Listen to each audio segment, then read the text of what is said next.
Welcome to the Cultaholic Wrestling Podcast. If you like a lot of wrestling on your YouTube, join our cult. You all right there, Jack? Best in the world. No, Oh, thank you, mate. Look like yourself. Hello and welcome to a throbbing, gristling, it's a bit wide, that one, episode of the Cultaholic Wrestling Podcast. You're listening to the dulcet tones of Maffew, joined as always by the magnificent Ross and the fantastic Jack. Hello. Hello. How are you? I'm all right, mate. Oh, good. Looking festive. Thank you. It will be December by the time this comes out. It will, yeah. And I have packed away most of my normal clothing because I'm hopefully doing a bit of a move soon. Oh. Which I should have thought about beforehand before I got delayed. And I'm wearing the same clothes but with like different styles, like with the arms rolled up and the tie this week. You got to go down to the solicitors wearing your festive jumpers. They'll all look at you and envy in their suits. You know what? If I went there dressed as a clown, I'd be fitting in with them. Yeah, fight the power. Bunch of bastards. Ross, how are you doing? Absolutely fine. Not much to report this week. No fighting with random teenagers around the corner. It's been fine, yeah. I got tickets for All In, actually, this week. Oh, lovely. Got a holiday package, a hotel package. Ooh. So it's all taken care of. You pay a little bit more, but it's fine for the peace of mind. It just made me think of like an All In advert set to the Jet 2 song. Darling, hold my hand. Oh, makes your skin crawl, doesn't it? Even when you're on a Jet 2 flight, you hear that song, will just take off. I'm ready for this. It's trying to sell you another holiday as you're on holiday. Yeah. It is a new Hayes travel, isn't it? That was on the Metro radio back in the day. Nobody offers you more. Jack, are you aware of that? Are you familiar with that? We used to hate that jingle at Hayes Travel. We'd have the radio on, just in the office, just normal like songs on, but sometimes that advert would come on and there's just a silence with just everyone would just tense up at their desks. Yeah. Where's your favourite holiday destinations? Pleb banter. Topic this week, holidays. Are we just ironically calling it pleb banter now? Speaking of pleb banter, I was actually going to start off the podcast by going, I told Jack in the thing that Henry Kissinger died. Oh, no. And he went, oh, no, not the guy who played the Fonz. Oh, no. But I didn't start off the podcast this because I went in here and spoke the rest of the, the meeting of the minds in there and said, oh, Henry Kissinger's died. Everyone went, who? Oh. And then our great Lord said, oh, he was on The Simpsons once. I'm like, yeah, that's what I was most famous for. So never mind, He was a politician.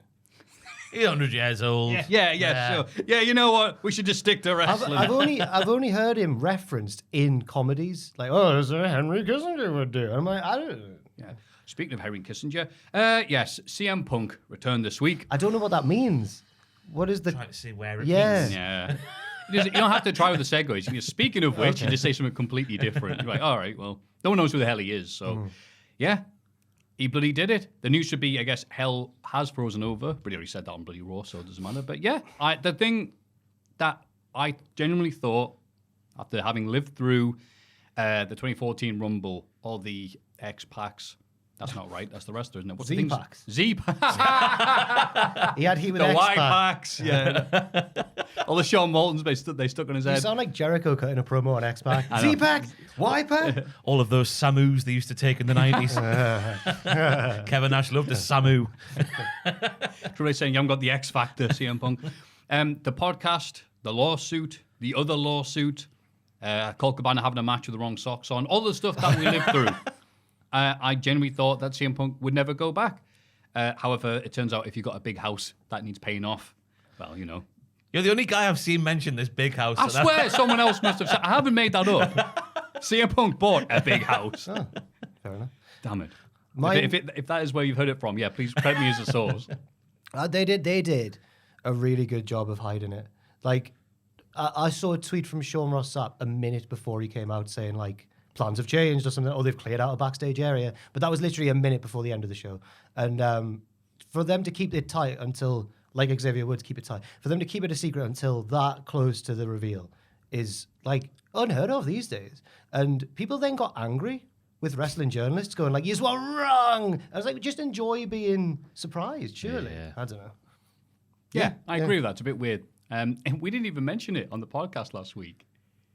It was so much of a stuff to talk about, I guess. Punk would potentially... Well, I don't think CM Punk's name ever got brought up. I never thought he would, especially when they revealed it was Orton ahead of time. I thought that's to avoid the backlash when it's not Punk. Right. Well, he said a lot of things, hasn't he, over the past 10 years that now mean nothing. I don't know if if it was meant to be disingenuous, the promo on Raw. But that's the feeling I got, and I might be alone in that. Yeah, my enthusiasm's dipped a bit after that Raw promo, but hopefully it's all part of a master plan. Punk Rock was all like staying true to yourself. Well, it is. Yeah, it is. I think it was the Stone Cold Steve Anarchist Facebook page that posted a picture of him on, and you said, CM Punk, it looks like an undercover cop trying to sell you drugs. Well, it's just white t-shirt. Just the look and just that. Hello, yes, it's me. He was the drug dealer. The Chicago man was there next to him. I'm sure that fella thought his name was Chicago. Then he was screaming it. Chicago! He does almost like Big fan of musicals. Just before it fades to black, he does like a... Is it like a Jim Carrey noise or something? He goes like, oh! Like a big like comedy noise. It's weird. It was good. Remember the Grinch is going to be on TV soon. I do love the fact he is a petty bitch, though, because we all know this has all happened for one reason. Oh, yeah. It's fantastic. That part of it's good. And that part is not commenting. Tony Khan unable to say out. Quote, can't talk about that, nor do I think it's a time or the place, says TK. But I appreciate you asking. I'm very excited about AEW All in Wembley Stadium. Good lad. He said, like, legally he couldn't say anything, couldn't he? So fair enough. And Punk didn't... Yeah, but illegally, what can you say? Punk didn't say anything on his promo. It seems like it's both ways. Yeah. Worst thing that happened to wrestling. NDAs. NDAs. Kill the business. Seth Rollins, obviously not appearing to be very happy at CM Punk's return. Also being able to be held back by Michael Cole. Yeah. Brick poo house that he is, Michael Cole, I know, but... Hey, you see with his shirt off. He's in shape for his old age. If Cole had removed his shirt, I'd be like, calm down, man. I've seen that. I meant that just burned in my mind that picture where he's like tensing and he's like blowing out his mouth at the same time. Oh yeah, baby. Seth, you're gonna have to pay the Cole toll if you carry this up, all right? Do you reckon it's obviously like a Workington at this point in our lives, but do you reckon it's based in reality? Yeah. Yes. Yeah. It's a work based on reality, aka the best kind of work. We still talk about Brett versus Sean. We enjoyed the lovely Eddie Kingston, Claudio Castagnoli series. Nothing wrong with it. Drew McIntyre allegedly left the arena as soon as he showed up. Well, he was filmed leaving the ring before Punk arrived, but then after apparently Punk went out there, that's when apparently he went to his, I forget what the source was, but he went to his locker room, put his hoodie on, no trousers, walked out the arena. You heard us. He's a Scotsman. I mean... Like Donald Duck. Walking out. It's got the alpha male say something. No. That one... Apparently that was reported that people weren't sure whether that was just to do with Punk or just broader discontent. And there's been all the stories about his contract status and everything. But then there was another report that came out after Raw, which was like, it seems to have been smoothed over. Because he was like quite a featured part of Raw as well. So Yeah, so that seems to me, we don't know what's happening. Let's see what happens on Raw and then report around it. Andy looked like Donald Duck again on Raw, didn't he? He did. When his kilt fell off. He had his the little weird Shawn Michaels 99 socks down the front job. Yeah. He's just happy to see you, Ross. But he looked like a flasher. He had his big long coat on and nothing underneath. I was like, oh. My new gimmick is I'm a flasher. Oh my God, CM Punk said that's a noise he made because... Anyway, yeah, whatever. Look at my knob. No, that was the response to him. Right. It was like, oh. It was nice to see Randy Orton's reaction to it. Oh, yeah, the only thing bigger than Drew McIntyre was Randy Orton's entire body. Jesus. He's been replaced by his character model from the All-Stars game from the 360 era. The vascularity. Good. Look at the separation. Is this to do with now that WWE and UFC are friends again, and coincidentally, the USADA are no longer with UFC because it's going to ruin the Conor McGregor things? What, more gyms, more training partners? You can spend longer in the gym. More, yeah, there discounts on you meat go. packages, yeah. More Yeah. milk, yeah. Like Carlito goes to the same butcher that Randy Orton does. I've heard that rumor. Maybe.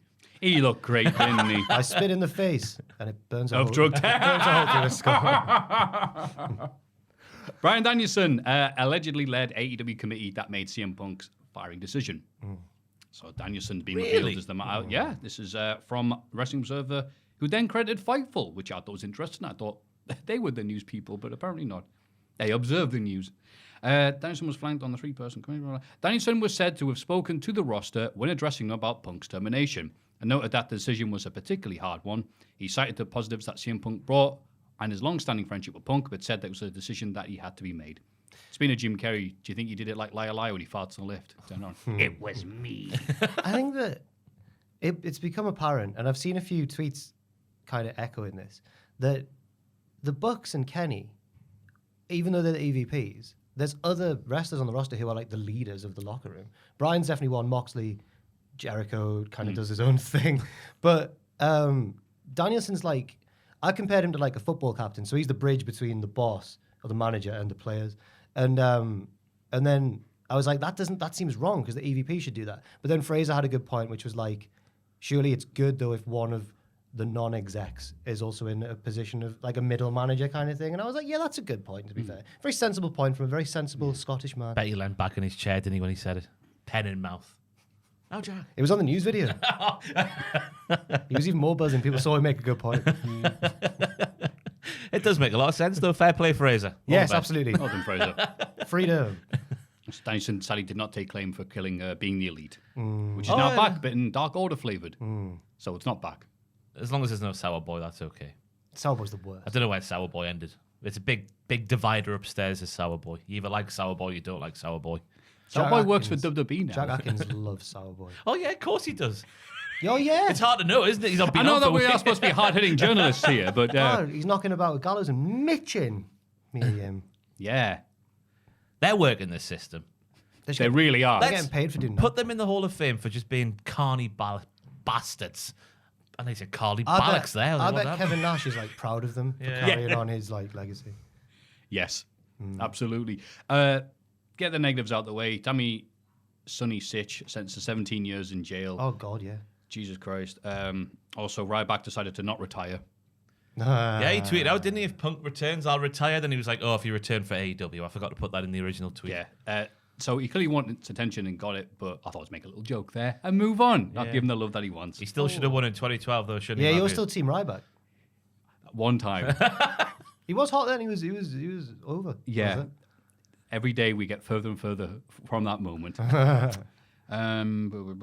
It's not that like do a big U-turn, but I'll be remiss. Obviously, don't bring up too much negativity on the podcast because it's all silly bollocks most of the time. But just as a brief mention, the Absolute Andy, VXV great legend. Honestly, I've gone to VXV later on than everybody else, but it was always amazing going to 16 Carat and him either being the funniest guy on the roster or the most serious. Tragically passed away this week, surrounded by people just saying messages of love and happy memories and great matches and stuff like that. So I wish I knew more about him, and obviously now I'm more inclined to like check it out and see because of all these positive messages that have come out about him. But it seemed like one constant that everyone was saying was that he was one of the best like character guys. Yeah. So right, okay, fair enough. that's it. Like, because we're like going, wait, how's this comedy mid-card dude going at the top of the card? And all the Germans like, just give it a minute. Yeah. You're seeing one of his comedy arcs. That's ending now. Now he's doing a serious run. And I'm like, yeah, whatever. And you'd see him go, oh, he is really good at that. Like, and then he's go back to being comedy like the next year. He wasn't very old, was he? No, he wasn't. So, but anyway, yeah. Our condolences to the Absolute Andy family and everybody else. I loved them. To move on, because this podcast is weird. Autograph licked by Rhea Ripley sells for $580. Sorry, no, I've not seen There's this. the video footage. Oh, isn't yeah. Oh, she actually proves that she's licked it. Oh, Yes, God. if you like a Blu-ray of it, I've got one in my bag. WWE held an auction ahead of the Survivor Series pay-per-view on Saturday, November 25th, and one of the items fans could bid on was an autographed piece of paper which stated, "Mammy is always on top." Soon afterwards, Ripley wrote, "Lick here," which proved to be ominous as the Women's World Champion picked up the piece of paper. Damn it. Piece of paper and gave it a big lick. Much the shock of the New Day, it says here. Yeah, it was like a live stream. Tyler Breeze was there, like hosting. He was sort of sat next to them, and The Miz was taking the piss out of Rhea Ripley's music tastes because apparently just like that's what he was doing over and over again. What's the first bit? It was like the punk rocky sort of hybrid with metal. Kind of, Yeah. I love my dog. And it died. That's all. I love that band. The licking action proved a major boost in bidding for the piece of paper as the price suddenly jumped from $230, finishing with a sale of $580. Could you imagine? And of course, because we have the best news people in the business, it says if Buddy Matthews was the final bidder under a pseudonym, it's unknown. No, he's already gone out with it. He's been engaged. You can get it free of charge if you want. Yeah. We just want everybody else to have it. Imagine that disposable income, just being able to spunk it on a bit of paper that a lady's licked. That No, came she later licked on. it. Oh, right, yeah. Oh. QT Marshall resigns from AEW. Leave the memories alone. Yeah. He announced his resignation from AEW, posting on X thank you, AEW. Thank you, TK. I've had the privilege of being here since day one. Down since. And I've written over 750 formats of AEW, and always with pride.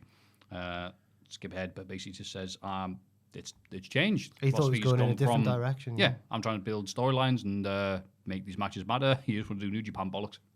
That's not the exact word. Exactly what he said, word for word. And then it came out that it was CM Punk who nixed QTV. Thank you. Yeah, cheers, Punk. There was a reason behind it. He said it wasn't, and he, to be fair to Punk, even though I haven't he was, seen this. Oh, But CM even Punk was though- the guy. I even thought though you were he doing a was- joke to Danielson. No, earlier. no. Even though he was like kicking off with everyone at Collision at the time, like banning Christopher Daniels from the building, and obviously the stuff with Jack Perry. But in this instance, everyone's kind of gone, Punk was kind of right there, because he said that it wasn't a useful vehicle to get, it won't help Hobbs. And to be fair, it wasn't going to help Hobbs. Yeah, So I at don't least think he it had a helped reason anybody. for it. He wasn't just going, I don't like it. He was going, I don't like it because it's not helping Hobbs. He got Aaron Solo TV time.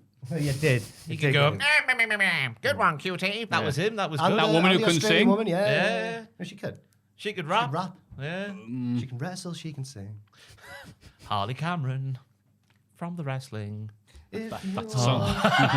Water everywhere. Sorry if that went on you. That's fine. What was I going to say? One thing that was clear, though, was how many hats he wore backstage for AEW. Because we lambasted QTV, rightfully so. But when he was used right, he was like the Jarrett, wasn't he? Back before there was a Jarrett at He was AEW. doing all sorts, yeah. Yeah, he got booed every time. He had lots of hats backstage with training and whatnot. And so, yeah, he obviously must have had a bigger impact than we all felt. Sitting on the outside. Cody was always on about that when there used to be a bit more behind the scenes. And then Cody did a tweet basically just saying QT's great. And at one point even threw in a little joke and said, we almost became friends. Ha. Classic Cody Rhodes. What a lad. I did see an article saying that he wanted to be a star, though, QT, and that might have played into why he left. Oh, surely not. Because it wasn't going to happen in AEW. That AAA money, that push from AAA. I was going to say, look, I've got this title from AAA, and they're like, right, okay. No, when Dark used to be a thing, and by which I mean a podcast that you'd listen to in the background as you did your ironing, he would be the main event most nights, and he'd get the biggest pop, biggest reaction, biggest boo, boo, like a pantomime villain. So that aspect of him I liked. It was when it's like, now it's time for QTV to be, the big star. You're like, you're not that. No. Go down there. You're right down there. Not the I'm main assuming roster. that Hobbs would have eventually gotten sick of them, but they were dragging it out. I seem to remember that Hobbs would be annoyed with them and then go back to just being part of the group the next week. I think Punk was right in that instance. Yeah. They set his career back 3 years, and he's only been in it 2.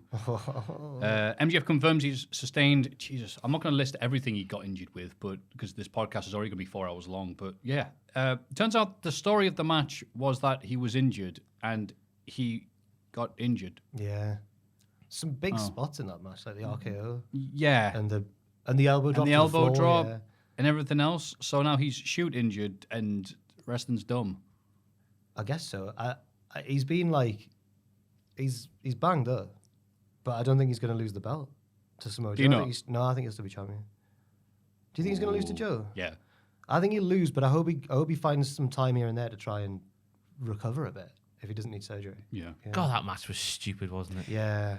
What a weird, stupid match. He wouldn't have been doing that back in the day. I stand by that comment. What if QT Marshall was putting this together? The conscience of the AEW. MJF's like, now QT's not here. I can do all the spots I want to do. Oh, me back, me everything. The news just gets weirder this week. According to Puruso Flow, Eddie Kingston's theme song charted in Kazakhstan at number 2 this year. Aiden said, quite predictably, Borat loves Eddie Kingston. I was like, oh, okay. Because all that Westerners know about Kazakhstan is that's where the fictional character Borat is from. Fictional? Yes. What? Yeah, sorry. Well, let's move on. I'm not ready for this. And the final bit. I want to know The what news- charted number 1. Yeah, what That got number 2. Is it another, not Kazakhstan? Probably pretty deadly's theme if they've got any taste. Dixie Carter, a.k.a. Ant and Dex Anthony, was backstage at Just WWE Raw. Sorry. Oh, yeah, they're not related. Sorry.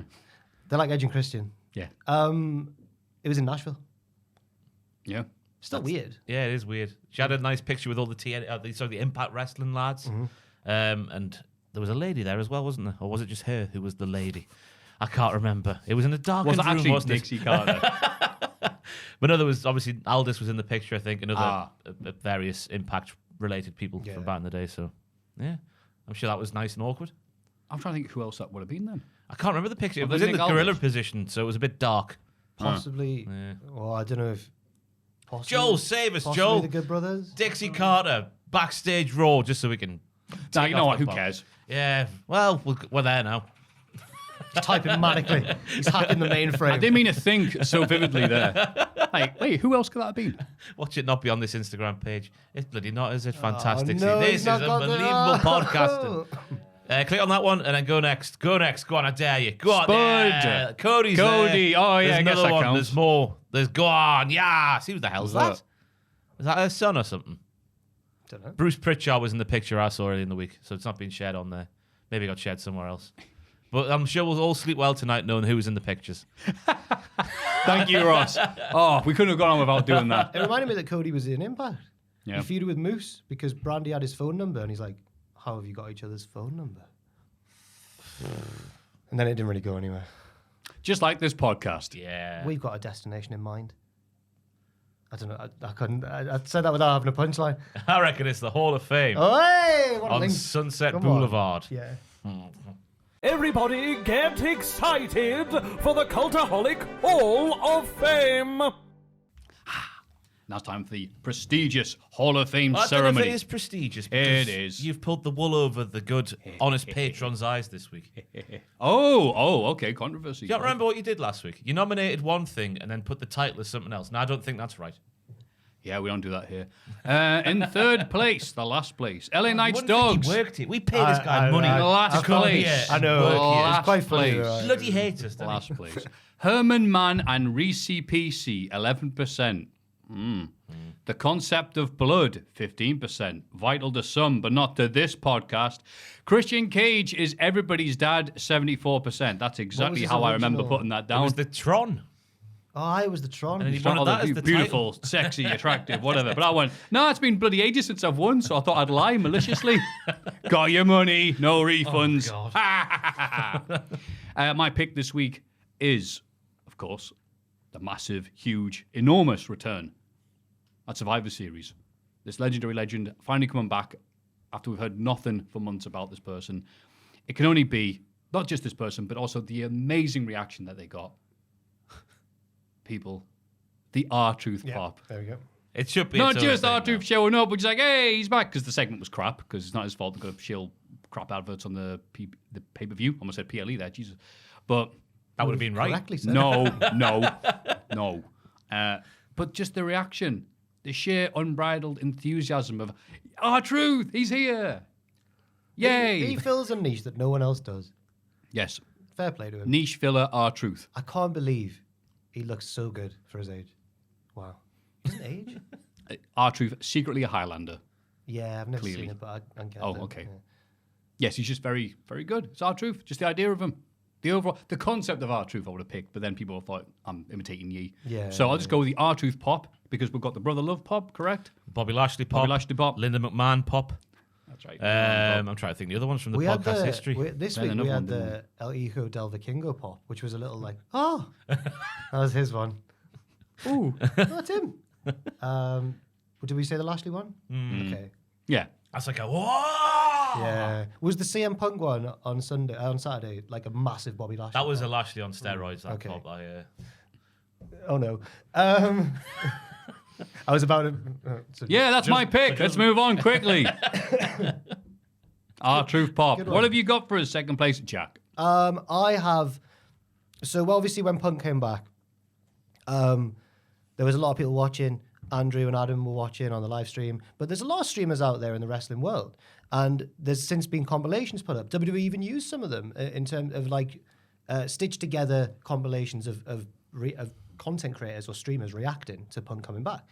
And I watched a couple of those on YouTube, not the one WWE used. Like these are like fan made ones, and my nomination is streamers being proven instantly wrong by the CM Punk return, because I'll admit I didn't think he was coming back, and I was surprised as well. But there's some who are really happy about being right, and they go like, "See everyone in the chat, where's CM Punk? He was never coming."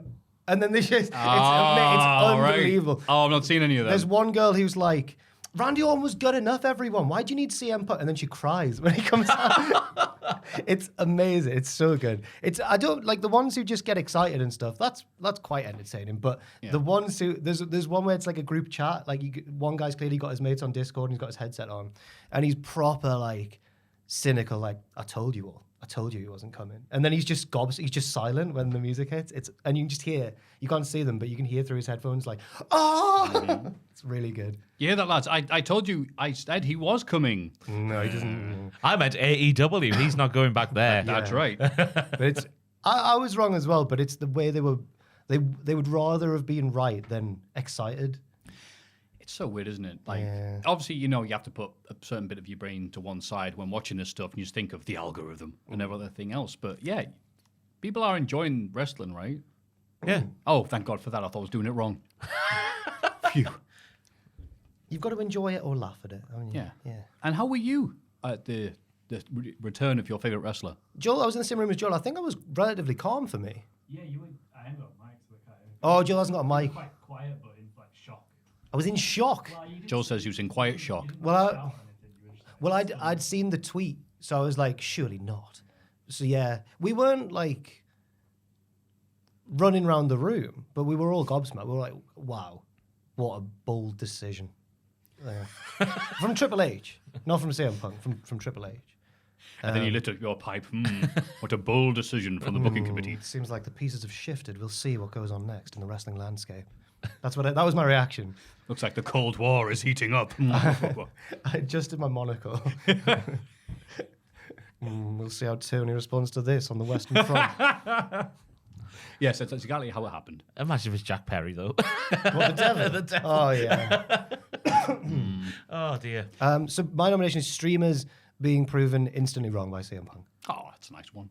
Ross, what have you got for I'm us? glad Jack veered off at the end of his, because I was like, oh, he's taking mine. Mine's going to be Andrew Dingle on Raw in front of the watching world, just giving out the big Yorkshire. No! No! That Yorkshire guttural no. No way! You won't get That's that how it anywhere. sounded, did it? Rich Holland won't even get the chance to do one of them, and he's a wrestler on WWE, but Andrew's like, going, no! Should we get him in? Go on.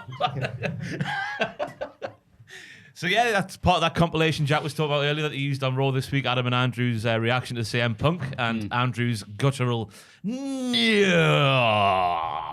gets my vote for the Hall of Fame this week as I continue to try and fill the void that is Andrew walking towards the Matthew has a studio. drink and The doesn't door help is Ross in open. the slightest. He looks like he's being led down to prison. Never mind the podcast Oh, studio. give it up. All your bad dragons will enjoy this moment, Andrew. No. What does that mean? It's all his fans. They message me on Twitch going, Andrew calls us his bad dragons. Bad dragons. So I didn't know this is not what I've been brought on for. But I didn't know what stitched you bad up. dragons were. I thought someone on stream was like, type in bad dragons, right? So I was like, yeah, fair enough, because it'll just be like bad dragons from media, like the dragon from Shrek. Dragon's Den. Dragon's Den. They're all bad. dragons. They are all They're bad big dragons. lads, aren't they? Yeah, but like to begin with, initially. So, and I did, and then it turns out it's just little monster dildos and that. Thank you, Andrew. You're welcome. Now. No, you got to give out the guttural. Sorry. No, I just need to do that. My Hall of Fame nomination this week is your guttural reaction to CM Punk Aw. returning, because I was saying Rich Holland's a Thank you. wrestler, Yeah. and not even he will get to do what you did on live WWE TV. I guess not. No. Let's set the scene. Let's set the scene. Well, thank you very much for watching the pay-per-view. That's it. Go up. No way! There you go. That was also his reaction when he Googled bad dragons. Have our Nelson Mandela dad? Was it a no way, not just a no? It was I think there might have been a no, but then there was definitely a no way as well. They have to pay him more if they use no way. Yeah. But thank you for having me. That was worth Thank it. you. Thank you very much for nominating. I love wow. you. Have a nice podcast. Can't believe he had to get an Uber here for that 10-second appearance and all. God. Apparently, Jack's getting the door. He's been on Raw this week. Celebrity. Oh, yeah. Oh, no. You're way too important to close the door. I'll do that for you. Well, I thought the door was harder to close from the outside because I've tried to. Sometimes it like creaks back open, doesn't it? So it was just pure logistics. And also, he's stealing my spotlight. You're making sure he's leaving. Yeah, just Aw. bolt it. Fantastic. Well, those are 3 mighty picks. Let's see if your guest appearance there will pod that. I should put on the thing. Like, He actually appeared and did it live on the Yeah, podcast. Andrew's reaction to CM Punk. In brackets, we had him on the podcast, guest starring the man. We have streamers being proven instantly wrong from Jack. And mine is the R-Truth pop. Fantastic. It's almost as loud as Andrew there. But Yeah. Chicago's like... It's straight from Last of the Summer. Why? I just think it's fantastic. Yeah, down a bath. Those picks are yours and yours only if you go to patreon.com/Cultaholic. This week in the wrestling. It's this bloody week in the wrestling. This week in wrestling, SmackDown. The babyface women's WarGames team opened the show, and they're all excited to get revenge on Damage Katal. Although Becky and Charlotte don't seem too comfortable teaming with each other. I wonder why. Bayley interrupts and highlights the tense history between Becky and Charlotte. Becky challenges any two of Damage Katal to a tag match tonight to prove she can work together with Charlotte. Bayley calls her an idiot and says that's exactly what she wanted. Ha ha ha. Backstage, Damage Katal pick Bayley and ask her for the tag match. That Dakota Kai was organising the traffic in that backstage segment. But she's just I was going to say, yeah, translating. that was such a nice she little wants bit. you to think she's the real leader, especially now that Bayley's didn't. She took the fall, didn't she, inside the War Games cage? Exactly. Bayley goes up to all of them and goes, "Wasn't that great?" And they all stare at her.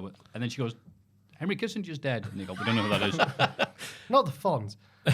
Yeah, the Fontons is dead. There was a couple of awkward moments in this opening bit of SmackDown. Go on. The first bit was the man who took a sign that says, "I just mizzed in my pants," surrounded by the children. And then also Shotzi. God bless her.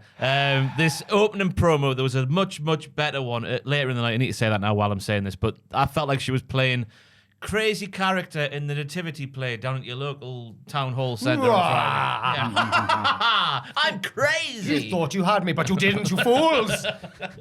Keep saying, yeah. Bring me Peter Pan. Yeah, it was really awkward. It was because, just to give it context, it followed, the other two going, "Yeah, we're going to see you at War Games and we're going to win. Yay. Silence, mortals. Yeah. No, but, Damn you, Power Rangers." As Ross said, when she's being quite natural backstage, Yes. she's actually really good. It's the same thing we've been saying for months. She's so over the top as a character, she can't be taken seriously as a person. And it really stung here when she's like, right, as over the top as I can possibly be, and there was just nothing. No, it And was you're like, awkward. whoa, hey. I lived alone in a house for years alone after they shaved my head bald. They thought they changed me, but they did not. They only made me more crazy. Ha ha! You went in for that started off a bit edge, like in a house, in a cabin on a mountain in the snow. My omnipotence, whatever the bloody hell the word is, omnipotence hill. Aye, whatever. Omnipotence Hill. His promo was better this week when he just went F you. Yeah, that's better. There was at least they explained why Charlotte and Becky are together. They've got a common enemy, so that Yeah. was a nice box ticked off Yeah, but they're still giving it the daggers. in the list of questions. And I really enjoyed Bayley's promo where she's like, "Well, I used to have car rides, not card rides. Right? They wash my car, then they dry it. Where Charlotte would say something about Becky, but Becky, I never told you. Yeah, good. Sassy. I like when storylines acknowledge there's continuity, there's history. I like that. Sometimes WWE have been guilty of ignoring their own history, but not anymore. Yeah, because last week I went, "Oh, this is all bollocks then." It's like, these lot teaming up together. But then yeah, we know. Yeah. Like, okay, cool. Yeah. All right. Becky and Charlotte continue to argue backstage. Bianca Belair tells them to focus on the match tonight, and they go, "All right, good point." Bianca was the glue of this team. She's just trying to hold everything together. I felt bad for her. She's the N'Golo Kante, mopping up all the mess all over the pitch. The Shawnee Paul. The Bob. Claude Like glue. Makalele. But she was Thank right, you. though. I Thanks, was on Jeff. Charlotte's side for the promos because Becky was impulsive in making that tag team match. She didn't really consult her teammates, did she? So for the first time ever, we're on Team Charlotte Flair. Ooh. Although, as many have pointed out since the show itself, Damage Control were the way cooler team. Everyone wanted to cheer Damage Control. They were sick. They were sick. Poor Jack. So good. It's time for the Grayson Waller effect. With a special guest, Kevin Owens. It's actually, I'm glad it says it here because I didn't realise at the time. Actually, We've just Austin missed out Theory. the tag team match, haven't we? Oh, In the sorry. previous size. What's happening? Oh, the Just stuff a that- tag team title match. Oh, yeah, whatever. Thanks to interference from Dom Mysterio, Balor and Priest beat the Street Profits to retain the tag team titles. We had B-Fab speaking to Bobby once again for some reason. I guess when yeah. Ashante Diadonis isn't there, she's allowed to do that. But when he is there, she's ushered away I don't know why. Tez took a nice bump backwards over the announce table from a Priest pounce. Yep. And I like the tombstone thing Priest did. I've not seen him do it too often. It was a jumping tombstone into the coup de grace. Oh, that's French. But I guess I was shocked to see the Street Peas lose so conclusively, so short into their run. Yeah. But at least gave the reason for, Bobby maybe a bit distracted, and then so come to the ring and stuff like that. So yeah, I'm also surprised they didn't build this up, but at least it's like it wasn't exactly. It's weird, isn't it? If the heels lose, yes, only because they didn't get a chance to cheat. Yeah, it's like that counts as not There's quite a little clean. bit of cheating here, but not a lot of cheating. Rhea was out there, things happened. I agree. Yeah, good heel versus heel match. But again, why were they defending their titles on the SmackDown before WarGames? Why was that a thing? I'm not complaining about the shorter pay-per-views though. No. But I know, I'm but I fine know with what you it. mean though. Yeah. In storyline, that would be a big pay-per-view match. And it's now time for the Grayson Waller effect, and With Kevin Owens, you say? with Kevin Owens. Au contraire. According to reports online, though, it was actually Austin Theory in a cunning disguise, but we couldn't confirm that press time. And Intriguing. it was made nice by Graves, nearly saving this by going, "Oh, I've just realised it's Theory, guys." Graves has been really on form recently. He has been. He actually But he's has. not been there. No. Since It's like his first week back in months. And 1 Has week it- has it off. really? Ivory's Oh. kid. Well, maybe I missed him. Maybe I just missed him then. He was rubbish last week. He looked so old and out of it. We've had Road Dog. Yeah, we've Road Dogg. had. Oh God, I can't Maybe remember. it's now. maybe it's just made me It realise. was just 1 actually, week, wasn't it? You only miss the water when it's gone. Yeah. Kevin Owens was with 1 week, wasn't he? Aye. Then the real Kevin Owens interrupts and reveals his suspension is over. Grayson suggests they beat Owens up because he cost him a match against LA Knight 2 weeks ago. Cue LA Knight, who says he'd beat Waller any second of every day, and that's just a fact of life. Yeah. The heels prepared to fight Owens and Knight, who attacked them first and set up a tag match, which is won by Owens and Knight. Yeah. Big fan of Kevin Owens during the promo bit because he was just like, "Joke's on you, buddy. I've never looked better," which is fair enough because Austin Theory's got big muscles on and stuff like that. He did call him a little creep though, saying, "Did you go through my bag?" which I thought was warranted as well. And I like Kevin Owens' new gimmick as well. Is the only wrestler who knows the tropes of wrestling. He's Deadpool. Yeah, Yeah. he is Deadpool. He's dead cool, did it. more like. He did Thank it. you, Ross. He did the whole like, you said my name and that's what happens in wrestling. And you say someone's, and then it happened again with LA Knight. Now, I don't like, because I'm a big fan of Owens, and LA Knight's been really hot recently, and this felt like this feud feels like a step down for them. But then how do you elevate Waller in Theory without, it's It's just weird slow one. cooking. Yeah. Like with Cody and Nakamura, it's like, just give them something to do. Like I a guess so. mulled wine. That's how you do it, and put it in the bath. That's what Adam does as well. Yeah. He Puts does. it in the slow cooker, doesn't he? Does he? He brings it in, doesn't he? Puts it upstairs Oh, at aye. the Christmas party. God, tomorrow. And he goes, "Oh, you brought the mulled wine for the Christmas party." He's like, "Oh yeah, the Christmas party." Yeah. Yeah, phew, that was a good look. Michael Cole was running down the dicks, and while he was saying why they were dicks, he was like, "Theory's not a very good commentator either." Just the Whoa. bluntness in his. I was like, "Yes, Michael, you sassy bitch." But it's, You know that thing people used to say about The Rock? Like, if he was giving big guns to a proper wrestler who gave it back, it was all right. But if he gave it to a guy like Booker T or a Perry Saturn or whatever who couldn't respond, Booker T. yeah. What? You remember the first like 01 run with The Rock and Booker T? The World And- Heavyweight I remember, title. it, But I, Booker remember, just- I remember being a kid and thinking it was the best thing ever. Did you? Because I was like 7. Watch and I it was like, now. the two promotions that I've watched are now Yeah. they're together in one. That's fantasy. Reality is really? Booker Oh. saying, "I'm going to beat you up. I'm going to do this to you," and Rock going, "Who are you?" Oh, It's like, it's yeah, over. yeah. This is what this is like. Because Michael Cole is saying, all right, Theory's a crap wrestler. He's a crap commentator. And he couldn't even be bothered to put the effort in to dress up as Kevin Owens. He couldn't even put a wig on or draw some tats in his arms. And it's like, burying him. Cole, that's good. But you are right at the same time. Yeah. It's a bit too close to the truth. Yeah. However, it is Austin Theory, so who cares? Cole. I genuinely Cole. think after Montez Ford, bloody T-Bar. No, not T-Bar. I've named two completely different. Whatever wrestlers. happened What's he to called? that The one- wrestler? Just Joe from the one- Attitude Era. Mike one Knox. The one who tried to do it, Liger. Bull No, Nakano. the one who tried to do a dive and didn't do it. He was in Hit Row. Top dollar. Top dollar! T-Bar. Liger. He said Liger. No, Liger was a joke. Liger was a joke. T-Bar and Liger are often confused with each other, Ross. Yeah. God, not T-Bar. Not Montez Ford. T-Bar.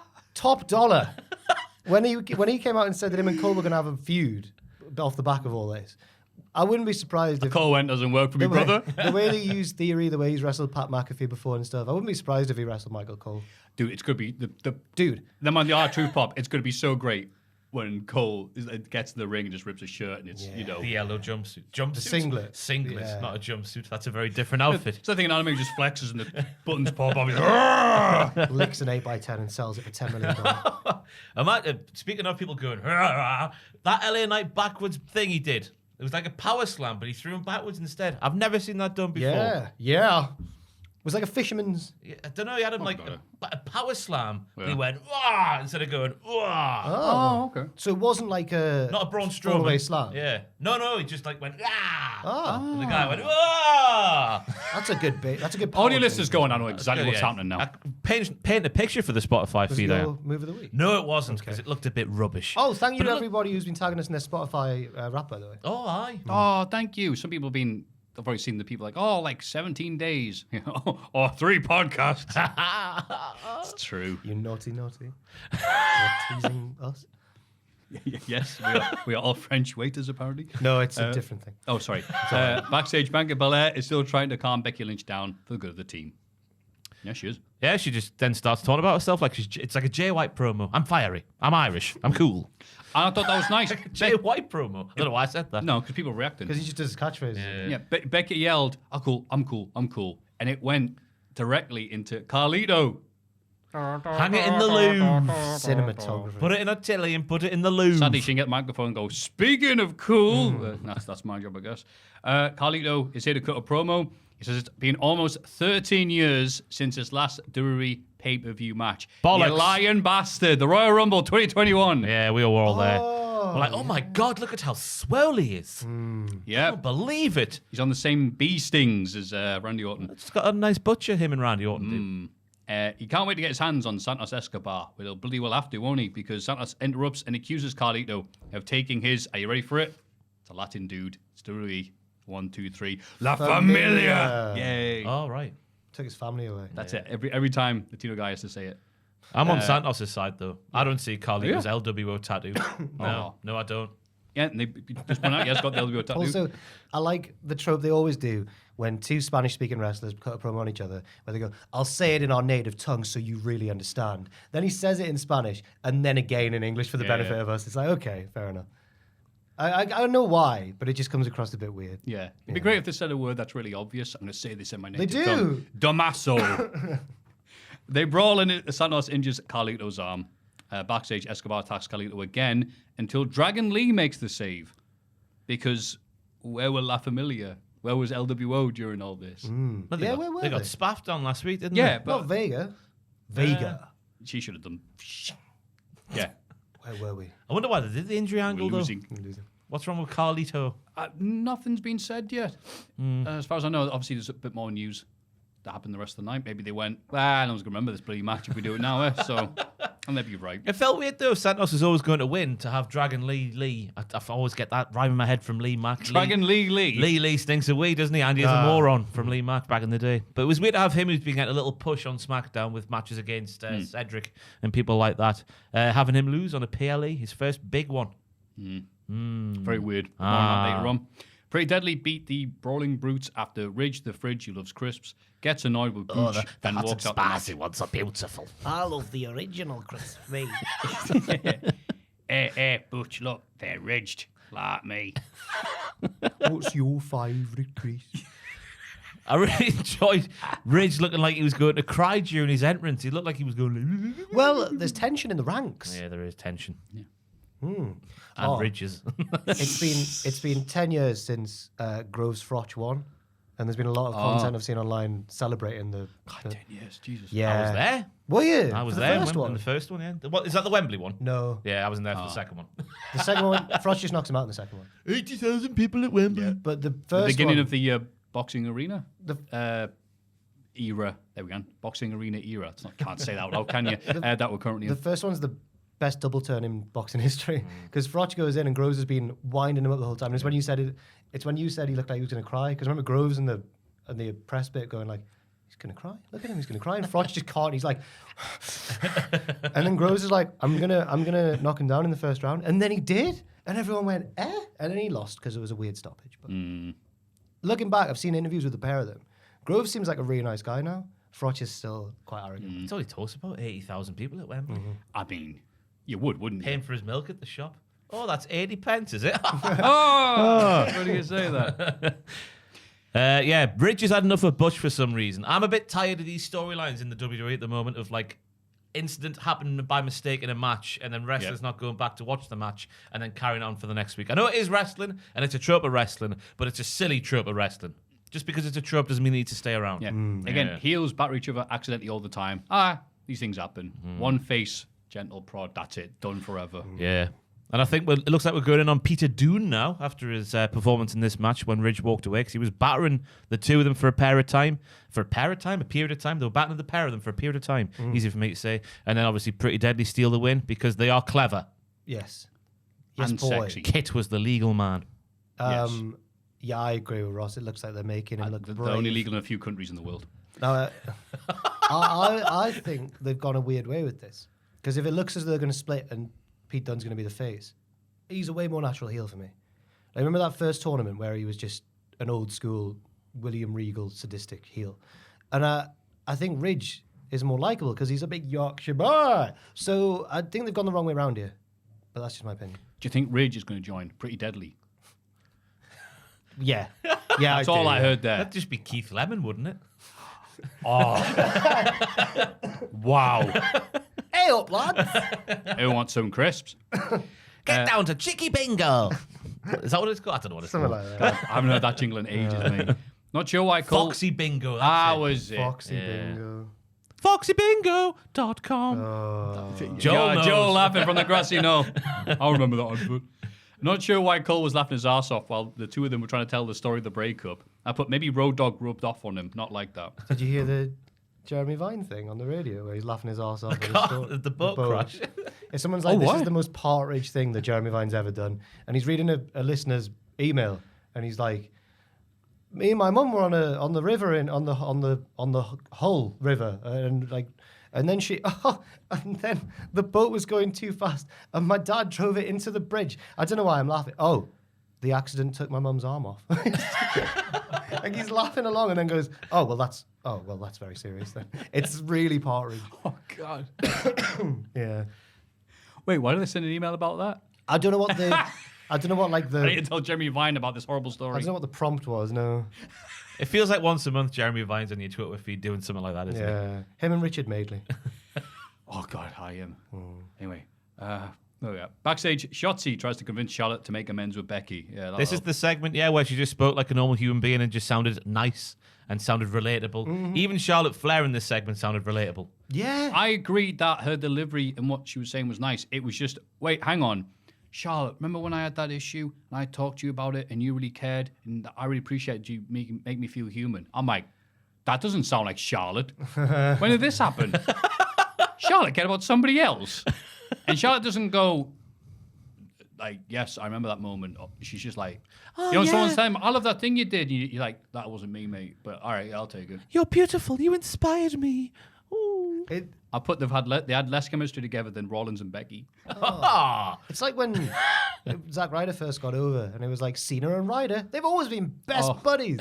Yeah. Yeah, if you're having to tell people, remember that thing that happened off camera that made us such good friends? You're like, why don't you show us this? Yeah. Anyway. But watching Charlotte in this segment, it's like when people say Stephanie's a nice lady backstage. She's like the muddly figure for all the lasses in the locker room. And I always get that feeling of like, really?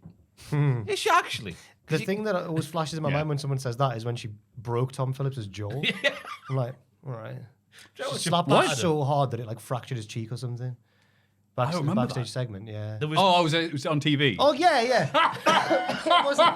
She's like, backstage is supposed to be really good, so I thought it was like her. She didn't Jacques Rougeau it. Triple H, watch the door. Yeah. It was Battleground 2015. Tom Phillips wanted to stand in front of a TV using real glass, not just that silly TV glass. Steph said no, they had a shoot fight. That was the story. And I just thought this segment showed that these two need to change the gimmicks up slightly. Shots needs to lose the awkward, crazy lady stuff that anyone can. We've all done it perfectly here today. Matchstick, haven't we? Yes, that's correct, Ross. Yes. My friend, my longtime friend and companion. Weirdly, I think her and Gigi Dolan should swap gimmicks entirely. Because Gigi's got the whole, I came from a tough background, like, feel sorry for me. Whereas Shotzi could pull that off quite well. And Gigi needs to go back to being a cartoonish, over-the-top character. Yeah, but then we'll get like, I lived in a house. I'm all right. Yeah, if Shotzi dialed it back, she could do it, I think. Yeah. They're trying. Also, trying is Nick Aldis revealing that Carlito can't compete at Survivor Series and decides to postpone the match against Santos. Dragon Lee convinces Aldis to put him in the match instead, and Aldis agrees because I guess he can't be asked. I was put, ha, got your money, bitches. You said Nick Aldis is trying. Aldis was wearing, in this segment, tan chinos, like a grey bluey blazer, and a black shirt. So he is literally trying to be Vince McMahon. That is an ensemble only Vince would put together. That's a Vince colour palette. Yeah. Look, 50% of his NWA title runs were, God looks good in a suit, doesn't he? So yeah, I'm glad you take that one skill over to WWE. Good for him. Backstage, the JD are feeling confident ahead of WarGames. Why? Priest says they'll make sure Randy Orton never has another comeback again. Elsewhere, Becky and Charlotte agreed that they're fine with each other ahead of the main event. And then during the main event, Charlotte spears Asuka onto Becky, inadvertently breaking up a pinfall attempt. Becky and Charlotte argue, what are they like, allowing Bayley to win with a roll-up. Belair and Shotzi try to calm their teammates down, but Becky walks off to end the show. And rightly so, because that was totally Charlotte's fault. Yeah. Yeah. She meant to do that. Yeah. Yeah, it just makes them look stupid, doesn't it? Yeah. But the match was going along fine. They obviously had the little bit backstage, like, we're both good.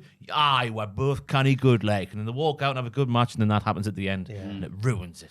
The slightest touch. Because I think of all the matches at WarGames, of both of the, not all the matches, but of both the WarGames matches, it was the women's one where I was like, oh, this could genuinely go either way. I don't know who's going to win this.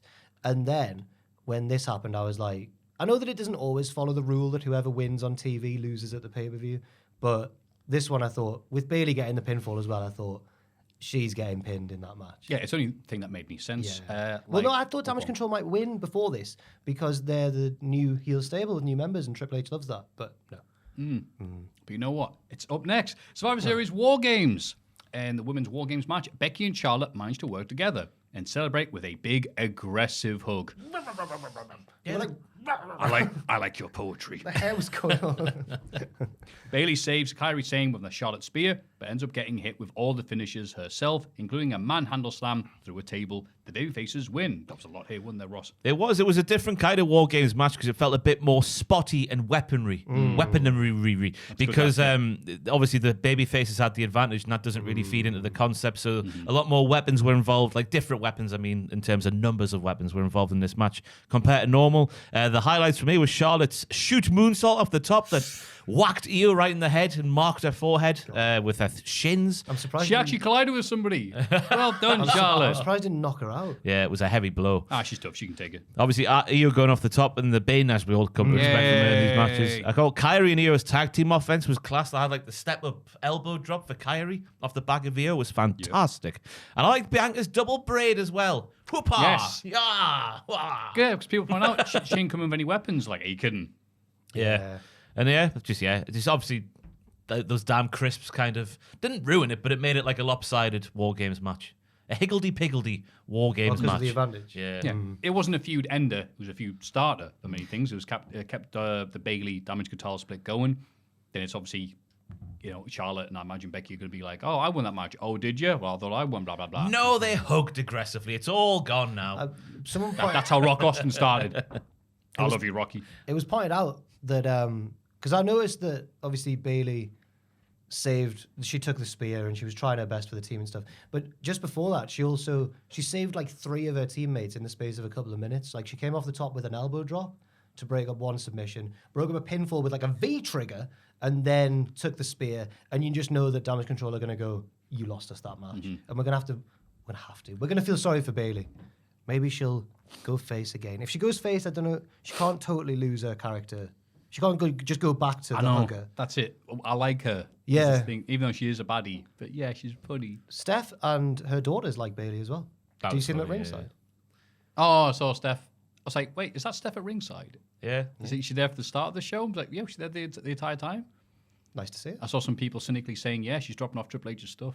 Oh, come on. Oh, now. come on Come now. on. That's not being Spurious. confirmed either Have you way. seen that? Like the rumor going around the split. It's been so long since those rumors started. This could be the reconciliation. Yeah. Yeah.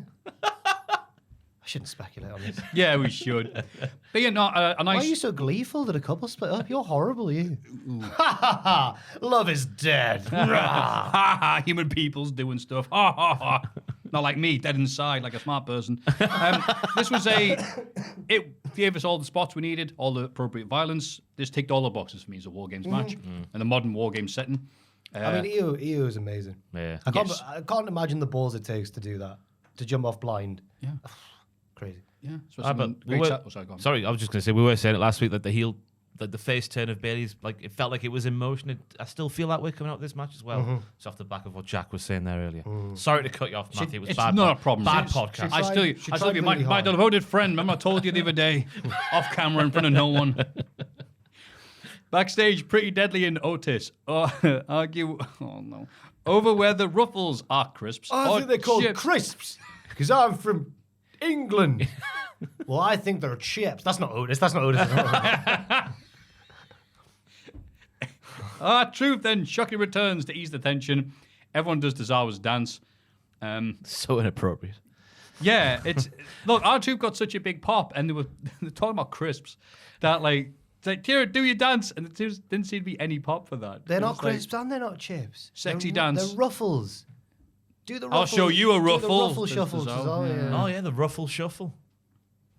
And, Ooh, that was the don't pop. Do it to him, Tozawa. Yeah, the wrestlers are doing those noises, and the crowd are like, "Do we cheer for that?" I hope they get paid a little bit extra for these adverts. Yeah. WWE, yeah, I think they do. No, the wrestlers, Maffew. The wrestlers who put their bodies on the line. Yeah, For crisps. yeah, you betcha. They go, what? Can I have some more payment? They go, here you go. It's a pack of ruffles. Elsewhere, Sami Zayn and Jey Uso are worried because Randy Orton hasn't arrived at the building yet. Oh no! This was Maybe so, he won't be here. On this night of all nights to do this when people might be thinking someone's turning up and then Randy's all of a sudden not there when he should be there. I don't know why they did that. Oh, well, Obviously, it all ended. Yeah, It's yeah. because he wasn't there on Raw, isn't it? So there's maybe some tension. But But then it if he was there, like, hey, it's me, he'd be like, well, where were you on Monday then? Yeah. I was like, this is the stupidest thing. CM Punk's never going to show up. And then he Yeah. did, and I thought, they've actually been quite clever. Yeah. Where were you on Monday, Randy? I was buying fake piss. Oh, you don't need that now. Oh, Gunther retains God. the IC title, beating The Miz via submission with a lion tamer. Yes, it's the big old Boston Crab, isn't it? Oh, but yes. then he put the knee in the... He did the lion tamer. It's when you say lion tamer because they hadn't been mentioning Jericho's name in the build-up to this. I don't know if anyone knows. Well, Jericho pointed out on bloody Twitter because obviously he's a big ham. But they've been saying Miz is one more title reign away from having The most raids. Yeah. with somebody else, which is obviously awkward to say without having to say Jericho's name. But Hidders went, yeah, if he does this, he'll equal Jericho's reigns. It's like, oh, that's nice that they did that. I think one time. that wouldn't have happened under Vince. I Yeah. think Triple H is a bit more relaxed when it comes to that. Yeah, I think Miz would have broken by now if Vince was still there, maybe. probably. Yeah. It was an odd match because Miz was on top, then Gunther was fighting back. Then Miz was working the leg, and then Gunther got some moves in. And then over a bit more time, then Gunther eventually gets on top and wins. But then have Miz tap out when it felt like the story of the match was Miz being really brave. Totally. Having him tap out was a weird call for me, but he did look good in there because that's the most offense I think Gunther's taken for a long old while. I can't remember who else had that much success Ilia. against him. Yeah. Ciampa. I didn't really That's like... a while ago, like. I didn't really like Oh, that Miz's- Sheamus fella, yeah. I like the story of the match, but I didn't like Miz's... Like, he's not like a kickboxy guy. So when he's doing these kicks and stuff, I was like... He took them off Daniel Bryan. Yeah, he just swapped them. They're just as good as Bryan's Blatant kicks. theft. It was more the leg kicks when they're standing and he's doing a big... like to kick his leg, and I was like, a bit more snap, come on. Yeah. He's got the headband with his entrance. What Oh more do you yeah, want? he does. But I did like the story of the match, and then I totally agree with Ross. It felt like the finish kind of worked against all that. Why would he tap out? Just pin him. Have him bravely fight until he gets pinned. Yeah, I agree what you said, but that's why I liked it because Well, you it's just like, want Miz wait, to- the Miz is he? He is. He's actually like battering Gunther for a bit. Like it's not going to be Miz on fighting from underneath the entire thing. That'd be ridiculous. But it helped a lot that the crowd was so into the idea of it. Like, yeah, I'll wear, man. The crowd were magnificent all night. Yeah, Such a they great really Chicago were, crowd. So if there's been any other time and they'd be doing it, it'd be absolutely no reaction. It would have sucked. But because Miz is doing this, be like, yeah, go on, Miz. I think also, The ring general. I think that also the Miz and Gunther both did good promos in the build up to this that helped. That was as it. well. Yeah. Yeah, did that one promo. That's all Little they Mike needed. Mizanin, the creep. Say again? Little Mike Mizanin, the creep. Yeah. That's Great, and what did Gunther say?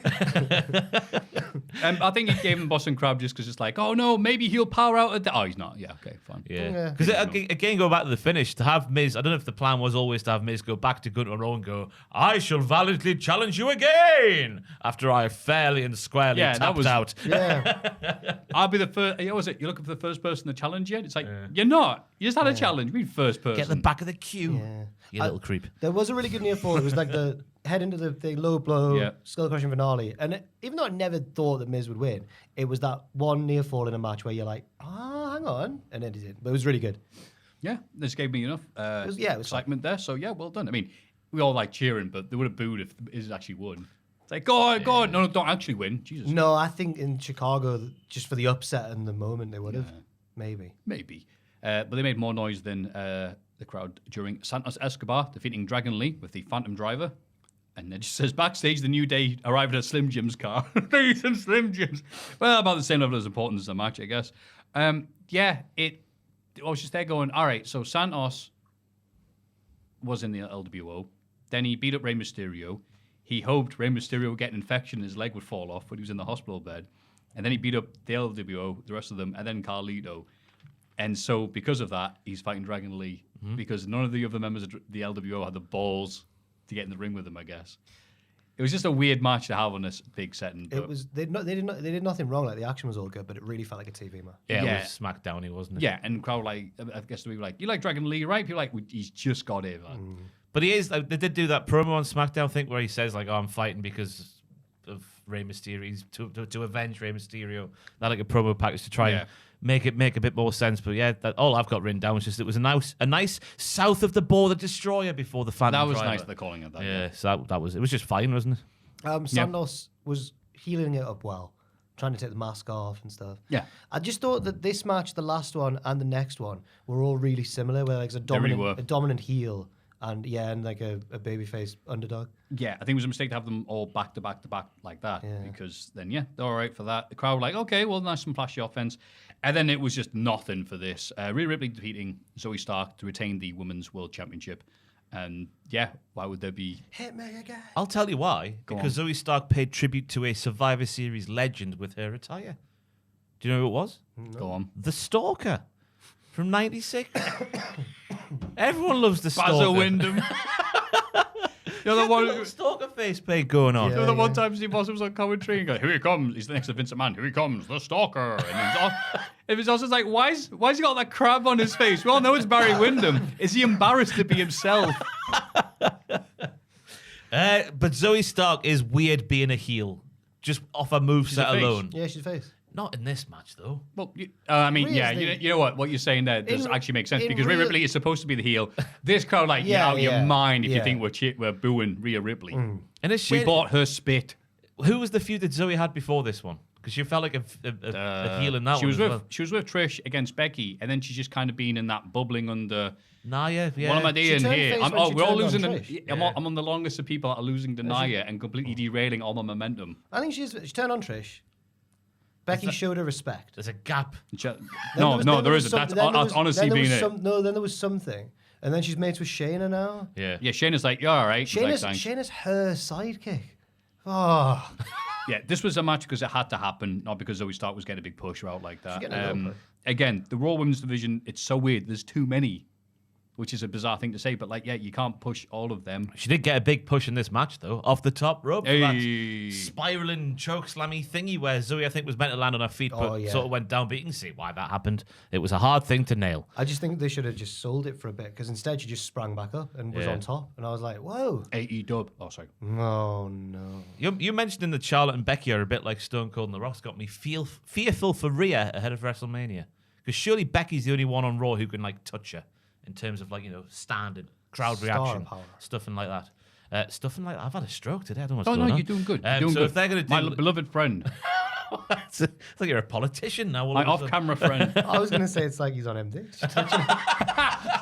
Stroke the fairy wall, Maffew. That's tomorrow, silly. What's happening tomorrow? Oh, the Christmas party. Whatever it is, I'm not going to remember. Full of the MDMA. Just to clarify, there's no Jesus. Just, if you don't want to be that, if he comes up and he goes, mulled wine, just say no. No, it's mad dancing and mad antics. That's the old MDMA there. Good save. It genuinely is. Like, it's a really well behaved party. I don't know why. Oh, it's my fault. Crazy part. I think all the kids were like wild and young at this point, were Last year we played bingo twice.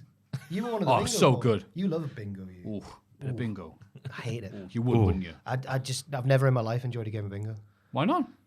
You got to concentrate, and you can't have. It's just interrupting a night out. Like, you got to concentrate. Oh yeah, if it's like everyone stop having fun and do bingo, I guess. That's... And like all the old people get proper competitive. And Yeah, we do. Anyway, nobody shows up, but it's time for the Faces team final entrant. Rhea Ripley runs out with the Money in the Bank briefcase, aiming to cash in on behalf of Priest. But bloody Randy Orton arrives just in time to stop it from happening. And he's so wide that Rhea Ripley cannot get around him. Orton thinks about hitting Jey Uso with an RKO, but Jey saves him from an onrushing Priest to win his trust. The good guys win, with Cody getting the pinfall on Priest. That was nice of Randy to pass over the body. Yeah, which is also a bit weird that, like, JD's dead. JD's giant head took a thing off that, and he's like, now I'm going to pin Priest. Like, oh, okay. JD bumped his arse off in that match. Yeah, God, he did. Obviously, the RKO off the top of the cage, well, off the ropes in the cage. There was the bit in the middle on the metal bit in the middle, which I can't remember what happened, but yeah, something happened there as well. I think Sammy did the thing he did last year where he gets the ropes and just stamps him like he's on fire. this was obviously like the heels had the advantage, so it was a more natural wargame structure. And I liked there was a little character moment where I thought, oh, that's class. Like I really thought it was really good for some reason. It was when Cody and Seth have just used the bull rope together to get the advantage of the match, but it's about to be Orton, and they're panicking, and you hear like Seth go like, "Where's Randy?"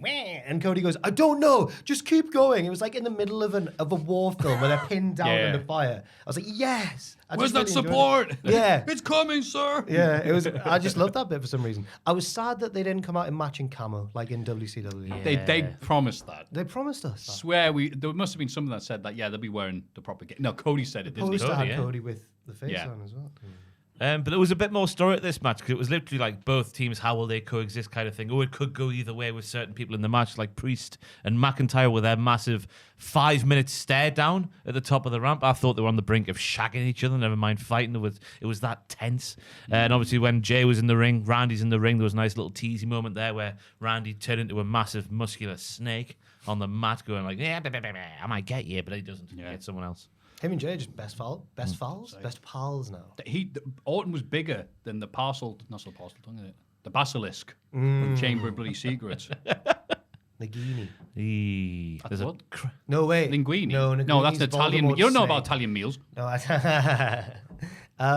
no, I've got this. I've mixed up my snakes. Go on, what's the name of the snake? Dave. It's the basilisk. You were right. You were right. You were right. There's a crap. Dave, snake. There's a crap stunt double in that, which is fantastic when you go back and watch it. Unbelievable. Where Harry's on top of the thingy behind the snake. It's a really bad stunt double. It's really obvious and it's fantastic. it. Is it like an Asian guy? Yes. I do Okay. believe Yeah. so. Lol. And then that was the end of the night, wasn't it? And you know what? They got us. They jumped. Oh, was it the guys in the first half? Not gonna lie, because little raw disclaimer. Made its main roster debut. Oh, most important character in all of WWE. Like that's it. Copyright 2023 Raw. Well, that's it. Everyone, drive home safe. And it was Austin Theory coming out disguised as CM Punk. Oh my God, that's actually CM Punk. Yeah. He comes out. He makes a moan.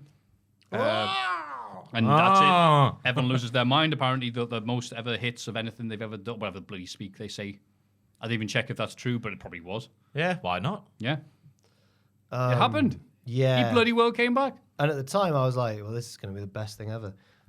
but Raw has dampened that. Well, more. okay. No, it might be on purpose. I'll put that out there. I really hope so. Well, The disingenuous nature of the promo. We'll get to it. We've got a script. I know, but we did speak about it length earlier, just in case you skipped the start of the podcast. Oh, people do But skip that. what I will Sorry. say is that I'll take having CM Punk on TV over not having him on TV. Well said. Yeah. You know what? Speaking of not being on TV, AEW Collision, I've got results here. Did anyone actually watch it? Dear. Well, I've watched Did it. you? I've You said we were worked- going to skim it. No, Rampage. we're gonna Rampage. skim. I work on a wrestling Oh, podcast it's on the same night. where we review the wrestling. I thought because it was one big giant thing, we're all going to skip all of it. Oh, It's all right. We'll- on Rampage, Wheeler Yuta beat Shibata after a low blow to win the Ring of Honor Pure title. He offers Shibata a handshake after the match, which Shibata obviously rejects, so Wheeler attacks him. Hook comes out to chase Yuta away. So I guess that's Shibata done with this. Apparently so. With no hype whatsoever. But Just Shibata. it's at least been used to get Yuta over as a heel. He got Shibated. No, he Shibata. Shibata. Shibata. Shibata's been What? taken out of the Yeah, oven because he's he done. beat him Yeah, up he after the got match. Shibated, so that Shibata got Shibated. Okay, Shibata got Shibated, yeah. Yes. It's in his name. I don't think that's what you said, Matthew. He I got don't think you've got the Shibated. facilities for that big man. Shibata got Shibated. What I mean, mate.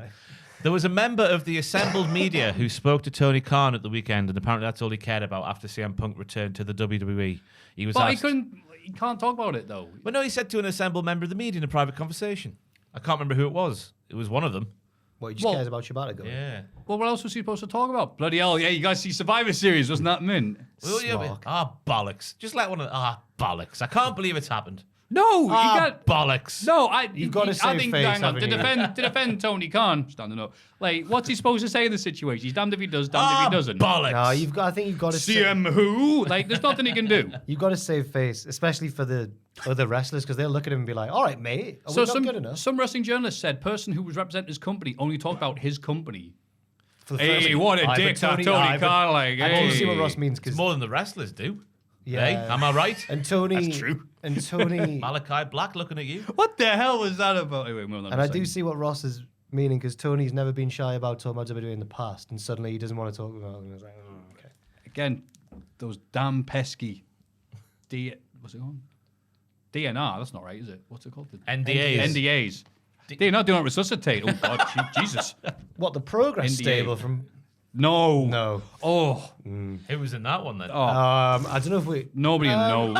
Billy. Oh, yeah. Big fan of beep and beep. No, I think Chuck Mambo was in it. He's still all right. Oh, okay. Okay, move on. For move on. now. Well, no, I don't know. I think he's like really nice. Enjoy your last days, I think he's a lovely guy. Claudio beat Daniel Garcia in the Continental Classic. Afterwards, Eddie Kingston cuts a promo about how the tournament is really, really important to him. So important, we haven't quite figured out how this Triple Crown thing works yet. No, they have, man. The winner gets all the belts. That's all you need to know. Okay. Yep, okay. But But the title's not on the line during it. No, Eddie's put them up for grab. I think it's all going to become one Oh, title. so it's just doing it. Oh, right. So It'll he's be just the he's bridge- vacated it then. Right. Bridge between all three. There you go. Look how easy that was.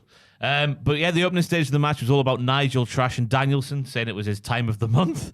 He's sponsored by Bubble Wrap. He's going to be in a wheelchair by the time Wembley comes around. He was non-stop. The action was competitive, but again, Garcia suffers another loss, which is it's getting a bit worrying now because it's every week at the moment that Garcia's suffering a loss. Yeah. There's a chance that maybe he could be the Newcastle United from the 02-03 Champions League first group round stage, where he loses all of his first few matches but still qualifies by winning the second half of the round robin. There could be that story being told, but I don't know. I'm not that hopeful, No. which is a shame because it looked like he was on the cusp of something good. Yeah. I don't know why you guys are saying all this. Like, why would you think Garcia was getting some sort of big push? That's like Butch. Because Daniel Garcia was really good. Yeah. He gets crowd reactions. Because he was about to. There was more tension with him and the former JAS, and he was about to leave and do his own thing, and then he just Yeah. back to that. That shuffling noise was me doing his thing. And this match made me really have a strong dislike for Kevin Kelly on commentary. I miss Ian Riccoboni. We I all miss him. do. Just the way he does it. He was doing it a lot this collision. Just the flippant tone of his voice, where he's like Ricola. It's the finishing move of the match. Yeah. Don't do it like that. Just, It that's kind my of- own- That's the. I'm not like defending him, but that's how like the advert thing that he stole it from. Rigola. Oh, is it just nice? He was doing it for the moves, Oh, he though. does it for Destino. Power bomb. He did it for Destino in his thing in New Japan became like when Naito was on the top, he would always be like, Destino, and hold it while he made the cover and everything. But it kind of was all right in New Japan, but it doesn't seem to work as well in the context of AEW. Wow, that's definitely the worst thing we can say about Kevin Kelly. Like, Killswitch beats both of the boys in a handicap match. He continues the assault after the match, so Adam Copeland runs out to attack him with a chair.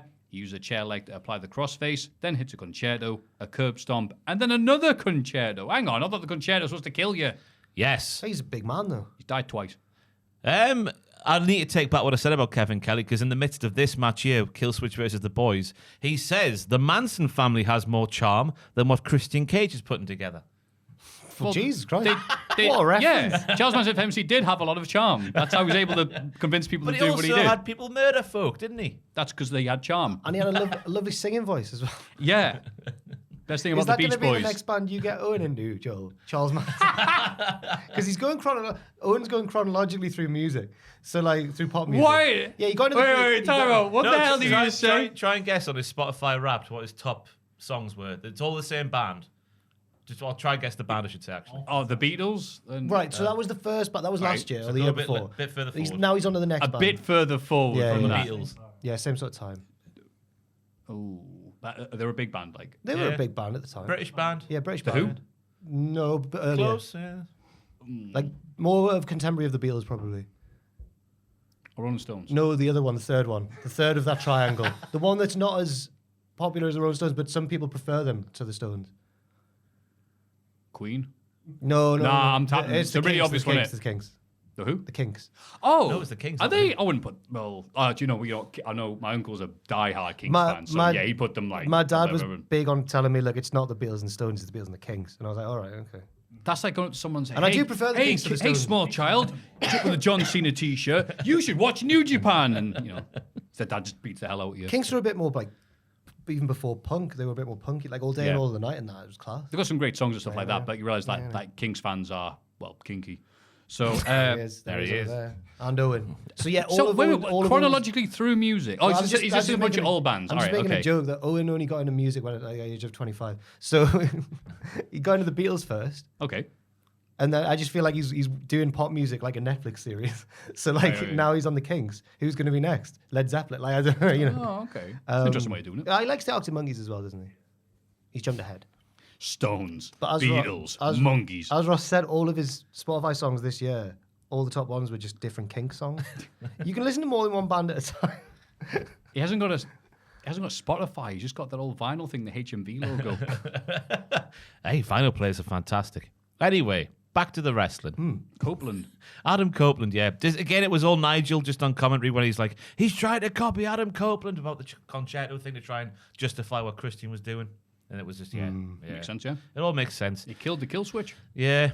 Made Copeland look a bit of a cook, in my opinion, with the sneak attack from the rear. It was telegraphed, Adam. Come on now. You've done wrestling before. But he needed to take him out to get Christian on his own on Dynamite. Yes, he did. I enjoyed this segment more in hindsight after last night's Dynamite, or at the Yeah. time of recording, Yep. 2 nights ago. But it did feel like we went skipping through a few chapters in one segment here with like, nobody's out there to save Christian anymore. It's just him versus Adam Copeland. Because I was thinking surely this will be a Revolution match, Copeland versus Christian on March the 3rd. That's a long way away from now. But no, it's a Dynamite one in a couple of weeks' time.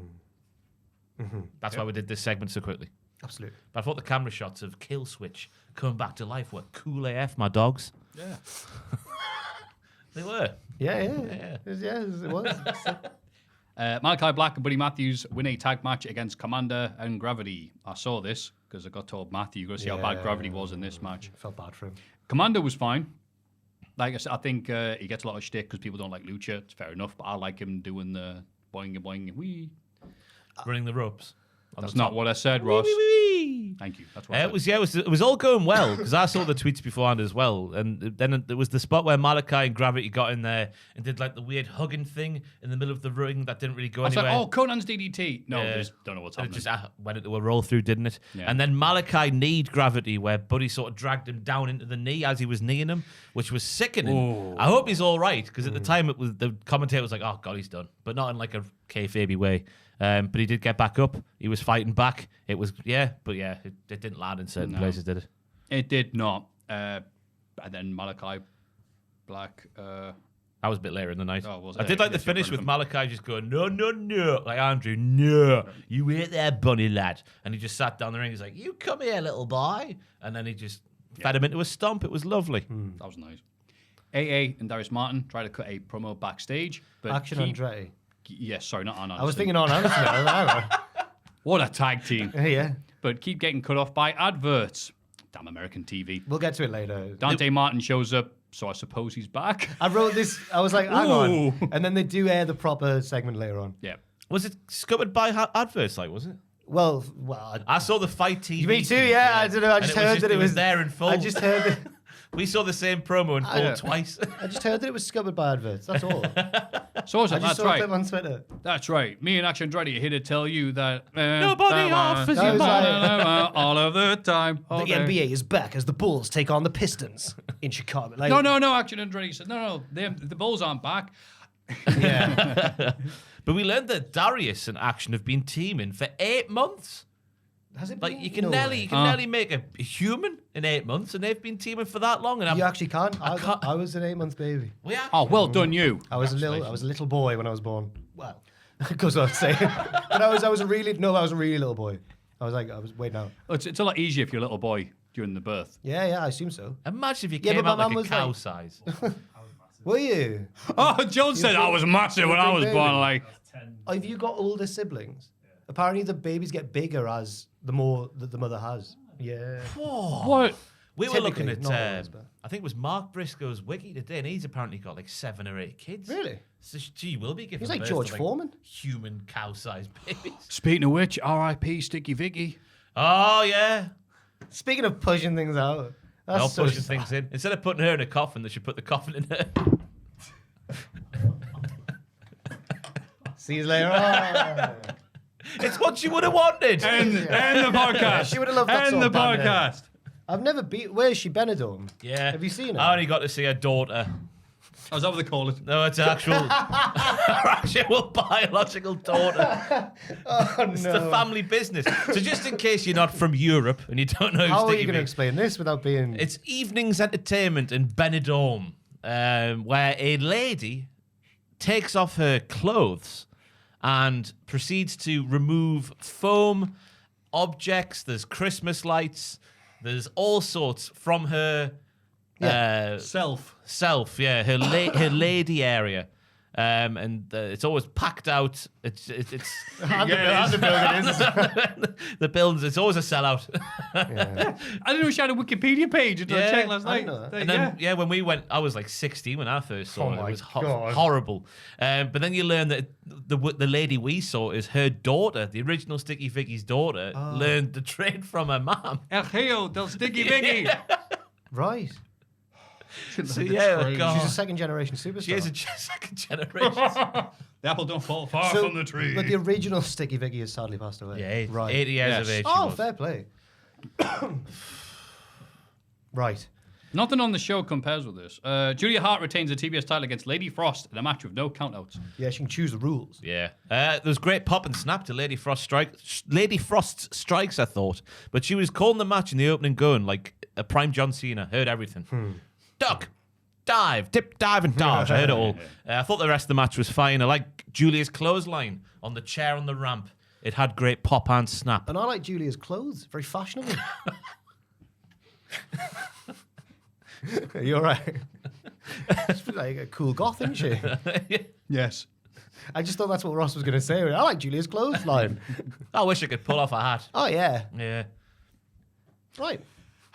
Don Callis and Powerhouse Hobbs don't understand how Jericho and Kenny deserve a tag title shot after just one win. They say Hobbs could beat both on his own. And now he's got new merch that says, like, what was this? We tried to do it last week and we messed it up. Big, black, and stacked, is He it? is- Something like that? yeah. It's kind of like a mini Devon promo from ECW. Yeah. Don is right, though. It's bollocks that they're the number one contenders. Yeah, They won a match. I disagree. I agree with. Ross. No, wait. Are you agreeing with Don? Yeah. Oh no, I think that the faces are right because they wagered the future of their tag team on the number one contendership. Tag team that have been together Well, for 2 Yes, weeks. a young buck said, "Hey, look, pull up, I know. or shut up," and they shut up. Yay! Biggest faces in the company. when Wonder Hans- what they're thinking this week. The Bucks. a penny for their thoughts. Yeah. A buck for their thoughts. They'll be saying bollocks. I bet they're saying bollocks to Dave Meltzer and people No, like I bet they're too proud to do that. I bet they're like, well, we don't care. Fine. Yeah, right. FTR beat The Righteous. Wow, how? The House of Black interrupt their celebration and say nobody is coming to save FTR. Not Wheeler, not Claudio, and, not CM Punk. They didn't say Claudio. He said Cesaro, didn't he? Oh, did he say Cesaro? Oh, no. What a silly Billy. This place isn't the Brotherhood FTR thinks it is. The lights go out and House of Black disappear. What the hell is happening? Well, I assume they didn't realize that CM Punk was actually going to be at the rival show that was on at the same time. Oh, yeah, of course. Because this was happening at the same night, yeah. Yeah, but CM Punk has been mentioned in months. I don't get this. Why is AEW so filled with this? Well, type no, of I crap? think it was to... Who are FTR's allies? Yeah. Oh, hang on. Not CM Punk, who doesn't work here. Yeah. Hasn't worked here. Well, it would have been... I have no idea why this was said. I don't know, I guess... I have no idea Malachi- what purpose this serves, but I think that a lot whenever somebody opens a bloody mouth in the show. I thought the end of it where the lights went out and there was the little like from Malachi was like them prime Vince McMahon spooky character 101, like light out, creepy laugh, but wasn't really creepy because it was just short. He's the sinister man from It Amsterdam. was over. I thought the match itself though was pretty good. I think the Righteous looked the part. There was a great line from about Butch, about his belly. He's like, don't look at the size of the boiler, look at the heating generator. Oh, Dutch. Dutch. I've written down Butch. Hey. Him and Pete Dunne are very different. We need Dutch versus Malachi. Then they're both Dutch. Oh, Double Jesus. Dutch. Have them tagged Double together. Dutch. I should have said Damn it. Hey, good one, Ross, my friend. That was Cheers, very... Maffew, my real life friend. That was very good. Don't quite understand what that means, but there we go. I was making fun of like Charlotte and Shotzi. All right, I see you. We're not like them. We see each other all the time. Who am I? That's right. Becky. Yes. Okay. Yeah. Who's The Bianca? fiery Joel, one. you're Bianca Belair. Come on. Keeping the glue. They had the backstage segment again with AA and Top Flight. I missed this show. I need to go back and watch it. It sounds terrible. So they just re-aired it again. Honestly, Don't be like that, man. No, it was a bad one. It was a bad one, collision. Yeah. Just re-aired it then. No, like Went over set it. up like, oh yeah, well we bollocks it the first time. So If it had just been any other week, people would have gone, that wasn't a very good collision. But because it was literally on the night literally Punk, not even watched it. on the night Punk came back, everyone went, this is a really bad look. Oh. Yeah. Ricky Starks and Big Bill gloat about being champs despite not even knowing each other that well. Big Bill talks about his previous struggles with addiction, but always knew he'd make it back to the top. Babyface promo. They're confident they'll beat Jericho and Omega. Yeah, Bill's been asked a few times about this, and he's been very open about it. He does sound very confident and good. I mean, I'm not sure it's a weird thing to say, but like, oh, we talk about those horrible things happening in your life. God, you sound really cool and impressive. No, yeah. But it is working for him. So There was a good bit of this promo where he went, we're the champions and we don't even know each other that well. Bill, when's my birthday? No idea. I feel like they're setting up a loss there, aren't they? Because, Jarrett, they're from Winnipeg. The Jets are both from Winnipeg.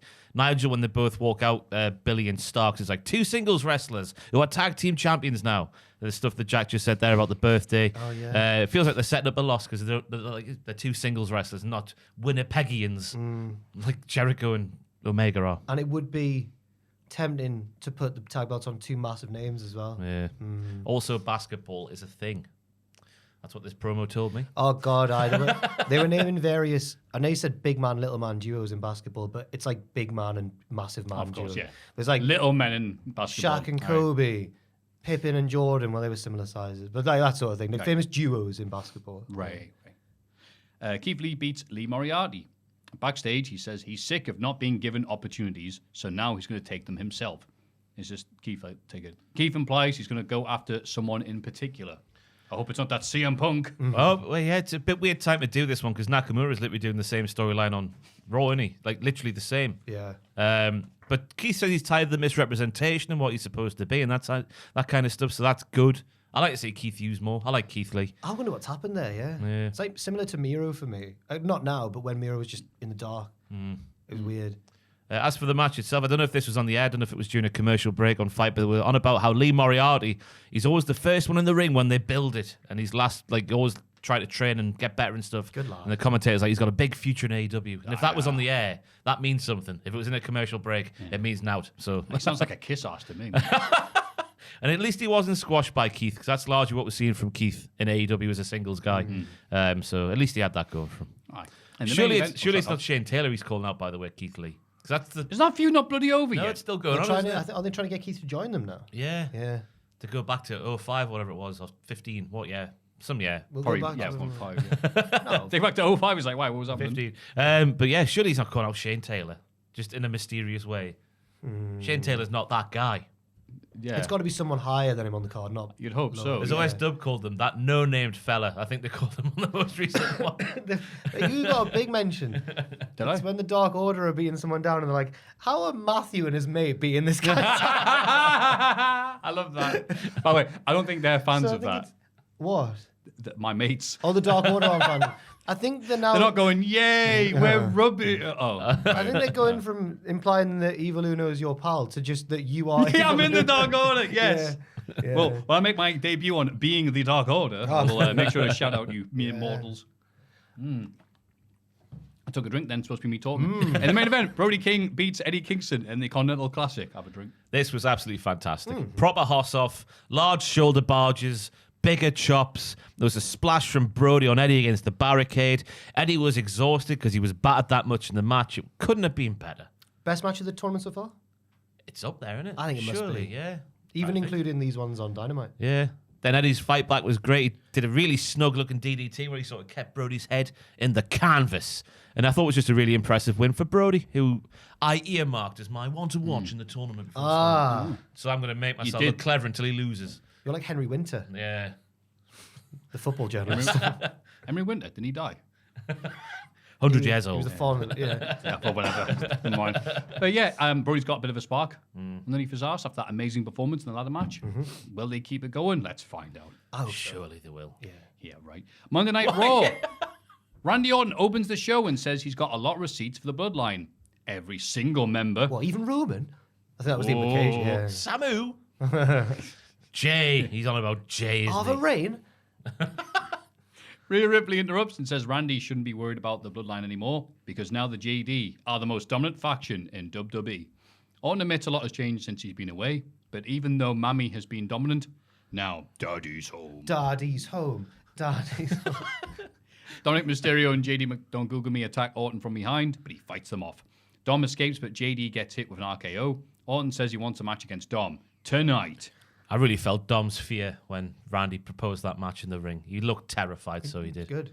Also, I learned this week that Dom, they've got a series about tattoos on the YouTube channel, the YouTube channel. Dom got his first tattoo when he was 15, I think he said he was. His dad took him along to his tattoo guy. So Ray is actually a bad dad. That's illegal, that. Shocking. Just a pen and a frying pan. Yeah. Keep it No, on he's the- got like a How do you spell LWO? he's got a big biblical quote on his ribs. Oh. Apparently, he wanted to get it done on his shoulder or something, and Ray was like, "No, you get it where it hurts." He Oh. never get him on his ribs. I suppose one of those places that doesn't hurt. Oh, he's a terrible father. I was like, okay, cool. Orton's opened the show. Interesting not to have Punk come out, but I guess they want to keep the audience throughout the show. But they were like, the first hour of Raw's ad-free. Yeah, I I was was, gonna like, say. well, Punk's got to be showing up then in the first hour, like a fool. But I listened to Brandon Thurston and the guy from Post Wrestling is John Pollock. They do like a weekly podcast, and I was listening to theirs just the other day where they're talking about Raw and how it did and the numbers and everything. And they said that Brandon Thurston was like, it was probably wiser, just from a business point of view, not from an entertainment point of view, but just to keep Punk until the end, because it would have led to a higher average rating overall, because people would have, even though they lost people over the course of the show, it kept it overall. But just as a fan, I would have preferred if he'd opened the show, I think. You got to imagine there was a fair few people watching Raw for the first time in many years. It was on Twitter, you see the Twitter, everyone was going, Yeah, I saw so many people going, is Raw usually this crap? oh. And I'm like, was oh, his like cool- this it is was why his I cool don't. friend. Yeah, this is why I don't watch WWE. I'm like, well, oh, okay, fair enough. I think it's been very solid this year, These but cool whatever. people, eh? I put Orton out here looking like the Putin gets wider every 5 seconds meme vid. I hope somebody would know what that was. Interesting that you said he's back here for as long as he can stay here, because at a live event over the weekend, Tom was telling us, apparently he flashed up 10 more years. 10 more years. Yeah. You can't. I don't trust anything Orton says. He doesn't care. Yeah. You see how much fun he was having on his way to the ring? Oh, Signed he was the so kids happy. thing. Yeah. He even called him kid, didn't he? Like an old man. Hey, kid. Kid. Because he is a bit. He doesn't look like it, but he is. Can't wait for that kid to become a wrestler and retiring in Saudi Arabia. Oh, and then they show the clip when that person's making their debut. Yeah. Years ago, I met Randy Orton, and he signed a thing. I think on the day of Survivor Series, Punk tweeted a picture of him and a young Cora Jade. She's like a teenager. That's a nice video, that. 'cause Yeah, it is. Her dad's like, thanks to people like you, she's on the straight and narrow and doing well in school. And all Not that now. stuff. She's a heel. She skateboards now. Yeah. They're like that Dominic Mysterio was getting tattoos at 15. Backstage, several tag teams are hanging out with local musician Jelly Roll. Hi, Jelly Roll. A confused R-Truth. Big jelly roll Yeah, we of love course. Jelly Oh, yum yum. Cultaholic's favourite band. A in the world ever. Confused R-Truth looks around for food before getting to Zawa to do his role. Again, only the wrestlers are popping for Akira's dance. Ooh, Like WinRAR, crowd aren't buying it. that's nasty. WinRAR. Yeah. Joe loved the WinRAR reference. Hey, got the Joe pop. R-Truth stole Jelly Roll's pop. He did. I hate it when someone steals my Jelly Roll pop. You can't be doing that at Jelly Roll. No, you can't. He's a national treasure. I have seen Jelly Roll before Have you? on YouTube. I can't remember what the video was, but I've seen him before. Kids react to Jelly Roll. He's a thing in Do America. you prefer Jelly Roll or do you remember that guy who did the song And I Still Ain't So Hardy. Down? Hardy. Hardy Roll. Where was that? Was that a WWE? Royal Rumble? Oh, Rumble, that guy. Oh, my God. That Wall to wall and I still. I like badly drawn Kid Rock. Yeah, I remember think him. Jelly Roll could be a wrestler if he wanted to. He fit he knew the assignment, as the kids like to say. Good luck in and this size, segment, brother. Yeah. Yeah. Swole Good- shoulders. Good snap on that jelly. He was playing along in the segment really well. He felt like a wrestler. You really like Jelly Roll? I'm big Jelly Roll. You love Jelly Roll. I don't know what he is. You put over Jelly Roll more than anything that happened on Collision. I don't know what. I'm going to Google what kind of music he is. I don't even know what kind of music he is. I reckon it's like country pop. Country pop. Yeah. You just call it Jelly Roll. Rap. You rap. Yeah. Let's That's have just a because look. he had face tats. Yeah. Jelly Roll singer Jason Bradley Roll. DeFord. Oh my God, he's older than he looks. His real name's not Jelly Roll. He's 38. Liar. Jelly Roll, sometimes stylized as Jelly Roll, all one word, is an American rapper, singer, and songwriter. So everything. He does it all. Genres: hip hop, country rap, country rock, country, southern hip hop. Wait, hang on. He's both your answers. He's like Hardy. He's Hardy. Wall to but- wall and I He's still got more ain't- titles than Billy Jericho's with Wikipedia. Yeah, whatever. Creed brothers win a tag team turmoil match, also involving DIY, Otis and Zawa, Indusher, The New Day, and Imperium become the. There's been another famous death. My mum's just texted me. Oh, Alistair Darling, who's Alistair Darling? politician. I didn't think he was still. Wait. I'm actually drawing a blank. Alistair Darling. White Oh, hair. his eyebrows are a White different hair, colour to his dark head. eyebrows, Yeah. yeah. 3 in one day. Sorry to interrupt. Jimmy, you. 70 Jimmy years of Corkill. From. Oh yeah, she put, Brookside. and last but by no means least, Jimmy Corkill. Oh, from Brookside, aye. Yeah. And incidentally, I cannot believe Henry Kissinger wasn't already dead. Yeah, 100 years old. Alistair Darling's 70. Thanks, man. Former Labour Chancellor. Man. Text me with a massive update on. She loves a celebrity death, my mum. Did Aaron Ramsey score at the weekend? Did we? He's got 4. Joel, can we have a look if at Cardiff's result of the weekend to see if Aaron Ramsey scored? He heard this, Maffew. Every Go time, on. there was a period of time over a few years that every single time Aaron Ramsey scored, a big celebrity died soon after. Yeah. So if Aaron Is Ramsey, that a thing? Yeah, if Aaron Ramsey scored in Cardiff's last game, or they got beat 0-1 1-0 at West Brom, at home to West Brom. Well. Did he score in that game? No, the curse it's broken. Yeah. The witches have lifted the curse of the Aaron Ramsey death. Oh well. So is that the headline? Aaron Ramsey killed Henry Kissinger. Basically, yeah. Well, not And this Alistair one, yeah. Darling. Oh, I didn't. Right. So I've broke this down into like a highlight from every mini match inside the gauntlet I was gonna say, thing. that makes sense. The double caterpillar from Otis and Tozawa was spine tingling. But then when I took a step back after I saw the caterpillar, I was like, wow, that was impressive. I remember what AA are now with Tozawa. It's sad. I remember the summer of Chad. Mm-hmm. Do you not? I do. I do as well. Terrible. Vieira and Sanga, I was thinking there at the start of their push because they called out Imperium, didn't they, in a little backstage segment? Yeah. But then, oh no, lol, they lost. Oh, no, here. lol. Oh no, lol, they lost I here. thought they were trying to recruit Ludwig. That would be weird, I know, but he's like the whitest man in existence. Apart from us. Yeah. Then we had the NXT Wankathon, I've called it, with the Creeds and DIY. If they had the crowd in the palm of their hands, the more they went on. Just when Barrett was the commentator. Julius again stealing the headlines with his deadlift powerbombs on Gargano to set up the final Brutai From ball. his knees at one point, Yeah. I think.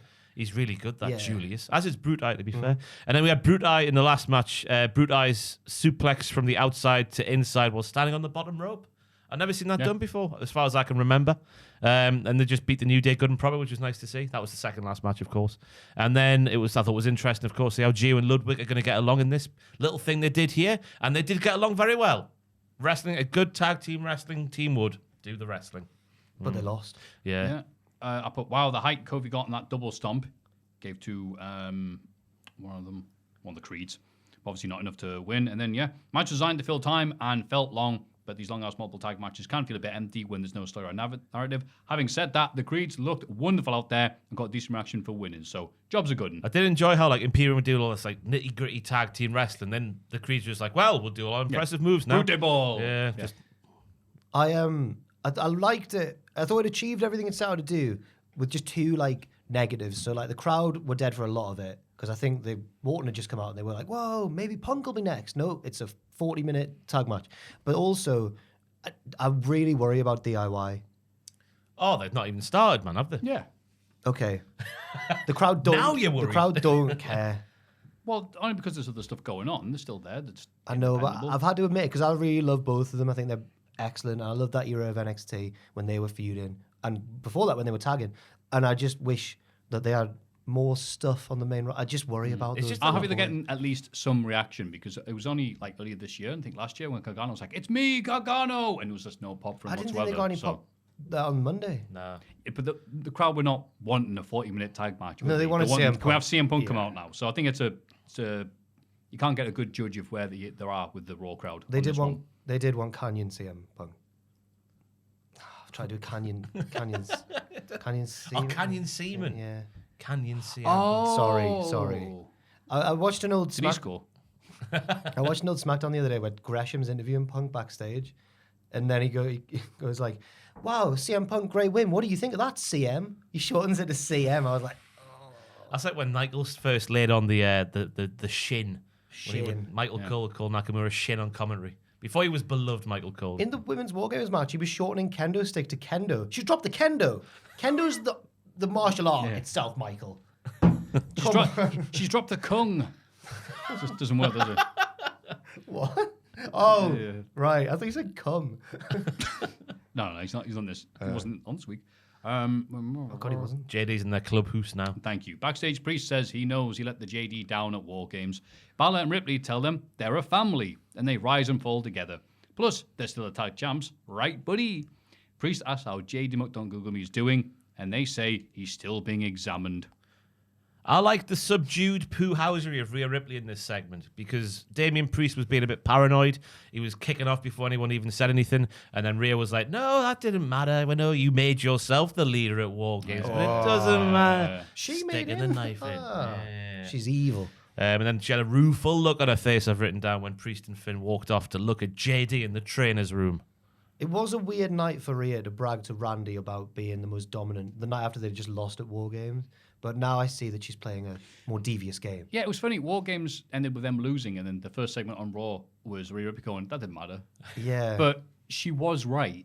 Because She's no still- one was talking about bloody Judgment Day losing. It was all Orton's back, Punk's back, R2's back. And Henry she's Kissinger's dead. still very dominant, and she's a member of the Judgment Day. Yeah. And Henry Kissinger's dead. She's selling a spit.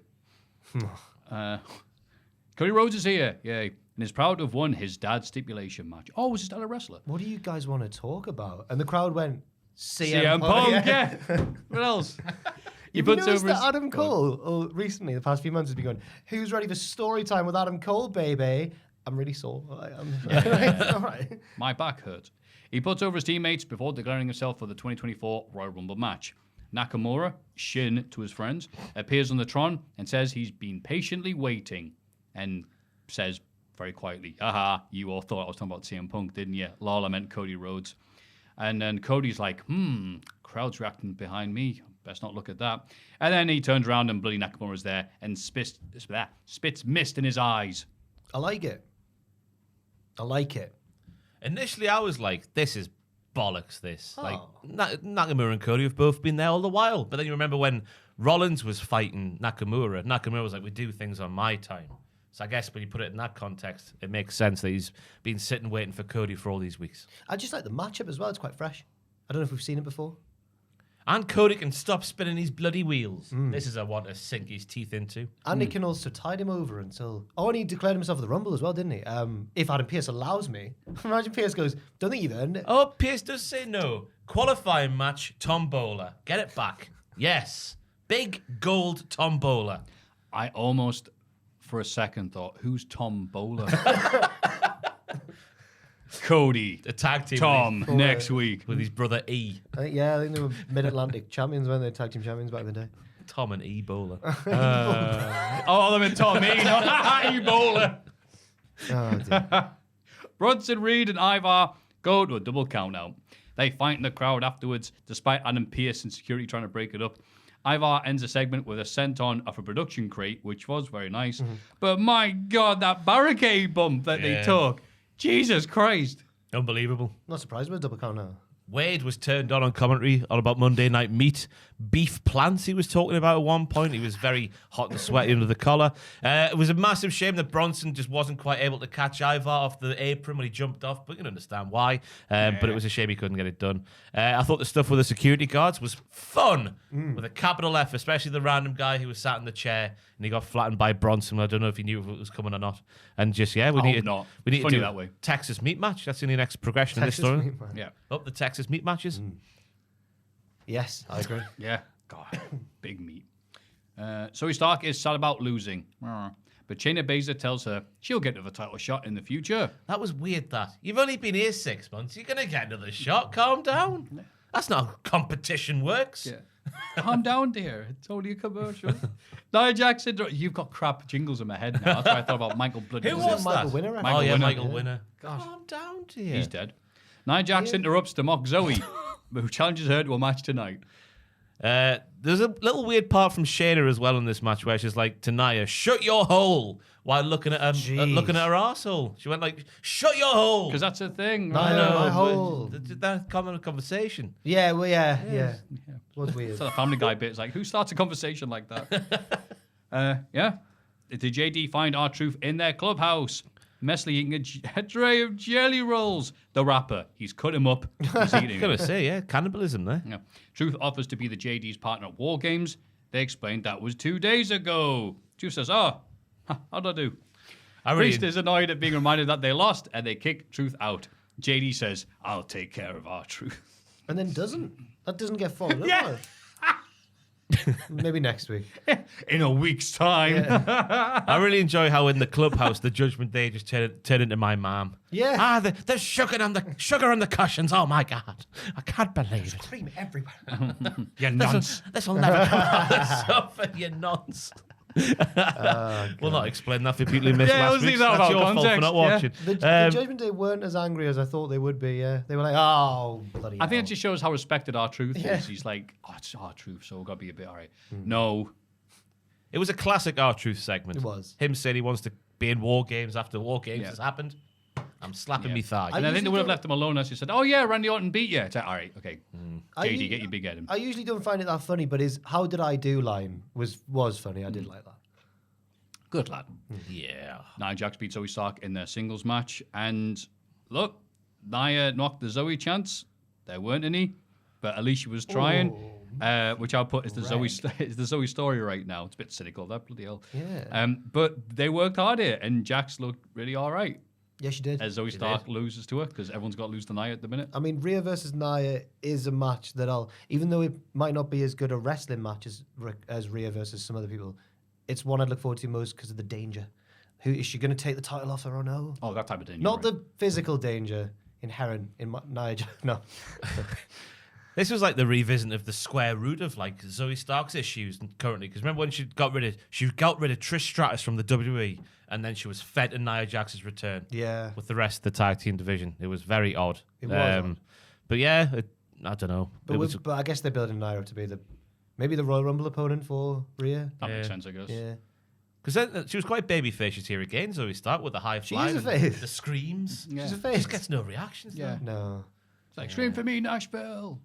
And they didn't. No. And I always when I see I always forget that Shayna's meant to be a face now as well. Just you're that used to Shayna being a kayfabe, Yeah. curmudgeon. Yeah. Was Shayna heel against Ronda? Yeah, she was. She ran her out of the company.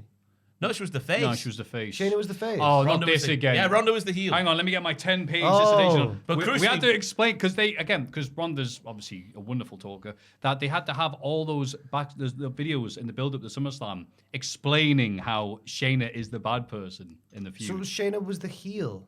Oh. Not this No, the again. face. Oh, no. Yeah, Oh, Ross was right, Yeah. yeah. Then why am I confused? Because Because it was badly Yeah, done, okay, yeah. and they had to fix it in the post. Anyway, It was a decent little match with yeah, these it two. was, wasn't it? Fantastic. Yeah. Gunther tells Imperium to take care of DIY. Superstore. They walk off arguing, leaving Gunther alone until he's confronted by The Miz.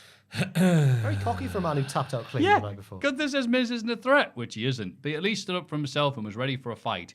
He belongs in the ring, just not in Gunther's, which I thought was the nicest possible thing this big bad man could have said to him. Yeah, he lost fair and square. He can have no complaints about being at the back of the queue. And again, it wasn't me. The Miz was like, aha, that's right. I'm your next challenger. It's like, no, you've just been my challenger. He's doing not true. But he was first Yeah. on the scene in his defense. Oh, Miz Truth getting together. Oh, yes. If he starts smoking tabs again, I'm all for it. Weren't they involved with CM Punk? His feud with Triple H? It's when they got escorted out the building, wasn't it? The Oh, police? It was Yeah. Hell in a Cell match. Hell in a Cell match, yeah. Oh, Yeah. God. good time. Ah, Seth Rollins arrives. The crowd chants CM Punk, but Seth says he doesn't want to waste time talking about that hypocrite. Rollins needs to bookmark every single clip that's being shared on Twitter at the moment where Punk said something that's aged terribly after his return. Mate, Oh, Just I hope use it- use I them hope in it's promos. deliberate. It should be Oh, deliberate. it's gotta be yeah. in the I logo. hope so. he starts to talk about his next title challenger, but Drew McIntyre interrupts and congratulates Seth for winning at WarGames. This is my highlight of the week, this bit. Seth says he's always respected Drew for his honesty, but even though he deserves a rematch, there's someone who currently deserves a title shot more. And Drew is very calm, and he's like, all right, fair enough, no title match for me then. You're the champ, so you get to call the shots. By the way, who is getting the title shot? Jey Uso. Ugh, headbutt. Well, he knocked the belt, didn't he? That's what cut his Yeah. head open. Bless him. Shoot headbutt. Drew is furious, puts himself open with a headbutt to Seth, and someone's put, Shibata! Someone's put. That was me. Oh, Jack the it's Jobber. you. You're so good. Jay runs out to That's say... how Shibata retired himself. They had to take his brain out of his head. That's right, I have read that. Jay runs out to save Seth and super kicks Drew out the ring. He hands Seth the belt. Yeah, but I do... This Seth Drew stuff has possibly been the best thing they're doing at the minute. Oh, yeah. Yeah. I like the entanglement. I like the strange relationships between the different people. And I like that it's not just face and heel. People are doing what they would do. Yeah. And Drew's getting angry about logical stuff, even though he's the bad guy. And I like all that. Yeah, Drew came out clapping the hands of all the kids. He's not a face or a heel. He's justified in what is Justified Drew. justified. Drew, just Drew. Yeah, I don't know what I'm trying to say here, but yeah, it was Right. good. And then backstage, Sammy confronts Drew about attacking Seth. He says they've been on similar paths, but Sammy always picks himself up because he knows he can win the world title. Drew wants a match with Sammy next week. WrestleMania, baby. Yeah, and Sammy's like, come on, man, you be a man. All right, then. But then he's like, so weird because, Drew, he's mad at your friend. So you deserve this match next week. If Punk does win that belt off... No, What? no. Why? Don't CM put Punk him in being the Roman. world title picture. No, beating Seth. Oh, If Punk beats Seth. No. Really? You wouldn't Yeah. rather see CM Punk? No, No, sorry. I wouldn't. Oh, come on. I don't think that feud needs the title. Oh, but if Punk were to do that, there's no one I'd more like to see dethrone Punk than Sami Zayn. No. Because he was like the anti, he was like a lovely Yeah. guy, like he's like the anti-Punk. Ross isn't referring to the title that he has on Raw. He means the title of whiniest wrestler. As much as Seth was right in what he said in his promo, I just don't. He's not a face. Yeah, that hypocrite. Seth Rollins. I also. Rollins isn't a hypocrite, though. No, he's just a moaner. Did you see the old tweets that people found between Punk and Rollins where they've been best mates?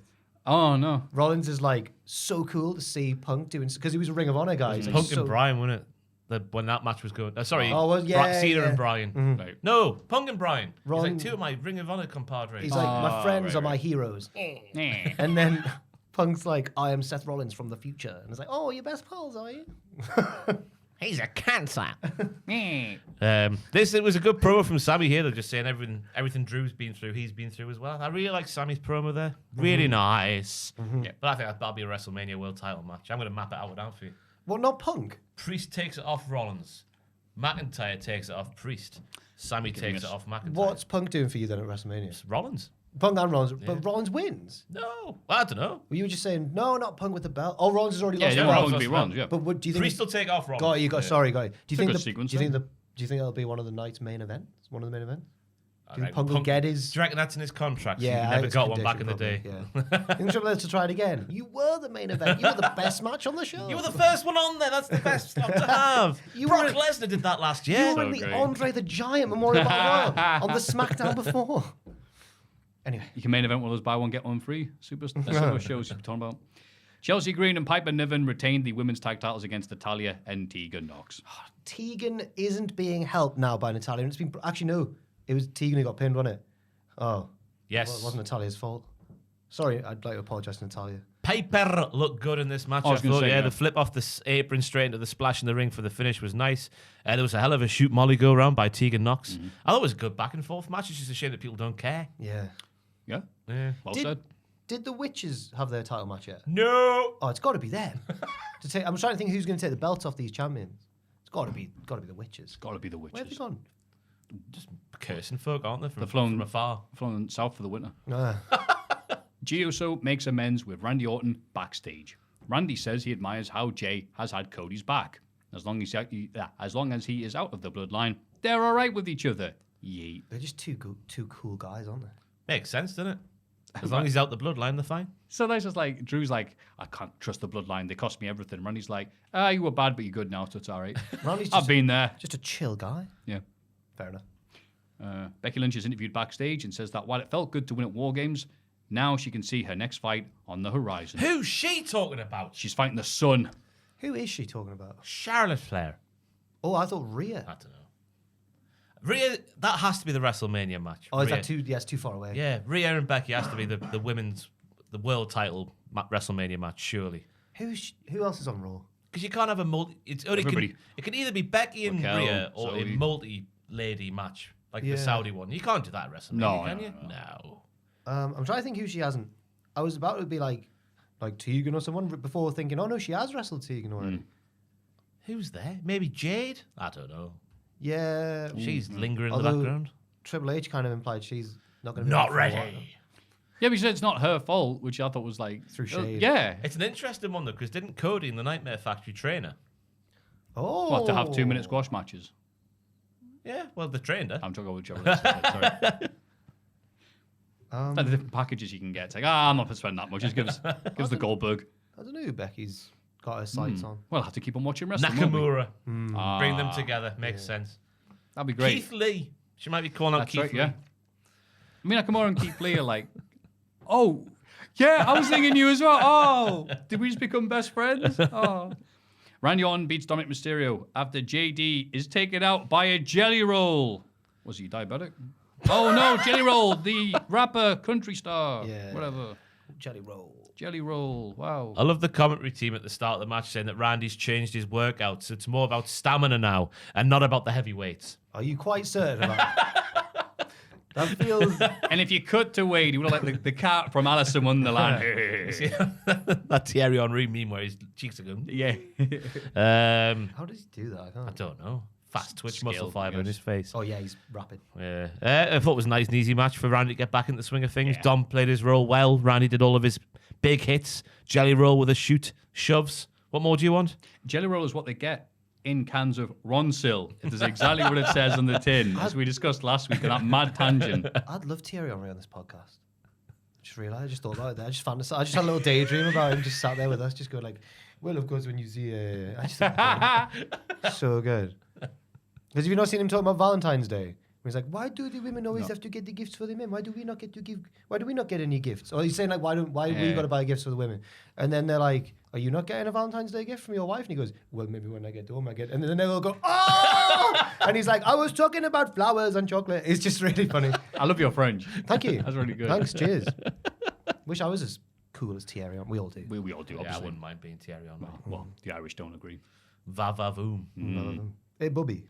Who's he talking to? That Perez. Yeah. Okay. My mate used to tell me he was talking Bobby to Ball. My mate used to tell me he was talking to Bobby Robson because he was going to sign for Newcastle. I was like, Stranger things have happened. yes. CM Punk He's also not been signed by Bobby Robson. Comes out and does his promo. Let's talk about that. Let's talk about that now if we haven't done already. Yeah. What would Thierry Henry think of this promo, Jack? Why, it is bull poo, as he would say. If my wife gave me this for a Valentine's Day gift, I would leave her. It's, again, I hope the intent was for it to Thank you, be... Joel. I hope the intent was for it to be like purposely disingenuous, because the I'm home stuff and all that malarkey, didn't. It's a hard sell at this point after everything that's happened. Maybe if you stick around for a bit longer, but that reminds me, someone on Twitch, I think maybe it was Montana Billy, I think, said, we need to put money on. Oh, it was Montana Billy. Yeah. Thank you. How long he's going to last in WWE? Should we make that the big question? Go with that later on. Yeah, why not? Oh, it's a Yeah. bit inflammatory. Good. That's what people want, the clicks. Oh. Everyone else, the entire plan's be talking about it. Yeah. They're on the Thierry Henry podcast. You talk about CM Punk. So yeah, we'll do that at the main event. Thank you, Okay. Montana Billy. But yeah, it was just, hi, I can't talk about the things you want to hear. So, hey, how about that weather? What's the deal with airplane food? It was just, okay, I'm back. I'm so happy to be back. Do you believe me yet? There was a It didn't feel like there was real proper emotion. Some of his AEW stuff, which everyone's been sharing now, even with MJF and whatever. It's like, you can feel it. He was like, yeah. And this was just, yeah, cool. Part of the problem, I think, was that it was rushed. But that You wasn't. think? But yeah, it was. It was. I rushed. mean, The how long reports do you have said- need? Well, reports it was quicker than his usual promos are, but I think that's only part of the problem, and I do think it was a little bit phoned in. Which, when CM Punk's delivering it, still sounds more convincing than 90% of the roster. Yeah, but plus also as well, like just the idea of, all right, Rollins comes out. I don't like you, CM Punk. Oh, Drew. Yeah. Cody's like, oh, I don't like this. America. Oh, Nakamura. And I'm beefing with him. Who's Punk beefing with? It's meant to be Seth, but this Drew thing It just confuses it. he just kind of just didn't say anything. There's the line where it's like he walked in and everyone came over and it was all hugs and kisses or whatever. He's like, then it was almost everyone with the hugs and kisses. That was hinting at maybe Rollins. Yeah, and that's what I mean. McIntyre. Can you just say The bit at the very end, off mic, just to the camera, when he said, "I'm not here to make friends, I'm here to make money." that was the best bit? That's the Punk I wanted. Yeah. I wanted that for the whole promo.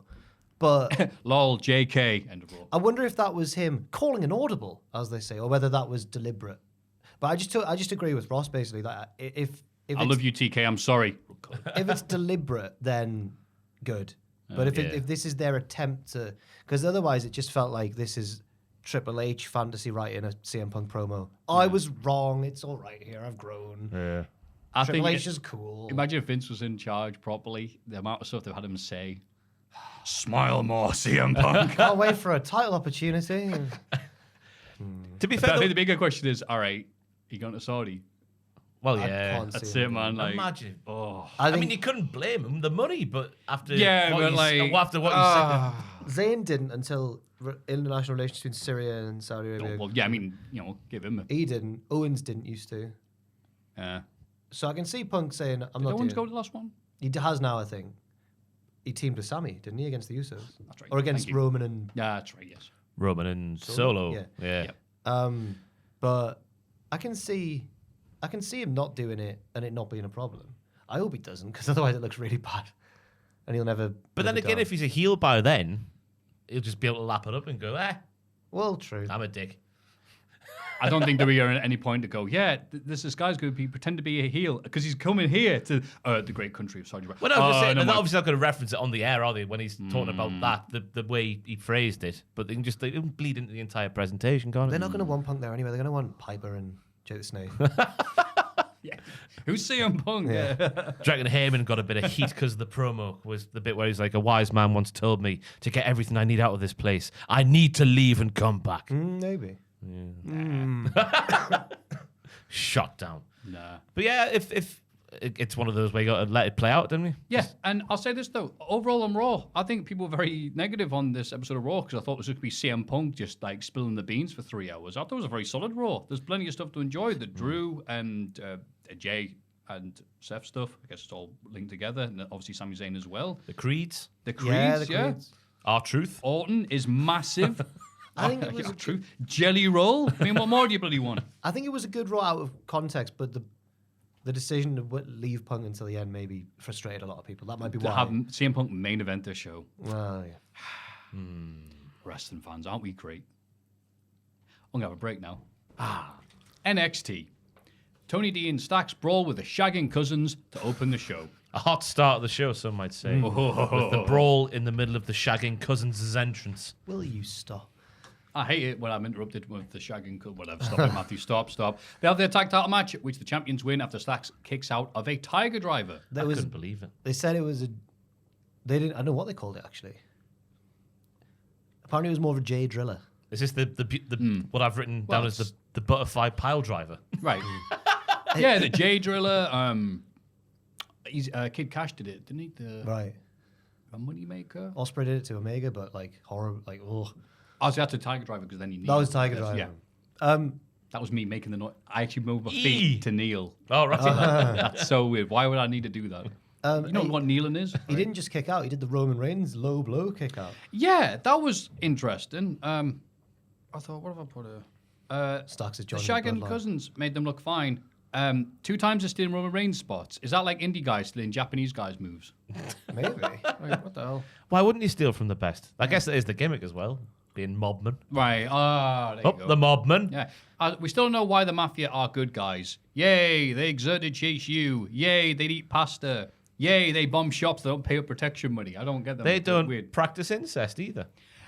That's okay. That's one thing you can definitely say, that they don't do incest. We should cheer them for that. Well then, lads.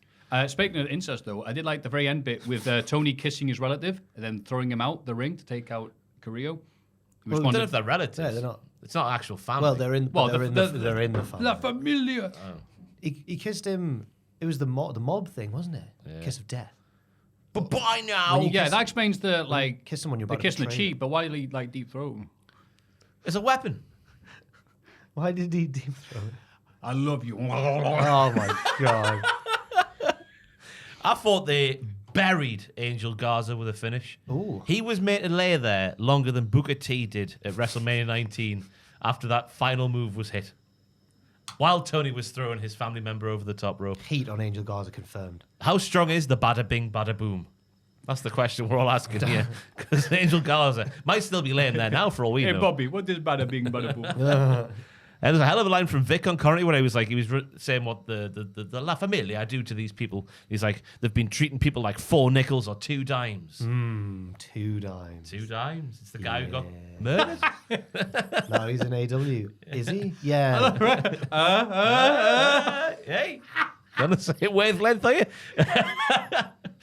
Booker T does not know Humberto Carrillo's name. He spent the whole match calling him Carrillo. Shaka Uno and Shaka Dos. He saw the eyes on the L's and he went, Whatever. Him. But yeah, I thought it was a decent match. But yeah, the finish was a bit confusing. It's Angel by God Garza. That's who that is. Not here, he ain't. Backstage, Ilia Dragunov over his. This was the best segment for a long time. This is what they mean. This is how Raw should have opened with a quick match and then CM Punk. I don't know what you're This is talking. it, NXT highlight. I don't know what you mean. This was a perfectly natural conversation between 2 friends. I'll tell you what, Axiom. Sorry, yeah. Backstage, Ilia Dragunov. No, sorry, Nathan Fraser, I should say, is talking to the masked man. Axiom. Talking about how Baron Corbin's life is so much better than Ilia Dragunov's, because watching a promo of Baron Corbin doing this. Ilia Dragunov overhears Nathan Fraser. Fraser tries to apologize, but in a sort of knobhead way, Ilia implies that he wants a match later. He even did the shoulder slap. Hey, it's all right. He's so annoying, isn't he? They don't understand British people over there. He's got to stand up and talk for himself soon because they are making him like a right dickhead in everything he does, apart from the wrestling. Oh, he's so great. And then 2 mysterious masked men walk in by the Did background. you see them? No, I actually You didn't. didn't? What are you talking You? about? I didn't see them. Did you not? Oh, sorry, I got Guys, what the hell? Right, Jack was can excited we then. show them this without it being on the screen? Because I need to show them it because it's so obvious. I'll get on my phone. Without seeing the picture, I'm going to speculate that it's Boa and Dante Chen. I think yes, No, you it's have seen it. It's I've seen those 2 conversing in previous weeks, but I didn't see them on this week's. No, I'll show them it on my phone. Jack, I know what you're talking about. It's the 2 doctors in hazmat suits, not one to come near and catch whatever Nathan Fraser's got, because he's aging 10 years every week. You know, like those like psychology tests where it's like try and I know count what how you many mean. times people cross over. But it's like, did you see the you see that? panda or whatever, the clown? It was carry on, but I'll find it. No, I'm going to see this. I can't think Yeah, about I'll come back to it. I just thought it was fantastic how Nathan Fraser finally, like, literally put his foot in it. Literally, that's metaphorically put his foot in it. He metaphorically, but literally put his foot in it. Because he was speaking words like he does, like a dickhead, and the guy he was talking about overheard him, and then he got absolutely battered, and it was cathartic. Yeah. Right. I'm going to mute it. I don't need to mute it, do I? Yeah, I'd mute it. Yeah, we're Okay, doing a podcast. The adverts are playing. Well, at least the WWE's getting their ad revenue. But yeah, in what Nathan was saying, he is being truthful. Like, we would rather have Baron Corbin's life. It's just the way he was saying it. Yeah, you can't be talking Look smack how- about Pete. Go on. look how Yeah, obvious now they we'll go look at this. And so we're all just staring. at Oh, me. yeah, it's Bo and Dante Chen. They've painted their faces.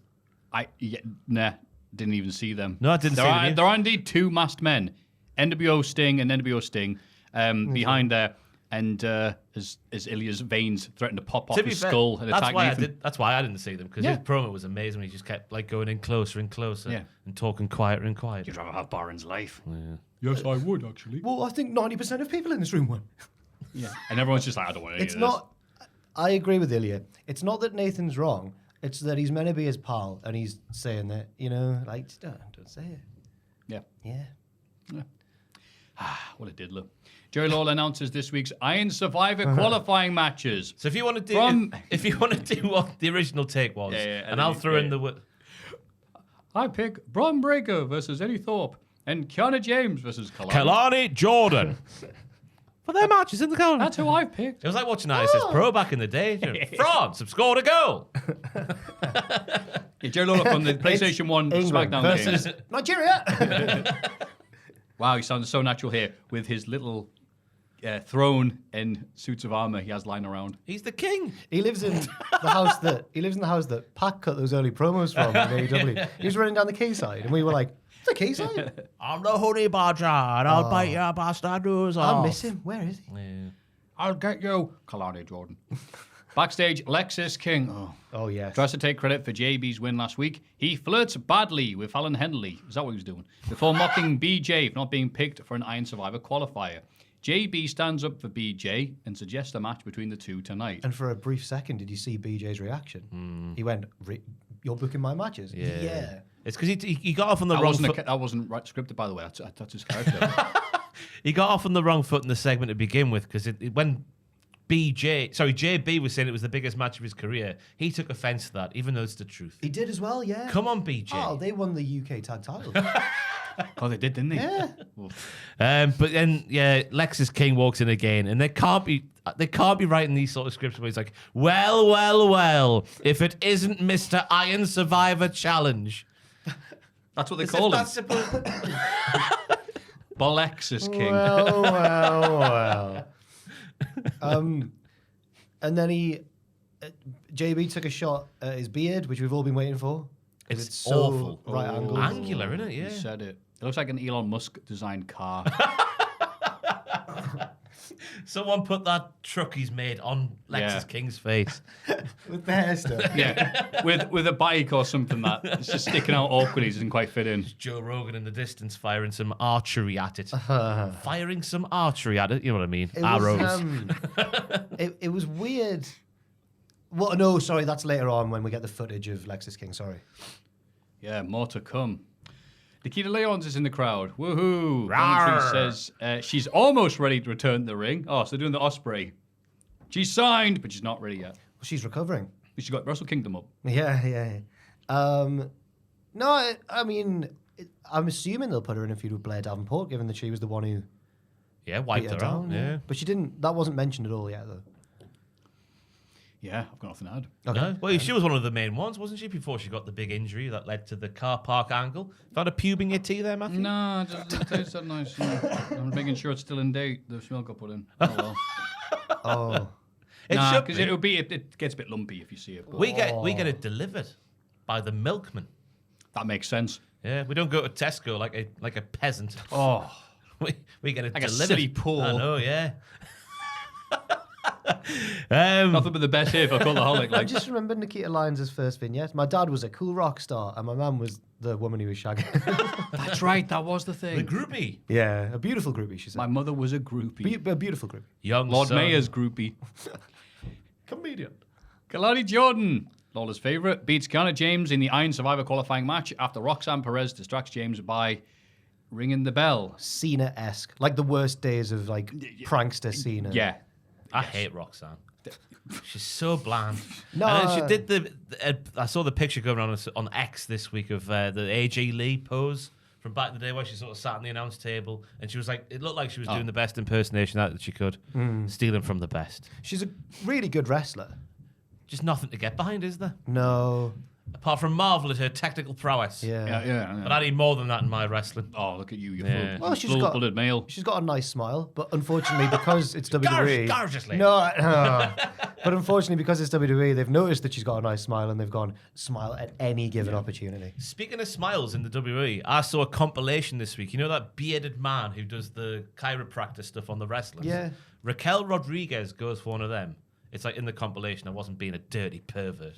And she's getting it done, and she's like, I just laugh when I'm in pain. And he's doing all the bone cracking and whatnot, and she's just going, It is horrifying. Wow, to she's watch. like Swerve Strickland stapling himself. Yeah, literally like that. care. All that was missing was the blood on the face. So that's why she smiles all the time, because she laughs at everything. Right. It was quite endearing, actually. It wasn't horrifying. But that's why she You made it smiles. sound very, very scary. But thank you for that. Yeah. Booker says Kiana's been downloading all the info like chat GPT. That's that up. Wait, how did Booker find out about that? I thought the last thing he should be doing is talking about that type of thing. It's not hard to program a soundboard to say biscotti and just meat every 5 minutes. Yeah. Roxanne rings and yes, can I have my chicken delivered soon? Roxanne rings the bell and she does her YouTuber thumbnail face as the entire crowd is silent. If this finish was any flatter, AJ Styles would be asking questions about it. He's come with the A+ material this week. You've turned into a stand-up. Make sure you write good stuff so they don't get mad at you for not watching Collision. Oh no, I didn't mean to read that. Forget that bit. It was good to see Kalani keep up with Kiana. We all know how good Kiana is inside the squared circle. I thought Kalani kept up every step of the way. I thought the finish was all right with the split-legged moonsault, showing that she's one of a kind, as Vic likes to say every time. Yeah. One of a kind. To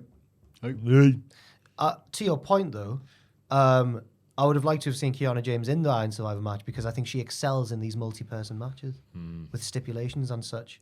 I think she did well in last year's Iron Survivor. I think she did as well, Yeah. yeah. It's when we all realised, oh, she's actually pretty good. Yeah. And the gimmick is sensational. It's not satire. Yeah. Yeah. I'm being serious when I say this. Alpha Academy cut a promo on the Metaphor and want a mixed trios match with them next week. The Metaphor later accept. They're the fashion, the passion, and the action. I like that. Yeah. The fashion, the passion, and the action. I'm a survivor! So many times he said that. Yeah. I really enjoyed his like snow costume this Yeah. time with Yeah. the big fluffy hat and the parka. It was Yeah. good. By the way, speaking of Scotland, you know, on your Spotify rap, when it says, you should move to this place because more Yeah. people in this place listen to Oh. Queens of the Stone Age, my top artist this year.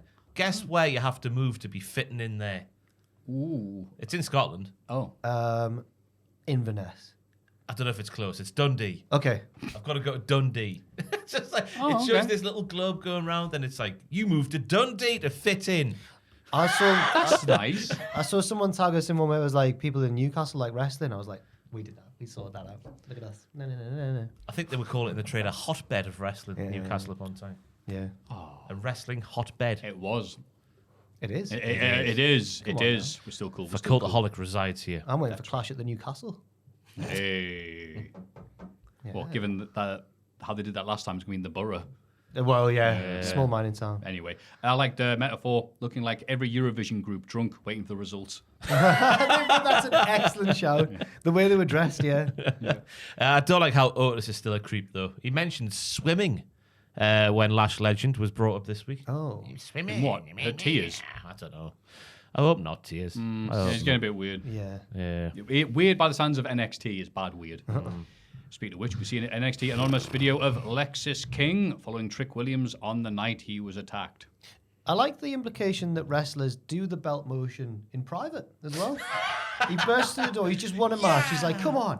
All right, Pillman, can you be act natural here?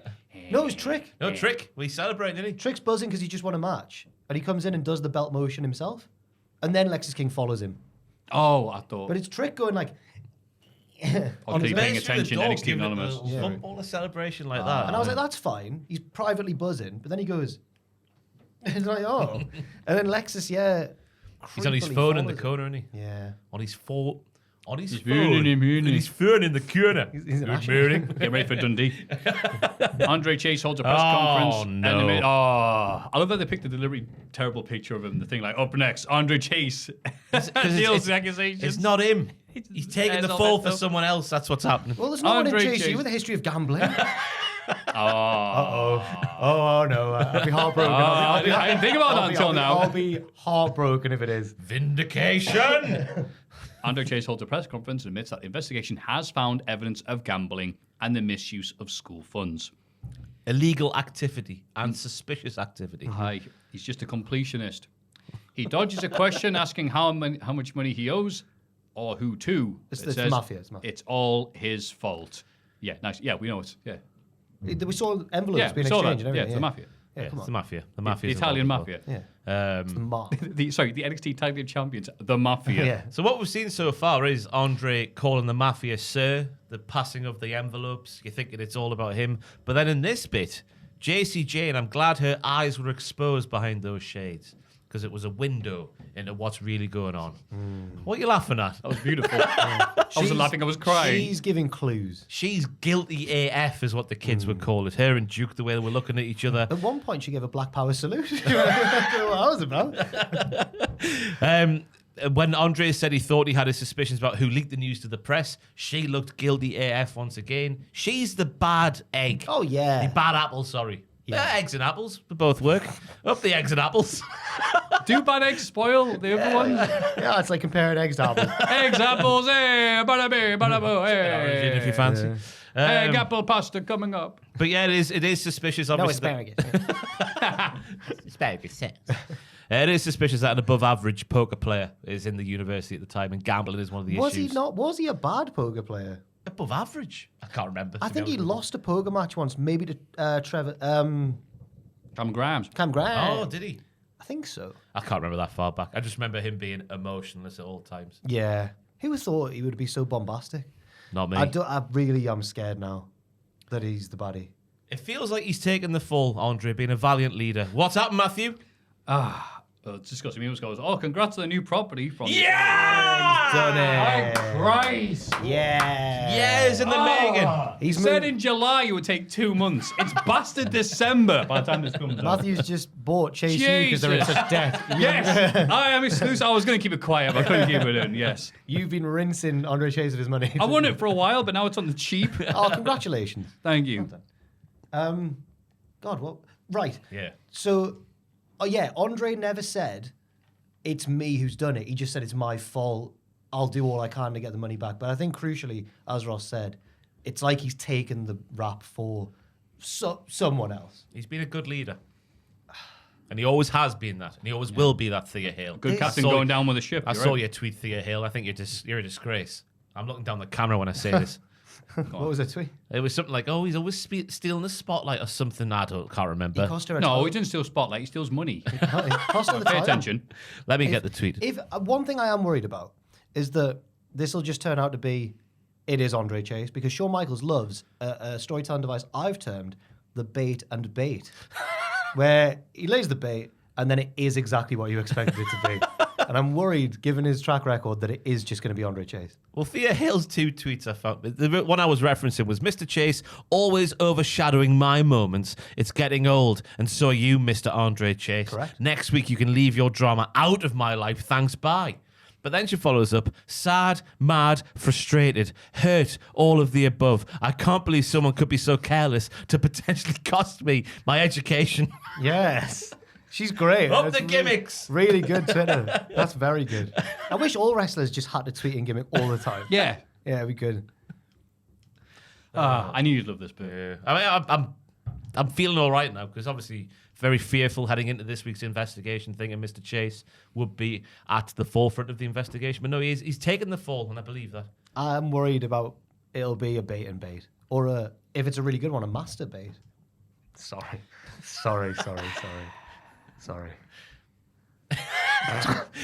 Congrats on the new property. Matthew. Yay! Master of property, master of beat. Uh-huh. Braun Breaker beats Eddie Thorpe to qualify for the He's a Iron different Survivor kind match. of master bait. Fish and bait. Trying to think of any. That's all we've got, really, isn't it? Yeah. I'm shocked that Eddie lost. No, I'm not. Yeah, I was going to say, I'll just put, beat up DJ Yif. He's a different level, isn't he? Like the pop and the snap, the intensity, Yeah. the balls. Yes, both of them. I point at Breaker and go, because I've got some people who go, like, you watch NXT. I'll go, well, yeah, not all of it's good, but when it is good, there's guys like Braun Breaker. Yeah. And people are like, no, he's not good. I'm like, when was the last time you saw him? It's like years ago, or maybe I just haven't watched him. I'm like, no, if you actually watch a full proper match, he's really bloody good. I'm worried that they're gonna, because Braun seems to have somehow not fallen totally into the trap of wrestling like everybody in WWE, and he's retained enough of his own Goldberginess, basically. Whereas I'm worried that Jade Cargill might lose some of that if she just becomes like an NXT robot. That's a good point, but I mean, literally all she did for like 2 years was, apart from like 3 occasions, maybe even not even that many, was like, just beating people. It was sort of Goldberg, and that worked. Yeah. I don't know. What am I saying? I never You're see right. Goldberg with his sorority. I've said that word wrong, haven't I? The baddie. Sorority. All the pretty girls dance like this. Goldberg and the Oh, Mean Girls, Pretty yes. girls walk like- Yeah. What an entrance that was. Gorgeous. Trick Williams and Carmelo Hayes are angry that Bollocks is King appears to be the person who attacked Trick. Again, he literally admitted it a couple of weeks ago. Yeah, what's happening with the show? Carmelo wants to get revenge now, but Trick says he first wants to concentrate on the upcoming Iron Survivor match. 1 second there, Carmelo, mate. I've actually got quite important stuff going on. Not that you qualified. I'm like, oh, I quite liked it. Yeah, Mello's been sensible, isn't he? Just concentrating. No trick. Sorry, Trick's being sensible, concentrating on the Iron Survivor. I thought Mello was sowing the seeds for a potential heel turn. Oh, yes. Whether like, we're above and beyond, like attacking people from behind and stuff like that. He's like, we are? So I reckon Trick could be on the brink of winning and maybe Mello attacks him from behind. Because that could be a bait and switch. Oh. A bait and switch. The BBS. Classic. Yeah. In the women's locker room, Ava Ryan. This was such a funny setup. So she's not. I know. Is she spooky now? No. No. Avarain's not. But it's just... The matches are scary. I liked how all the lasses were just sitting there getting along with their days, and Roxanne walks in and goes, I hate Kalani Jordan. Everyone stop your days and listen to me talk now. Yeah, literally as you said it. It was. She had a good game last night.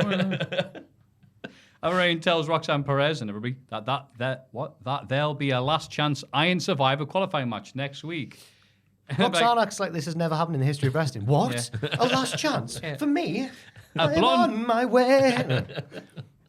A blonde lady. Was it? Who was it? Was it? Petrovich, wasn't it? Was it? I think so. Maybe. I don't Have know. we been doing this for a while, haven't we? A was blonde definitely blonde, lady. But I think the Petrovich is a face, and this woman was a heel. Petrovich has got sticks. Yeah, she's got a sword. Can you be a baby face with sticks? Why If it was helps you stand out and people remember the name, yes. Let us know who that was, please. I don't No know. one, what- no one watches the show. We are No one the watches only NXT and listens to this. They We're- listen to us for NXT. So if we don't know who this is, We're on no a one desert knows. island. We're stranded right now. Yeah. We're asking the trees, hey, who's that blonde lady? It wasn't the one in the Mafia because she didn't have a New York accent. Yeah. Hey, son. She can go, hey, there's a Iron Survivor Yeah. match over here. A blonde lady with capital letters at A the start blonde lady. tells Perez she has no chance because Connor James will also be in the match. They brawl and Connor runs in to attack Roxanne in the melee. Ooh la la. That happened. The Malay. The melee. I thought I'd say it in a funny way because I had nothing to Melee. add to this apart from a blonde lady. Do you know what I honestly thought when I wrote Melee? I was like, will Matthew pronounce this weirdly? No, he won't because of Smash Brothers. But I was wrong. Melee. Yeah. The mealy. Attack Roxanne in the melee. Ilia Dragunov beats Nathan Frazier. And this was a melee. He goes on to help him up afterwards, but Baron Corbin interrupts on the Tron. He mocks Ilya for being up someone he used to call a friend. Were they really friends? At all because he said Corbin's life was better. At Deadline, he's going to take the only reason Dragunov is here, the NXT title, and leave him with nothing. Oh, I've just realised what you're drinking there, or what you have been drinking. Beetroot juice. yes. How's that? It's when I realise I haven't had any veg or drink in a while. Is it so- literally just what you get in just beetroot juice? Beetroot juice, 99%. Lemon juice, 1%. Yeah. Wow. Wow. How was it? Was it literally just like Yeah? what you Oh get? yeah, I like beetroot juice. I like beetroot, so I couldn't sit there and drink a bit of the juice. I'm Randy Orton. I'm drinking the juice. You're on the juice. Ilia with a sheer right away from the bell was brilliant. Reminded Nathan of his EPL roots, of course. Yes. Shearer. Yeah. Boot in the face. The snap Germans from Ilia were spicy. I like the spot where they both went for a kick at the same time, but because Nathan's gimmick is quick man, he landed his first just before Ilia could. Yeah, look at him. He's living life quick. Too quick. Slow down, pal. No, it was. This is like my favorite Nathan Fraser match. I think. Oh yeah, absolutely. It was class. Yeah, the finish was amazing. The H-bomb, then the other H-bomb for good measure, and then another H-bomb for even better measure. Triple The H. Triple H bomb. and hard hitting home. Oh.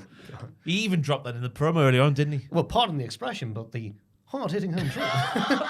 He did that Ilya as should have beat him up there and then. No. Yeah, it's a real shame he has to talk. His moonsault into the Scorpion Death Drop was snazzy. Oh, it was like AJ Styles, but it was like better than the AJ one. The way he caught him, I was like, whoa, Yeah. he's really good. Just don't put him in a mask. Just don't let him talk. He's too good to be like this Have dick. him beat Axiom in a mask. If I wait, I keep Yeah. your mask, man. I like the Corbin promo after the match as well. Like, Yeah. yeah, I'm here talking to you through a screen like you do your family. Oh. I'm ready for a Corbin reign, me. Oh no! Oh, yeah. Oh, so you don't want to see CM Punk, right? No, Corbin would be good as NXT champion, wouldn't he? Dude, he's been amazing on the microphone as a character in NXT these past few months. I don't think you'll do it. I think it's too soon. Yeah. No, he needs to Come because then- WrestleMania, though. maybe, but then I think he can do it so Ilya can get ready for the Rumble. But we've seen NXT reigning champions. I think Cole maybe or Gargano when one of them was. Cole was in when he had that Yeah. match with Pete Dunne, wasn't he? When he was all banged up. Ah, yes. 24 hours later. Bless him. Cole was in the Rumble. It feels so weird to say. Lyra Valkyria talks about the women in the Iron Survivor. Fallon Henley is confident of winning and says she'll be Lyra's next challenger. A mysterious... Yeah, right. What are you laughing at? The last behind the curtain. Who was she? Tatum Paxley, wasn't it? Was it? I think so. Oh. It looked a bit like her. I wasn't too sure. A mysterious and mystical woman appears from behind a curtain. It says even if Fallon wins, Lyra will beat her anyway. Lyra and Fallon are confused. This was just wank. No, it wasn't, She no. was, she was It you? was. What do you mean it wasn't? Fallon Henley called herself a plank because she was like, I am the top shelf of NXT. No, she's you catch it? she's the finest liqueur. She's the top shelf of NXT. The actual self. I'm a plank, me. I'm not like most players. I'll put a $5 on that being Tatum Paxley. Yeah, I thought it was Tatum Paxley. Oh, sorry. I'm fair enough. not 100% sure. Well, because the way it was shot, it was just like some kid had ran on. Because like last time we saw Tatum Paxley, she had that fleeting alliance with Blair Davenport, didn't she? Ah, yeah. That's Which went right. nowhere. Yeah. And then she got married to engaged to Big Body Javi in real life. Oh, that's nice. I don't know why you brought that up. It's relevant. Thank you. I appreciate That's why the she's gossip. crazy though, because she's now engaged to Big That's Body why she lost all of her chemistry. That actually real life stuff getting in the way. I got a bit of because I think what they're doing is she's like a crazed fan of Lyra's, isn't she? She's like, she'll beat you, Lyra. And then when they walk off, she goes, bye, Lyra. She's doing a bit of Mariah May and Toni Storm, I think. Yeah, she wishes. Or Trish and Mickey, I guess. Carmen Petrovic, also known as a blonde lady in some circles, has a sword and knows martial arts. Ariana Grace may be a decorated beauty queen, but Carmen is a decorated third-degree black belt in karate. Yeah. Mm-hmm. What are you laughing at? It was This a is what- funny yeah, line. because you picture them doing it and just try and make it sound convincing. And it's like, yeah, cool. Sound like... We see another Joe Gacy phone promo. Oh, no, sorry, Carmen, come back. I'm sorry. It's always forgiven. Filmed under the ring during the previous match. Good luck up there. Do you even care about me? There is people in this world who think I'm below them. Well, I am. I'm under the ring. I wish that I could refrain from caring what other people's opinions are. Being beneath you is where I'm wanted. This eternal struggle is something I'm dealing with, but it's so hard. Oh, piss off, man. The bells, the bells. Maybe I know. What was this? He's done like a slightly different Nakamura. He's gone, maybe I know who my next target is. Or maybe I don't. Because he's just wacky. Oh, What God. a load of crap. He... I've put people say stuff like, look, nothing can properly fix a bad mood, but doing stuff like exercise, sleeping well, and not going underneath a wrestling ring for hours can help in a small way. This is what they're referring to. At least he didn't jump off the building like he inferred last week. Remember that? Yes. Did he Does anyone care about me? Throws the camera off. No. What's the equivalent he could have done under the ring? I'm going to dig to China. Here I go. I'm going to undo the spring if there's a spring underneath the ring. Then the ring just implodes down on him. Decapitates him. Yes, it's flat. And then, let's see if that wasn't exciting enough. Petrovic versus Grace is next, but Gacy emerges mid-match and steals the ring bell. Grace wins after a sneaky thump in the eye. Gacy rings the bell from the crowd. Why were there 2 angles involving a ring bell on one show? They clearly, whoever thought of the first one liked it so much, they were like, oh, do that again? It's a bait and bell. Yeah. But Ariana using Wade's old waistland is hilarious.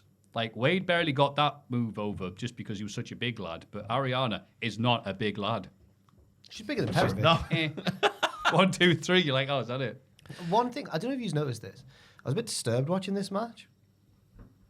Towards the end, when she uses the ref as a distraction to thumb her in the eye, and the ref's separating them in between them, really grabs them, the ref. He's like proper like... Did you notice that? No. Oh. He's proper like, stop, get...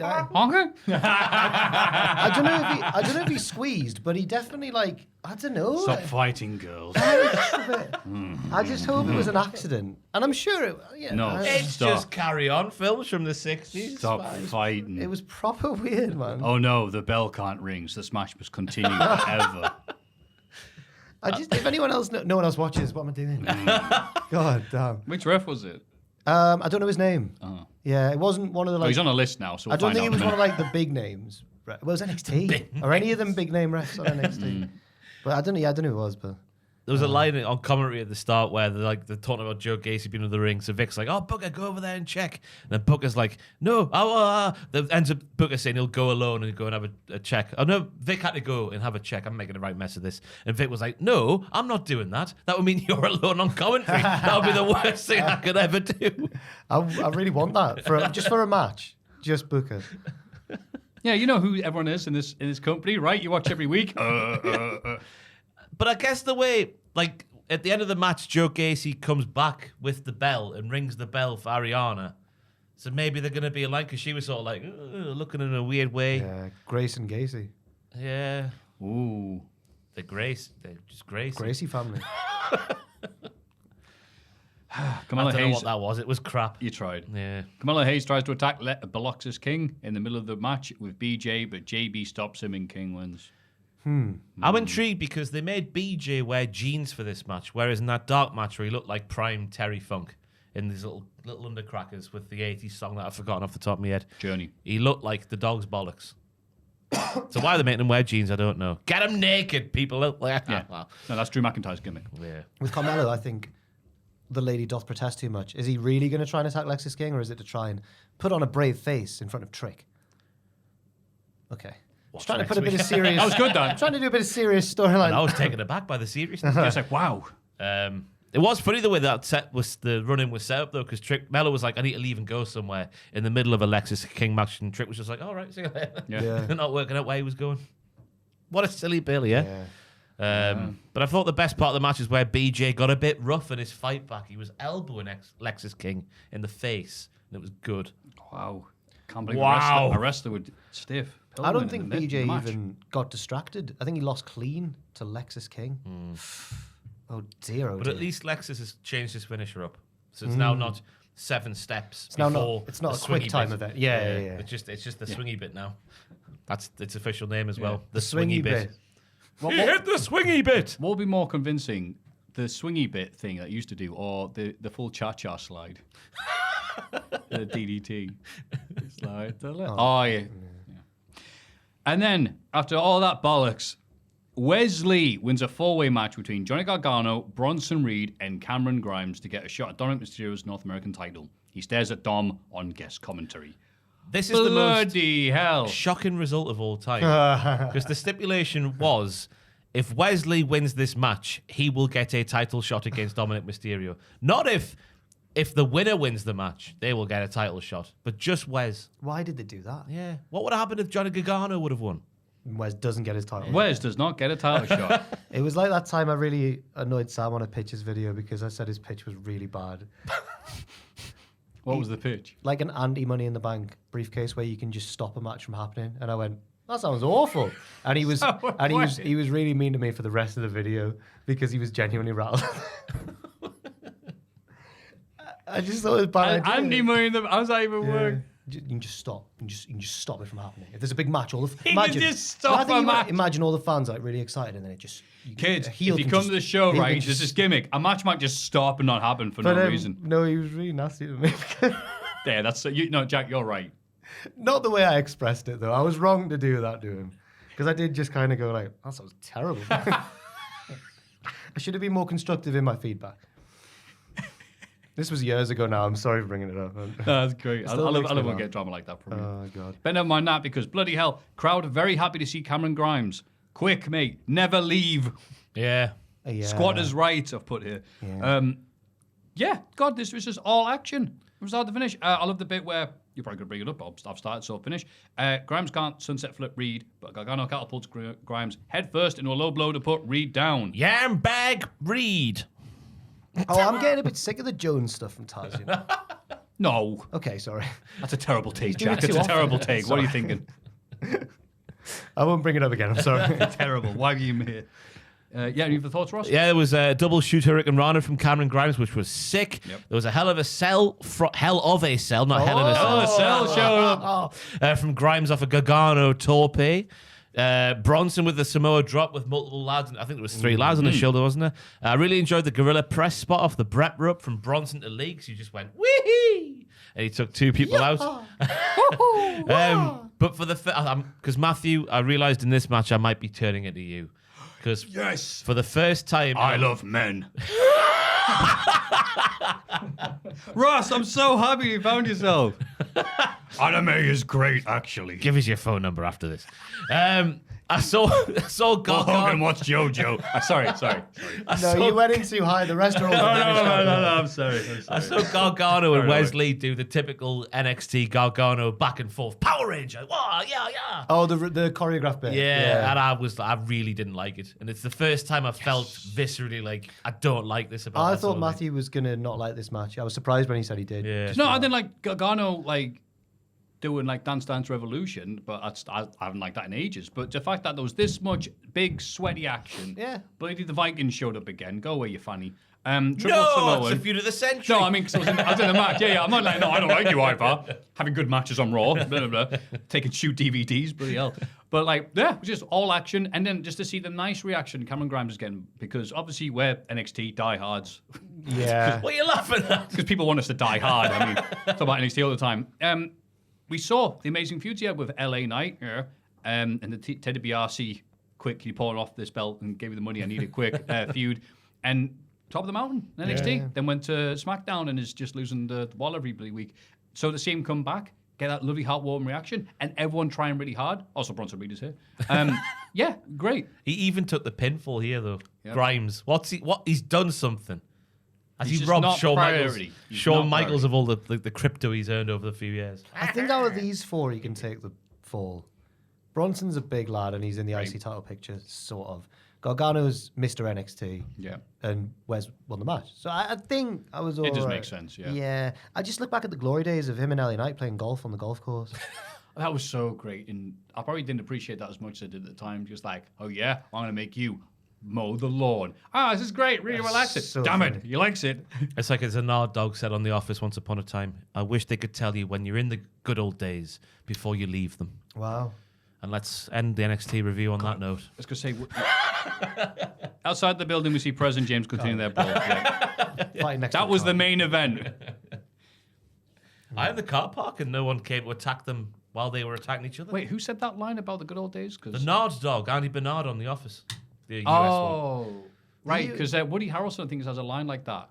Ed Helms is the character. In the True Detective, man he who goes plays like, him. you just wake up one day and just realize like those were the good old days. You realize it way afterwards, like, oh, those were the days. Oh, I Like, thought you meant McConaughey's got a line about like it's going to be all right, basically. Like, we've got to keep fighting against the darkness. But wasn't that? Yeah, it's lots of great. Oh, have you guys Oh, seen that? season before? 1, True Detective? unreal. Oh. But season 2, Everyone told me not to watch it. So And now I went, let me have a look and see did what. you get confused? Get confused? Yeah. No. By what the do you mean? plot of season 2. I felt like, this is all. I don't fully understand, but it's all going to build to something, and it build to nothing. Nothing. It just ended. The season ended. That sounds like NXT. I used to have to. I used to write reviews for that for the What Culture Did TV, you? for the What Culture TV section on the website. Oh, and you I was got season 2 of that? and I'd be Oh. there like that week, like I don't know what's going on. What's this railway line about? And just stuff Yeah. like that. What's Vince Vaughn doing? And it was hard to get. It was just kind of just a. I saw some people going, half of it looked like it was going to be a parody, and then you turn around and goes, oh, that wasn't parody. Oh, Season ooh, you season bugger. 1, I'd recommend to anyone who's so good. Yeah. Season 3's not that bad. My family's been here for a long, long time. I'm just a humble guy with a big ass dick. Oh, AEW Dynamite. I see. I really want the number now. Maffew, I've always liked One Piece. John Moxley beats Jay Lethal in the Continental Classic.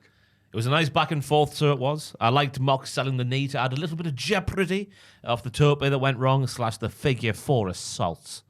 I like Mox faking the knee as well when it came to taking a potential lethal injection. That was good. And then, That's the most dangerous cutter in all of wrestling. I know, Avoid.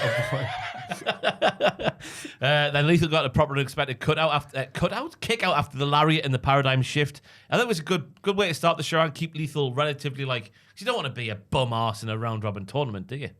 You don't want to be the. Who's the bottom of the league at the moment? Luton? No. Sheffield United? United. Maybe. Burnley. Is it Burnley? You don't want to be the Burnley. Sheffield United above Burnley. Yeah. Wow. Shocking, though. But Lethal is the Burnley at the minute because he's got no wins. But but he kicked out of the. Yeah, he looked a bit strong. Yeah. I find the Continental Classic a little bit tonally strange that it's just kind of in the midst of all this stuff going on. I don't know how you can do it though without having to slot it This is in. why QT left. Anyway, we see a promo from an exhausted Eddie Kingston following his loss on Collision. He admits he didn't deserve to win, and now he has to face Bryan Danielson. And it's so great because then Bryan gets his chance to reply. He's on commentary. Yeah, he's on commentary with one eye. Says he's not humble in victory and not humble in defeat. He's going to beat Eddie's ass, even with one eye. Yeah, and he was like Morishima era with his eye patch. Yeah. Yeah. It's like, I feel really bad. Oh, I don't feel bad at all, mate. In the body. Yeah. The Eddie Kingston bit when he's like lying in the corridor with his top off was the most New Japan thing I've ever seen. Like he's clearly that's what they do in press conferences after they've lost. They're like, This isn't me trying to be funny. Have you seen The Godfather? yes. Yeah, there's a bit where the guy. But I only saw it like last year for the first time. There's a famous bit where the guy who's not Frank Sinatra is going, Godfather, I don't know what to do. I don't know what to do. And he goes, you can act like a man. What's wrong with you? Is that Slap. part 1? Yeah. Is it the start in the wedding bit? Yeah, it's at the Oh, wedding. right, okay. Yeah. This was, whatever, doesn't matter. Move on. But yeah, I like Bryan's fired up promo. I never knew that his daughter was Adrian from Rocky until I watched it. I was like, that's Adrian? Oh, wow. Crazy. Yeah. Tony Schiavone reveals that Revolution will take place on March 3rd in Greensboro, North Carolina. What better place for Sting's final match? Sting arrives with Ric Flair and talks about wrestling him there for the blah, blah, blah, blah, blah, Clash of Champions. I thought for a Ric Flair promo in 2023 on AEW, where it's not really, a thing you want to see, I thought it was a good promo. I don't mind Rick being there for his last ever match. That, if that was just one appearance, fair enough. Why is he there for the entire time? Because it's Sting. That's a lot of traveling on planes, It's Sting's retirement tour. Okay. I'm trying to justify Also featuring Ric Flair. yeah, his greatest. Woo, energy! His greatest foe. I googled that match to find out when it was, and you went, Clash of the Champions. I was like, oh. Oh, no. Yeah, you know what? No, I'm being a you're dick right. there. No, For I'm me, joking, it's one of these I'm things joking. where it's like, for 80,000 fans. Right. Because it's I like, actually- remember Clash of I've not Champions? seen It them. is a really important... Oh, you haven't seen Clash of Champions 1? No. Oh, I know. right. Have you?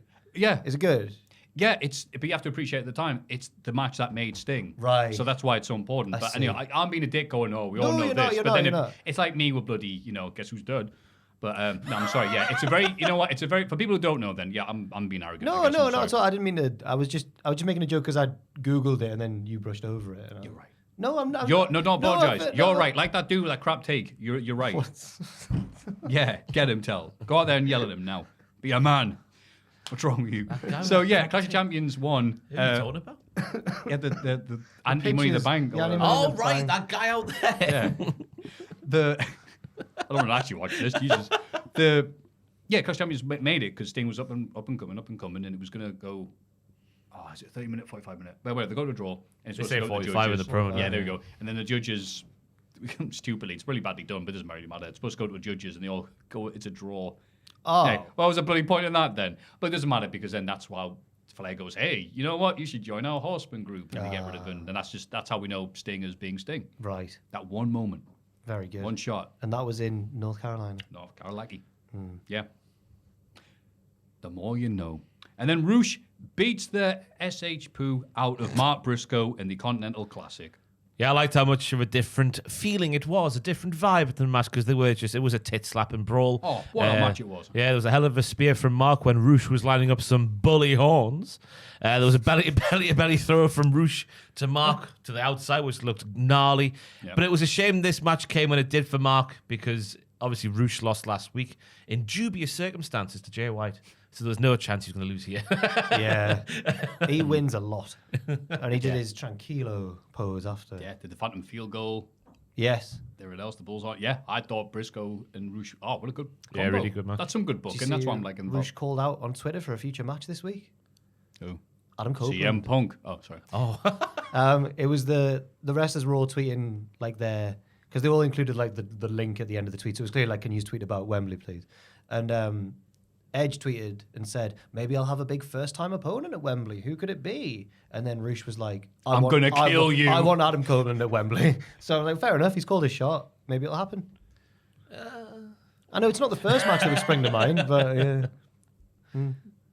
That'd be great. Like, Edge is like, we're going to have a 45-minute style match. And Roosh is like, no, we're not. Are you going to go again next year? Yeah, but Like like, your queue formed? my mate.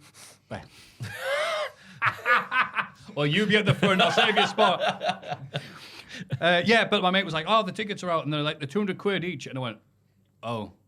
Not all of them. Yeah, like, no. So those are the ones I can get. So let's wait for the next ones to come out, then I'm not going to pay that much.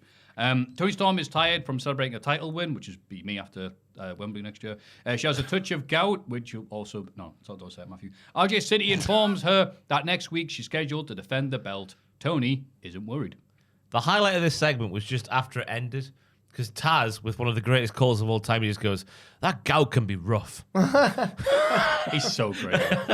He's getting his shots in now, because he knows when he's doing Collision or a pay-per-view with Nigel, there's no time on the air to say out. JFK was at this party, the shindig she was at. Yeah. Or one of the candidates. Maybe it was Mr. Oh, I'd love it if they bring him in. Just for that. Sit down, have his head blow up. MJF comes out with a cane. He Cover says, up his sister.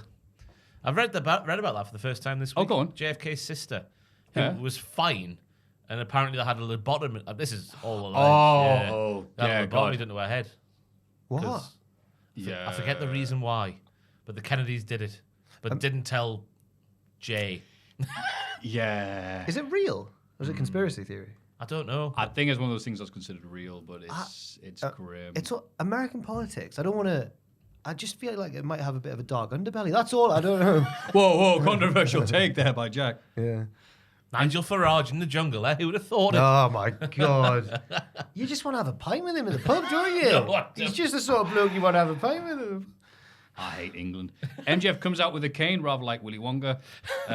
He says, well, I have no interest in watching that new film, by the way. Apparently it's quite good. But, But like, it can't be the Wonka original. before the chocolate factory. I'm like, I know. Well, he's got, what's his face? Is the Oompa Loompas? It'd be a great time. Oh, it's like Arnie before the guns. Not Hugh Laurie, the other Hugh one. Grant. Hugh Grant, that's the one. Oh, I'd love it if it was Hugh Laurie as the Oompa Loompas. In Oh, I'd watch it. Yeah, I'd watch a film if it was Hugh Laurie as Just Oompa an Loompas. angry Oompa Pretty Loompa. stern, yeah. Just a really... Practicing medicine without a license. He says while he doesn't like Samoa Joe as a person, he respects him. He talks about being a TNA fan in the 2000s and said he sent off for a poster, but he was a bit confused. He got a poster through the mail but didn't know what it was. Maybe they sent him through the post. I don't know. I didn't write anything, but he kept reading as if he was reading my notes off the thing. I was really confused there. I'm being You're especially- working, brother. Especially impressed by Joe. Joe proved that you don't have to be a male model bodybuilder to get into wrestling. And because of the road he paved, it allowed MJF to get into the business. And this is Matthew's note, who does look like a male model bodybuilder at this Right, point. yeah.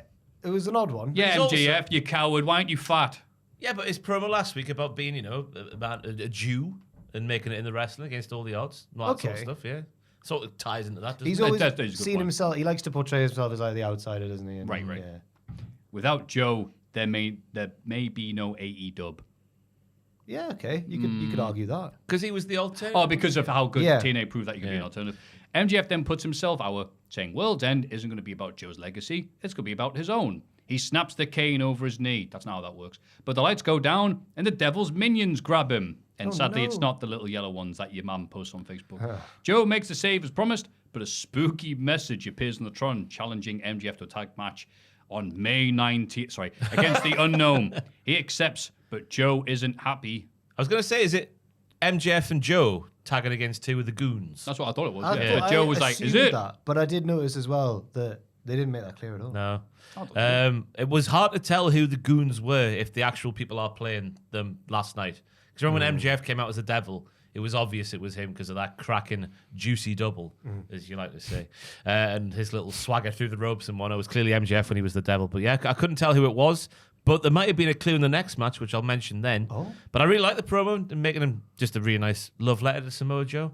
There was also like a little jab at the older people on the roster. He came here not to line his pockets. He believes in those 3 letters. Take that. All of you. yeah, pretty much. Apart from Apart from Christian. Sting. Yeah. I put like MJF's so annoying right now because it's gonna be fascinating. We come up to the diddlies. We don't call them that anymore, do we? The Culties, I beg your pardon. The nonsies will call them this. The nonsies. Peas. Talk to my Rosses, go on. Let's go to the nonsies this year. Because it's MJF, he's done so much good stuff on the mic this year, and also so much annoying crap. And sometimes, like in this week, in the space of the same promo, I like the bits was putting over Joe. I liked him saying, I respect Joe, and of course he was a big part of TNA. TNA's an alternative to WWE. We're an alternative to that. Yay. And I'm like, don't be bringing up that company that everyone pretends to watch. That's not a good look for AEW, but whatever, doesn't matter. I like that. It's when he starts going, and and he was misused in WWE, and the belt wasn't put on him. And you're like, It's meant to be real. wait a minute, like, what are you doing? Why are you using these insider jerk-off terms? Like I said, he parks his car like a BMW driver, taking up all the lanes. I've got a BMW. Are you really? Boo, you suck at bargain, boo. Oh, I'm really good at parks on my But I feel like, because I still get a bit. I'm trying to be cool. If I hear a car pull up, I sit next to the You window. can still be gay, it's all right. Go on. If I sit next to the window upstairs, and sometimes if I look out, I hear a car pull up, and it's Ross's car. How long have you had that BMW for now? Yeah. I was going to say I still get surprised when it's the logo, the BMW logo. Yeah, that's fair enough. I'm not just always watching out the window to see who's there. I'm a humble guy. Right. With a HBA! Woody. Christian Cage, if he had a BMW, he'd brag about that in his promos. Yeah. I'd drive a BMW. I think the more widely accepted CUNT car is the Audi now. Really? It's overtaken the BMW. That's why I got one instead of an Audi. Fair. Lovely. Yeah.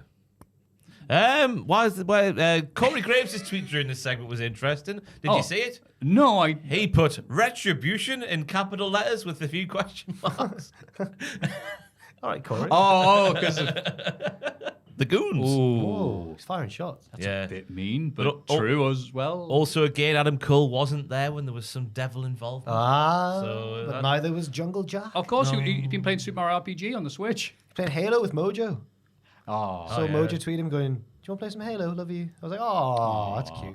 And he probably went, "Yes, I do. I do want to play the games, all of them." he's so nice. Wardlow beats AR Fox by stoppage, as in, stop hitting me, please. Ow.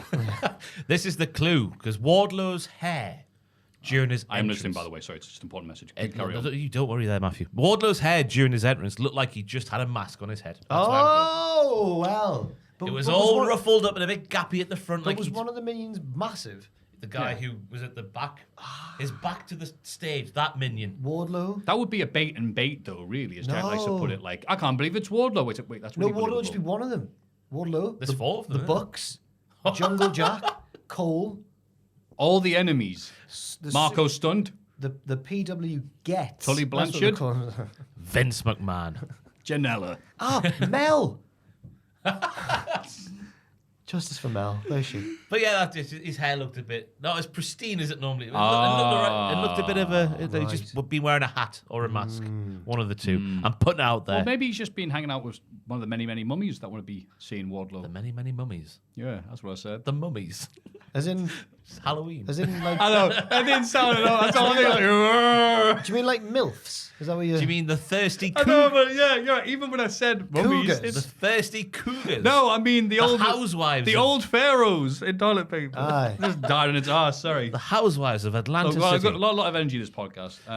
It was now it's nice to coming see it down. not be a squash match, though. Fox got a bit in at the start because it feels like we should be past the squash match with Wardlow every week. Yeah. So it was good to see. There was a bit of back and forth, but yeah. Action Andretti and Top Flight beat the Hardys and Brother Zay in a 6-man tag match, and we got ready for this by again seeing the I can't believe they replay showed of the Dante ankle injury. But That Excalibur should be One his doesn't make- Titantron at this point. Excalibur, guys, this is graphic. I If can't you're just believe- flicking through the channels, you're like, oh! I don't want to see that. It goes that way. Then when he flips over a bit, it keeps going. I can't believe Yeah, they yeah. showed it in that such gory detail. Yeah. Again. It's like Tom It's like the Segura's Attitude Era. basketball injury. Oh, right, okay. Oh, that, yeah. Oh, God. He got injured jumping. I know. Getting old's scary. Because his knee went, which Yeah. caused his body to go back, and he snapped his arm. And then his, At least there's like a bunch of comedians who are like, "Oh no, you're all right. Okay, we're gonna rag on you for like then the his end of the pal whole time." Bert comes over. And Oh, that's moves what you. the arm. That's what He you. goes, That's "Oh, yeah. sick." That's what you want when you heard Apparently that Bert. helped, though. Really? With the blood flow. Apparently, if he didn't do that, there was a chance the blood flow Well, might have No stopped. way, he helped. Yeah. Because Oh, I it didn't know looks that. like he's got no idea what he's doing. He doesn't. Wow. You wake up, the first thing you see is Bert Kreischer. You're like, "Oh god, oh no." Bert Krisner is, I think, Excalibur Bert called. Kreischer. Oh, he's Him laughing at that was Krenderman. Brett Kreischer. He went, "Who is that? Was that Jim Ross? That jobber?" Anyway, Julia Hart retains the. The match. Yeah, Yeah, the match. So we just talked about the bloody replay, didn't we? Yeah, it's all about having Dante come in to show he's still able to do the Dante things, considering he's had a lot of time off. What a mentally strong boy. Imagine Yeah. going for your first flip after that. Oh, God. Oh, I still get nervous whenever Seth Rollins does the sunset out the corner.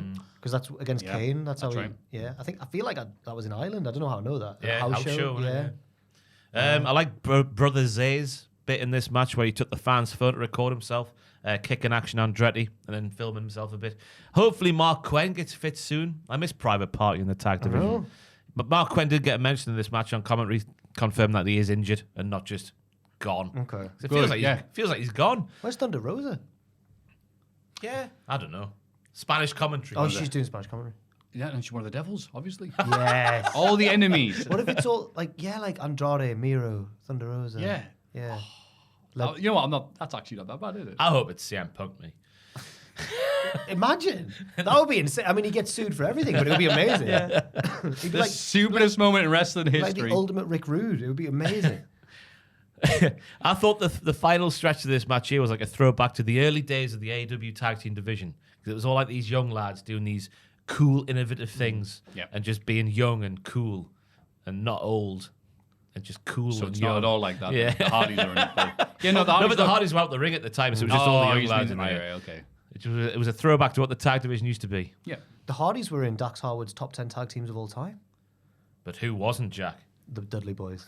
And Bubba Ray was like, I'm not going to say anything. He said this on social media. I'm not going to say anything about this on social media. Let's handle this face to face when you next see me and Devon. When you next see me, and Do you know who I am? I watched a bit of him and Mark Henry on a podcast talking about Punk's return. And this is gonna be good. it took a while for them to get to the point. But Bubba Ray's comparing the pop when Punk came out. And then Mark Henry and whoever the host is all have their guesses as what it is. And like some baseball home run. Mark Henry says something else. And then Bubba Ray goes, you almost had it, guys. But it's actually when your team scores a goal in the final of the World Cup soccer tournament. And I was like, oh. Yeah. Do you know who I... Do you have the list of who is top 10? Or where did he put this? Oh, on Twitter. Yeah. It was like, Just it was recently. like the Midnights, the Hardys, Edge and Christian were in there. Tully and On. Yeah. They were in there. Oh, okay. So, yeah, all the obvious ones. The top two were the Midnights and the Brainbusters, I think. Oh, I mean... Midnight Express aren't kind of mint like... I thought he was going to put FTR in and he didn't. I thought they'd be top. That's the biggest surprise. Yeah. 'Cause he would've- FTR will address FTR this week on If Dynamite. he correctly put them at number 1, then fair enough. Because they are the best tag team of all time. Do you think they're winning this year in the tag team of the year in the nonces? The nonces. There's no They're not the nonces. It's a silent E. there's no tag team of the year category. Isn't We've there? never done that. Why no. not? Don't know. Bollocks that. Someone should change it. Because we don't like the videos to go very long. No, I'm joking. Anyway, Julia Hart retains the TBS title against Emi Sakura in a match where submissions don't count. Clever I'd forgotten. girl. I'd forgotten. Sorry. Sorry. Weird. Sorry. But then she went for loads of submissions. Wearing They her still down. hurt. It's not as if they're Well- like, oh, well, these don't hurt. Ha ha ha. Like when someone puts on like the Walls of Jericho in a Royal Rumble, it still wears them. It's just when she went, I forget what is it Dante's Inferno or something, the finishing hold? I know what you mean, She yeah. went for that one and locked on for ages, and then the referee's just like, Aubrey was just like, what are you doing? Take it off, will you? What are you doing? And the ref's like, wow, I'm doing even less work than usual. I thought Emi Sakura was good in this match as well. The splash on the stairs Oh, she's so was good. feral, I've written down. Oh. Feral splash. Also setting up the laid backbreaker. So she's like, I reckon. and her, and her.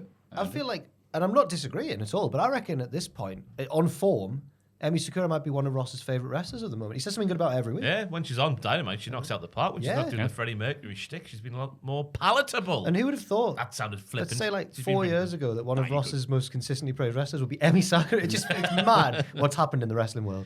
Her crossroads-like maneuver was spicy. The backbreaker as well, as you mentioned there. Where's she flipped around?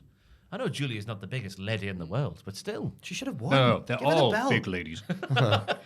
What do you think of the finish? Oh, the little giggle there afterwards. Well, Emmy had to roll into the moonsault, so Julia hit it. But she was trying to escape by rolling like where she was going to land, so it makes sense. Well said, Ross. No, fair play for Emmy for moving so it actually hit. yeah, Yeah. I've got nothing to. Poor Julia. I put, she tried to roll. She tried to roll out the way. Yeah, of the blame. Oh. Nah, apart from that one little moment, it was fine. Yeah. Julia Hart. RJ City interviews Mariah May, who thanks him for introducing her to Tony Storm. She heads into TK's office. Was she flirting with RJ, or then she was disgusted by him? It was weird. She was talking like she was in an adult film, I Yeah, she thought, was. the tone of voice. I think RJ City wouldn't know about that. He was confused. He was like, Yeah. what?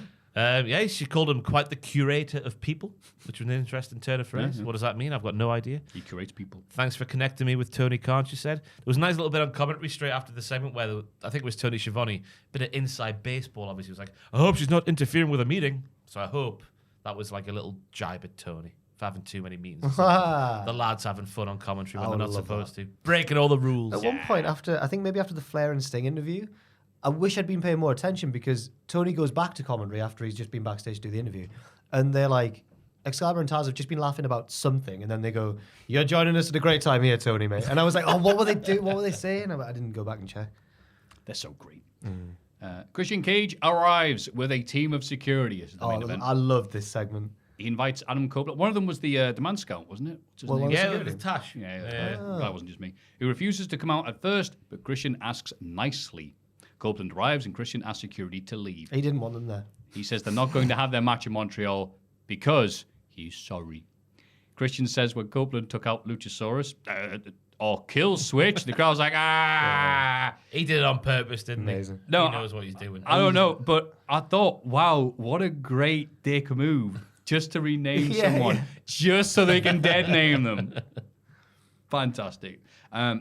He took him out for concerto. He was so mad, he went on a road trip of reflections. That sounds like an Edge promo. Really. He tried to work out why he became the person he has become. Christian talks about their history together, coming up together in the wrestling industry. He said he doesn't care that Adam grew up without a father. Crowd goes, oh! And he goes, no. Because Christian's dad became his father and is still Adam's biggest fan. He brings up Copeland's mother passing away. Oh! No. And asks him to team together one more time for her memory. Because they may not have a father or mother, but he is his brother. Copeland thinks about it. Then Christian tries to hit him with the belt. but Adam's ready and low blows him. He says next week the TNT title is coming back home with him. And one more thing. Go uncensored on Dynamite yourself. I loved it. It was such a simple. Rest of the year, we're not going to do the sex offenderies this year. We're going to have Christian give him the title. Just the Christians. Yeah. But it was such a simple like concept of the promo, just to have Christian do an Edge promo, and Edge do a Christian promo. But the execution, It was unreal. unbelievable. I loved it. And I love it's just whenever he says the word father now, like, I knew you grew up without a father, but then my father became your father. He just says it so much. It's unbelievable. I would love to see 90, well, however, like, late teens, Adam and Jay in Toby the Taurus, as they're named. That's such an edge. Of course. That's 100% true. They definitely did call it that. For people who don't know, that's what they called the car. Yeah. When they're breaking in the Indies back in the He day. explains why as well. He says we call it Toby the Taurus because we drove it everywhere. I'm like, all right. I guess that's. Oh, an thank you for explanation. answering that. It was brilliant. Toby the Carvery, because we're always hungry. Oh yeah. I've still not had one since last week when we were fantasizing about it. Yes. I had one last week and I'm still fat from it. Oof. Once a year, man. This is one of my favorite AEW Dynamite segments of the year. Yeah. It was as good as last week's. Oh, it was better. Like, Oh, this was get on your better, knees. yeah. Not you, Nick Wayne. You don't do that. For That was anybody. good, but then I thought he jumped the shark a bit with Nick Wayne's mom and then the concertos to Nick Wayne and stuff. But this, Shayna Wayne. yeah, but this was just like unbelievable. Shayna Wayne. And I hope that their match doesn't become like a 40-minute Edge epic. Like an I hope Edge it- match. Yeah, a Christian match. Yes. Fine. Yeah, with just all the bollocks in the world. Yeah. And then the main event. This is like the Dark Show main event, isn't it? Exclusively for the fans at home. Swerve Strickland beats Jay White in the Continental Classic. Oh, Swerve Strickland main event. Finally. So Yeah. the result was, and the result and the opponent were right for Swerve. He's beaten someone who was higher than him, but someone who's now passing after Full Gear. Absolutely. And their respective win and loss at Full Gear. But I just still can't get over the idea that I wish that Swerve's first thing after that match was like not this really sports-based tournament. I don't know. It was still a great match. They're both really good, obviously, but like, yeah. 100% agree. Even a promo would be nice, just a quick one or whatever, just to be like, yep, still Swerve, still crazy. I don't mind. Screw you, Hangman. But then it doesn't matter because you are right, because you're like, oh, doesn't matter about last week because crowd are cheering. Right, This yeah, home you're right. invading, kid threatening, stapling bastard. Wheeling dealing. What were you going to say, sir? No, I don't mind the fact he's in a tournament. If he wipes the floor with the rest of the field, that's arguably just as effective as what Yeah, might true. have come after. Yeah. But there's a long way to go, He's in obviously. the lead of his block. I Yeah. think Moxley's in the lead of his block Yeah. currently, but it could all change. The bloodiest match of all time, as those two got it. I was just such a big fan of the finish because he out-wrestled White for the finish, just with the roll-up sequence that they did. Yep. Whoever... Ooh, didn't White kick out of quite a big move as well at some? I can't remember. The stomp. Well, yeah, where Bryce distracted, where it looked like... No, that was... What happened? Did the fly go by or something? Sorry. No, Bryce is the opposite. Ross has pointed out that Bryce has heard cheating behind him before and turned around and gone, I sensed something in the distance. yeah. But yeah, I need to know who the man and the child in the front row were, who Moxley ended up on their lap in his match at the start of the night. And then Jay White was made to fall over the barricade in this match here, and he was in their lap as well there. So Jelly roll. They got their money's worth. It wasn't him. Jelly and mini roll. Yeah, it was Mini It was Roll. Mr. and Mrs. Lucky. Yeah, then it was all about Swerve just going like, what, Tish, like a car moving up through the gears. Like a BMW. Thank you. Parking very well. Cheers. I really like the kill switch thing. Does it recontextualize Ross's argument with the student now for you? It's Yeah, like when you found out I went to private school, it's changed everything, and I don't know about this. He was pulling out, and I was halfway down the road. Oh my God. Oh, He right. was in You said that, but now you said... Oh, You were taking no chances. Oh my God. Oh, He was the dick. this is like the two Ronnies. The wordplay's off the chain. The kill shot thing that Swerve that did. you wanted to give to that. Yeah, he that bent was the arm back. I'm just going to give it my move of the week because Oh. I've forgotten to do it, Joel, and I've remembered just now. Oh, baby.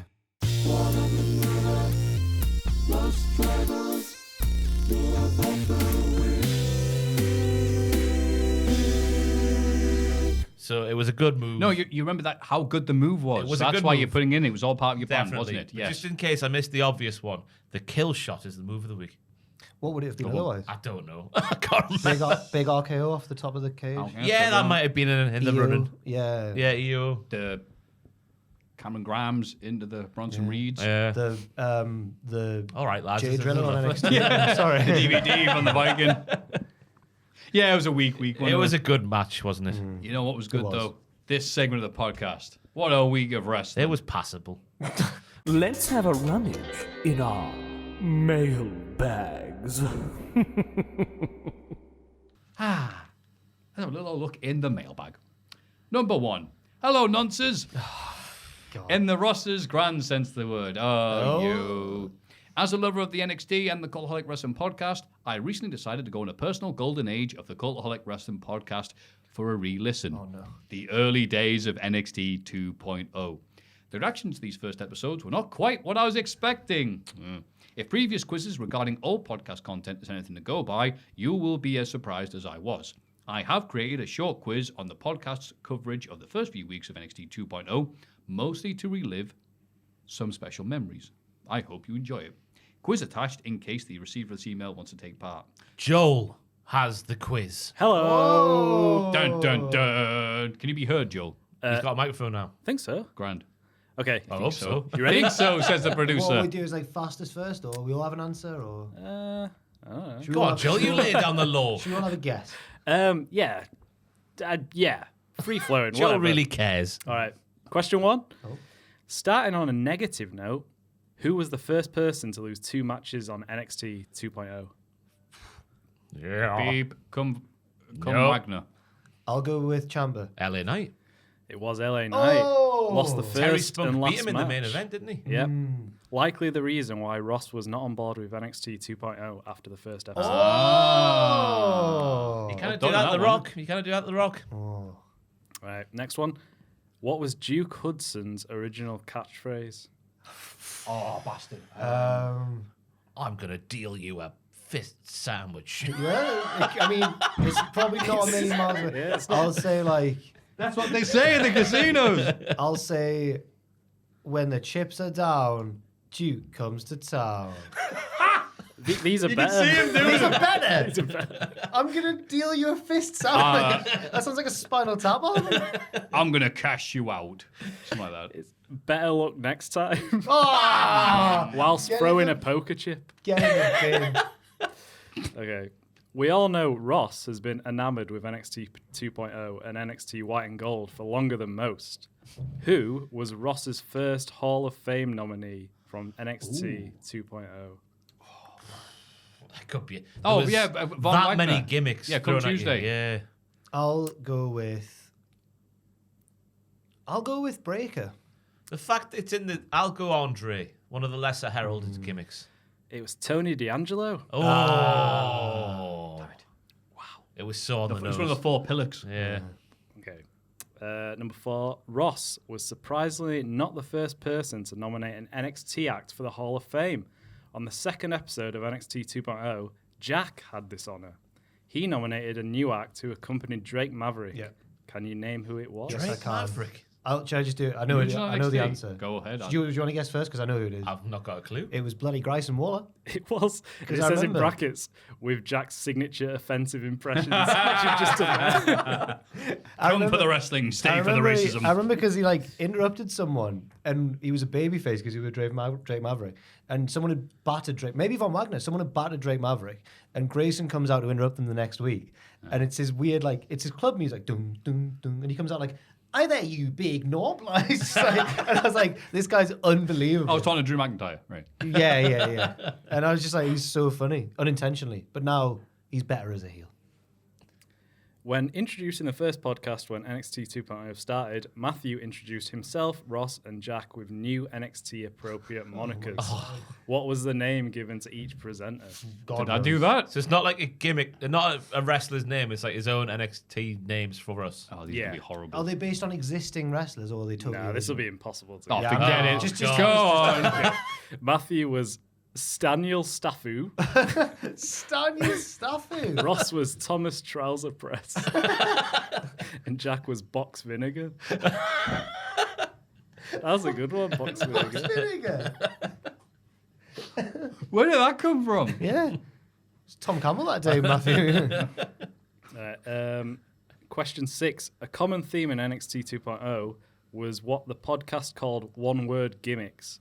Name at least 3 one-word gimmicks as mentioned on the podcast. Wait, I don't understand. Businesswoman. Poker player. Poker. Yeah, Yeah, poker players one. Yeah, businesswoman's one. Hyphenated. Gangster? Like mobster? Mafia. No. Shaggers. Lecturer. Cousins. Lecturer was one. Yeah. I need one more. Business one. That wasn't one. One word Oh, gimmick she from the wouldn't have start of been NXT. Witches. Witches. Dancers. Surfer. She wasn't there at the start, I don't think. Cum. Oh, the star. No, Oh. cum wasn't the thing at the start. The Rock. Steiner. Yes. Hey! Aye, Steiner. What else could we add? Joel anymore? Teacher, jacket, woke, Jacket. lecturer, Oh, poker, Joe Gacy. Oh, Will What Gacy. was Skater, it? Who was biker, Jacket? and sexy. Oh, Gyro. Yeah. Eatman Gyro. Sexy? No, biker was Raquel Gonzalez, apparently. Yeah. She Oh, wasn't she had a there. big jacket. Who was sexy? Zion It'll have been a man. I don't think we'd have gone, oh, Quinn. Huh? Zion Quinn. He was chivalrous. Run it straight. All right, Let that woman go through the door before you or I'll batter you now. That's right. last one. On the podcast after the first episode of NXT 2.0, no NXT 2.0 acts were nominated for the Hall of Fame, but it was arguably the most controversial Hall of Fame nomination lineup in the history of the podcast. Maffew nominated the recently deceased Norm Macdonald. Oh, no. Ross nominated newly crowned champion Big E. And who did Jack nominate to beat those two? I nominated something that I didn't think would win because I bet the Italian restaurant that Norm Macdonald would win. And then he didn't because people voted for mine, so I'd have to... But I can't remember what I actually nominated. I can't remember. It was the infamous laptop couple. Oh, it was The couple, them, yeah, right? yeah, yeah. Oh, I was kind of there. So Jack's promise No, you're is not. as old You've never as... been kind of there. Not You've never there, been not back there. since. Jack's Liar. promise is as old as NXT The worst thing 2.0. is... Oh! The worst thing is... Oh, wow! That's a really good way of dating it, though. I think the worst part is I think I have been back to that restaurant since. Oh, yeah. Which one was it? Right. Is it Vincenzo's? Il- One in Heaton. Elias. It's quite a small family-run one where it'd be really awkward. Oh, to yeah, I know what take you a mean, laptop. yeah. Hmm. Like it's not like a cafe. You can just have your laptop. It's a family, like red and white checky My tablecloths. girlfriend goes to a different school, Ross. No, it's nice. I'd recommend it. And you've been there a lot. Vincenzo's. Is it Vincenzo? I don't know. I hope I've not just made up an Italian name. That is an Italian place. What? Vincenzo's, yeah. You been? No, but it's not. It exists. Yeah, it's Vincenzo's. Yes, I've been. Good. Lovely. Anyway, that was all the questions. I like that. That was a Fantastic. I good think quiz. Ross is a clear winner there. Oh, yeah, it was a good quiz. But no, Ross is second place. First place is the person who sent us a lovely question. Quiz attachment. Thank you for the excellent podcast. I have been a listener from the very first episode, and you have been constant companions through many highs and lows. Aw. I wrote in once before back in 2020 during the pandemic. Honestly, only to be part of my personal favorite part of the podcast at the time. Maffew struggling to pronounce people's names. I loved him butchering my last name and sincerely hopes he does it again. Uh-oh. Oh, no. I've also included my city's name if he or anyone else wants to have a go. Nope. Oh, you can see it. Former Everton midfielder, Stephen Pinar. Thank you. A.K.A. Michael Bozek.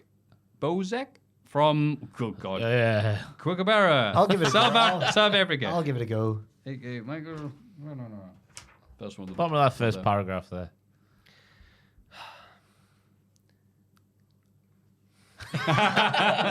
Thank you, Jack. Michael. Don't be gone. Hello, diddlers. Hello. I like, by the way, I like how they said, oh, that gimmick that Maffew used to do. Yes, I'm so much better now. Don't be gone. Hello, diddlers. Hey, lads. I am writing this the night of Survivor Series WarGames, an event I was lucky enough to attend in person. It was my first ever pay-per-view, and wow, what a show it was. First of all, I think there is a new type of pop that needs... Oh, you bastards. We already have the Linda McMahon pop, the Bobby Lashley pop, etc. But I'd like to nominate the R-Truth pop, because I can't believe how fired up the crowd got up to seeing his grand return in the backstage segment.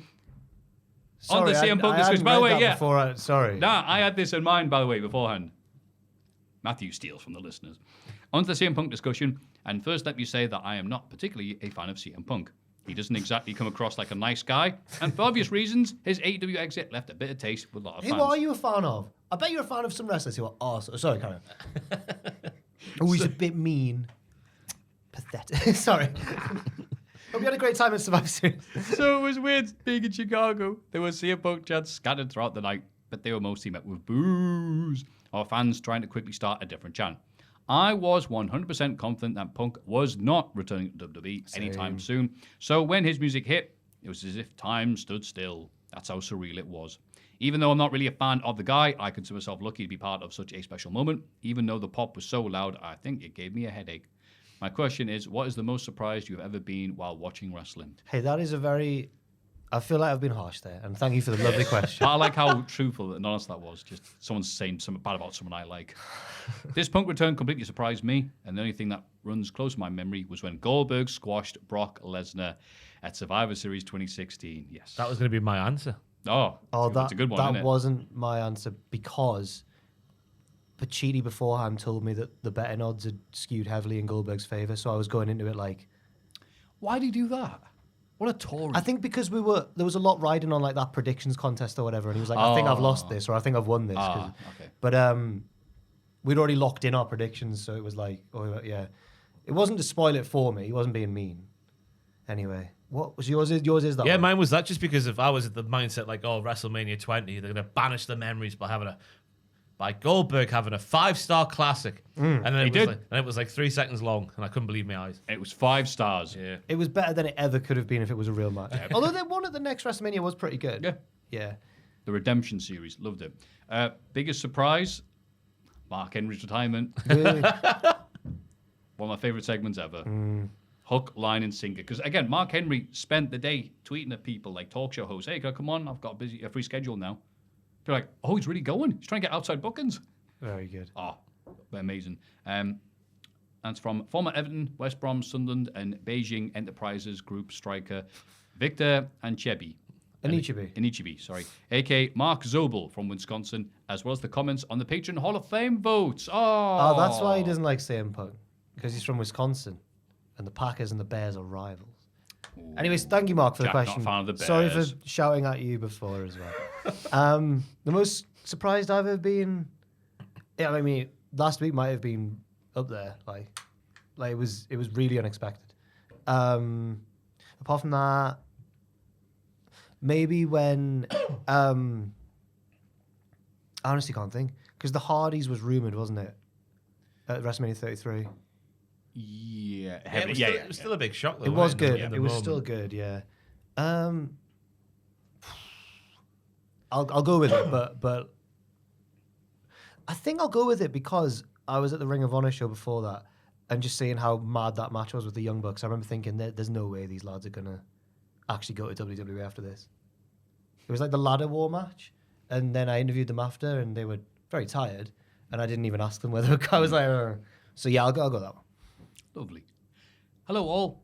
I've just finished watching Ross and Tom's news video from Monday where Sunglasses Ross said that the situation surrounding Punk Rollins is a Workington, which is funny as Workington is the name of my town. Obviously, there's money to be made in Punk versus Rollins. However, I think that the most money to be made is Punk versus Roman for the title at Mania. This is the story that needs finished. Punk left the company after losing his title against The Rock, whilst being aligned with Paul Heyman. Now in 2023, we have Roman, who, if you didn't know, is related to The Rock, aligned with Heyman. There is money to be made here, with Punk coming back for the title he should have never lost, paired with the fact that he never lost the title in AEW. My question is, would you want to see Punk finish his story and beat Roman for the title? You could even have him win the Rumble, the event he lost his WWE title in the first place. Personally, I've lost all interest in Cody's story. I don't think it's his time to win the title. Thanks for all the laughs over the years. Ellis from Workington. Thank you, Ellis. Thank you, Ellis from Workington. Can I just shock you? What? I'd rather Cody won than Punk. Yeah. Punk's won the belt before. He doesn't need that. Cody, I still fully believe that they should have done it last year, and that things have become messy now, especially with Punk coming back and everything, and the Drew story. And there's just so many distractions going on at the top of the card, especially on Raw, that it's like, I mean, at least the Rumble will be exciting, the men's Rumble. Because there's so many who could possibly win it. But yeah, I'd rather it was Cody. I don't think Punk needs it. But Not this year. Right. Yeah. If it's next year, as in WrestleMania 41, yeah. I don't mind him holding the other belt, the World Heavyweight one. because I think he could go on a great, what we're hoping is a great, like, lying heel pretending to be a babyface run. And Rollins is like, no, I told you. That's my gimmick. I've told you. But also he totally warned us. Like what we thought was deliberate in AEW when people like Eddie Kingston would go, he's not actually a nice guy. It turned out that they were just shooting. So great, isn't it? Yeah. So no, I don't think I think I still want Cody to win, but I think it would have been better last year if he had. Yeah, I think Punk is just going to be wood in the dam of Roman Reigns' title reign that they're going to keep on adding to going. Yeah, I think it's going to be, oh, here we go. I was surprised. I didn't see CM Punk, the list of victims, get in. I was surprised when that report came out that the plan is for him to feud with Seth, then Roman. Because I don't think Punk versus Roman benefits either of them. It's just going to be promos, isn't it? They can both eat the L, though, can't they? I They guess both, so. yeah. If Roman lost and they've built this guy up for years and years for it to be CM Punk who beats him, I think a lot of people would be very annoyed. There's no way it's happening. I said that about CM Punk returning. So So it could happen. Would you be willing to wager something on that? Or? A spoonful of hot sauce, maybe, Matthew. Yeah, at Leozzi's or Vincenzo's, Leozzi's. whichever. That's another place. Oh, wait. Sorry, I thought you just made it up. But I think it's a feud that needs to happen. Obviously, Roman Reigns versus Punk, but yeah, not now. It's gotta be Cody. Gotta be Cody. That's gotta be Cody. Ah, those are some lovely questions. They Thank were you very much. strong mailbag. Yeah, I like the run down memory lane there, the NXT. Oh, smashing. If you have any of those, wait. Oh, Gonna you couldn't wait 3 wait seconds. for the break, but I'll do it now. Tango. Oh, it's a sugar one. Oh. Bollocks. Mailbag at cultaholic.com. Ross isn't sleeping tonight. 16 grams there, Maffew. Or a night out for Tom. Hey. I waited like I was going to say it.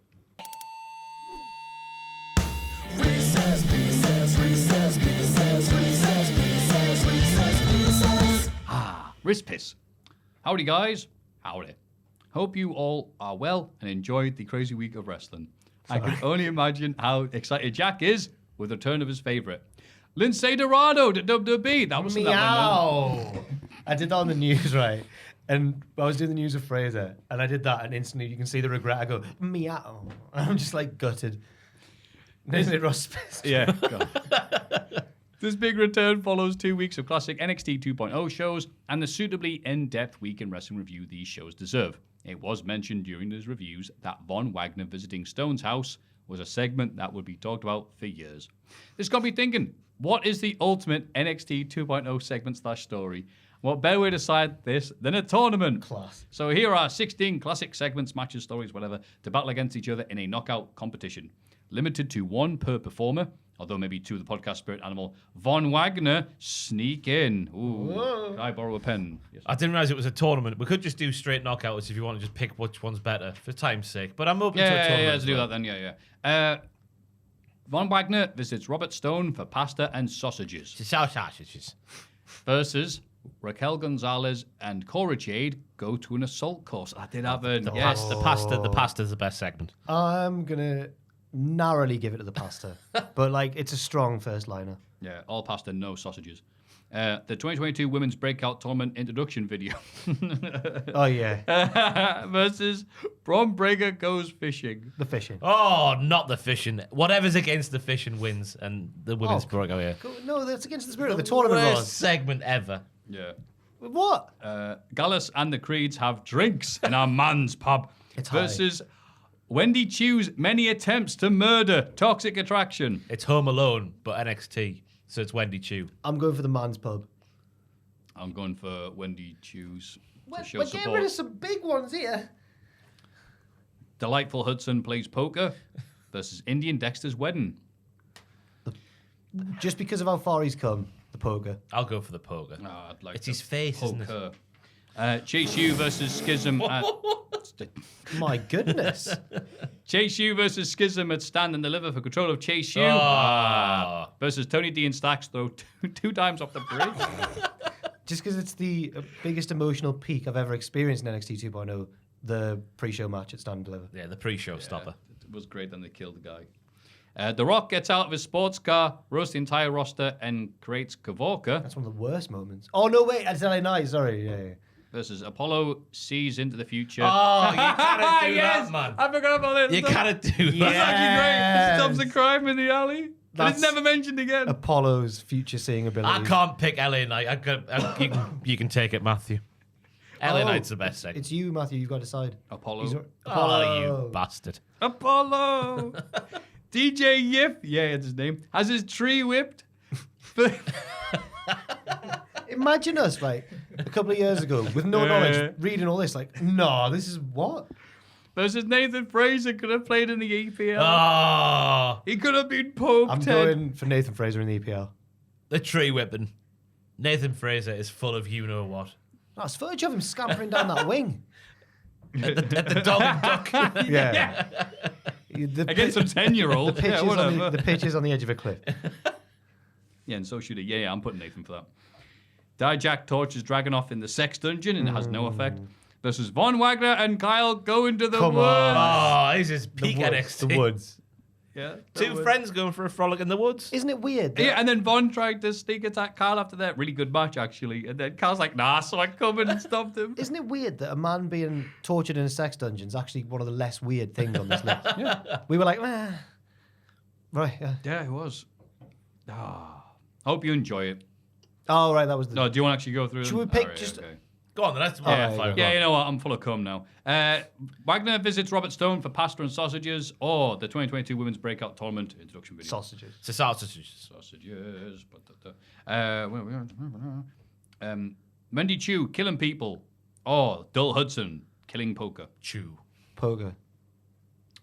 You decide. Poker. Yeah. Oh, Put cum. I can't believe we got rid of the man's pub so soon. The man's pub. Chase U versus the Schism, or Apollo sees in the future. Apollo. Apollo, I've got to go first. Apollo. He saw into the future. He saved a waitress. He's still going to be a future... Couldn't win the title, but there was footage of him with the title. He's still going to be... There's still time. No, there isn't. There is. Nah. Where's he done. been? Getting ready for the training. He's consulting in the this- future? He's consulting this time manual going, how does this work? He's been putting bets on... He's ringing up the time hotline going, if you are having problems with your fortune. That's a crap power because he's got to put bets on like sporting events that take place a minute after. You can only see like a minute into the future. Nathan Fraser could have played in the EPL. Or Von and Kyle. Von and Kyle. Von and Kyle, isn't it? Yeah. The quintessential NXT segment. All right. Semis. Yeah, I know. Cum versus poker. Sausages. Just the sausages. Sauce. Apollo, future person, versus the Woods. I'm going future. Oh my god. I'm going future. I'm going Woods. Whoa. We wouldn't be Apollo. where we are today without Apollo. the Woods. You going for Apollo? Yeah. Oh. It was quick. It was groundbreaking. You could see in the future. So what is it? Is it the ability to see in the future and save waitresses and then forget you have the ability and lose every match versus some sausages? I'm going to say, I think if it turns out that come Tuesday is actually the biological father of Robert Stone's kids, we'll sit back and look at this moment and regret it if we don't pick the sausages. That's actually good. I'm going for the future. I'm going to sausages. I'm going to use Apollo's future ability to go, yeah, Ross is right. Sausages. The best segment. Wow. The most NXT segment of all time. So the other week we saw what was so far the most NXT segment of all And time. we were here for it. We were there. I was alive. Yeah. I'll be telling the You're grandkids. right. Yeah. Suddenly getting proper emotional. I was alive. There was no asparagus. He chucked his missus. Oh. And then Jack nearly died. I've just realised why there wasn't a segment this week because Cum's at the school beating up the kids, isn't he? Oh yeah. Oh, yes. That's why there was no segment this week. Like in True Detective Season 2. You leave the Bash brother alone. Yeah. Yeah, he does. Yeah. And then it never gets followed up on. Yeah, Anyway. because he's a dodgy cop. Yeah, Hope you Colin. enjoy it. If not, at least I hope it brings back some happy memories. Oh, yes, it Thank is. you, pal. Thanks for the years of entertainment. Here's to many more. Former England cricket captain Graham Gooch. Okay. Up the Gooch. Thank you very much. Anyway, Reese's Pieces, please send them to mailbag@cultaholic.com. Did Graham not give a real name? His real name, Graham Gooch. Graham Gooch. How bad's that if a real, famous, sports person sends a thing in? We're like, that's silly. Actual Graham Gooch. Whatever, Graham. It's Cultaholics.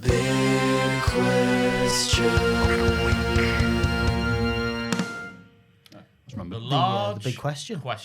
Big. Let's go. Big question. Paul. What a lovely podcast we've had. Oh, we're keeping all that bit in. I know. It's weird when you stop, you just have to go back into the swing of things.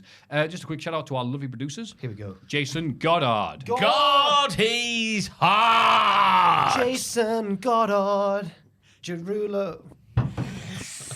Damn it. It went badly. Let's carry on. Damian Smith. He's an devil. evil bastard, Oh, but a very yeah. generous one at the same time. He's no. I'm going to stop. Reno 2200. He's from the bloody Who's from the future. future? Double digits. I'm doing laser guns like in Star Wars. He's got blasters. Blast them. Reno. Anderson. No.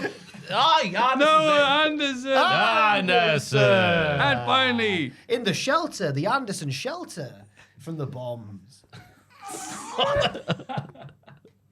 I want to go home. Super Sharkosaurus Photography. Super. Kill Switch Shark, to give him his full name.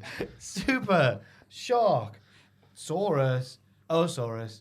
Photography. So that'd be Charlie Brown. Super Shark. Saurus. Oh, Photography. it's gone. That was the best one we've ever done.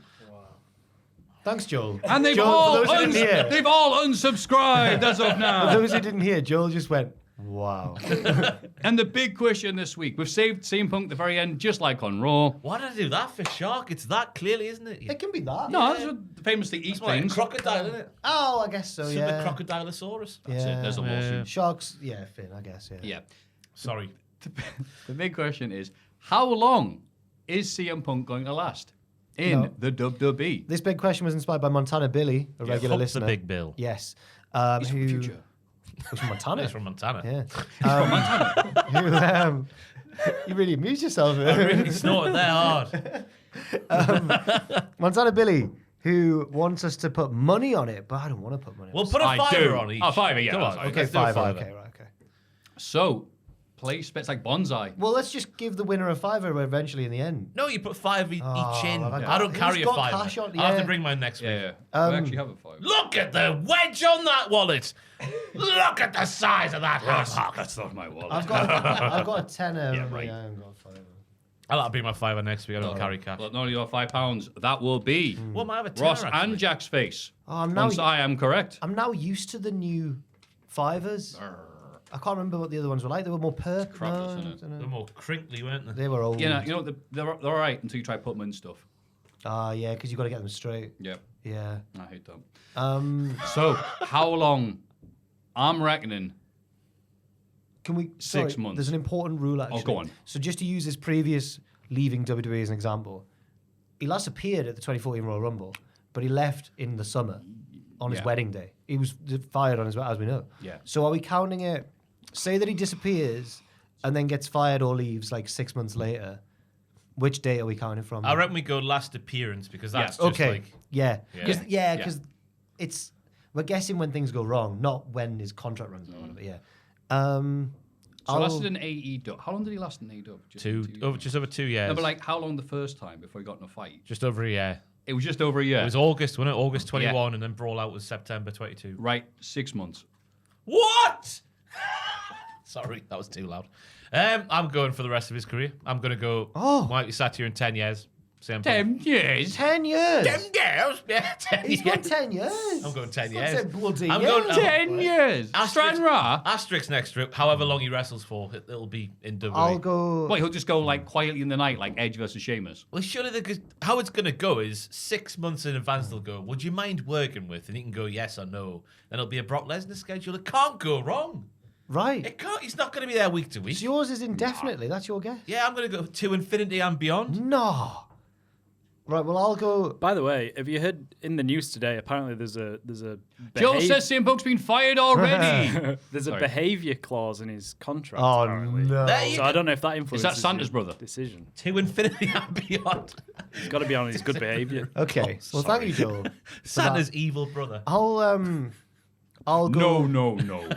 I'll go for. What's the Mania coming up? 40. Yeah. I'll go Mania 42. Way. And there we go. It's confirmed. The set is stunned. It's like Interstellar. I'm not. That's a sign. It'll be Mania Hang on, 42. I'm trying that again. 6 months. Say yours.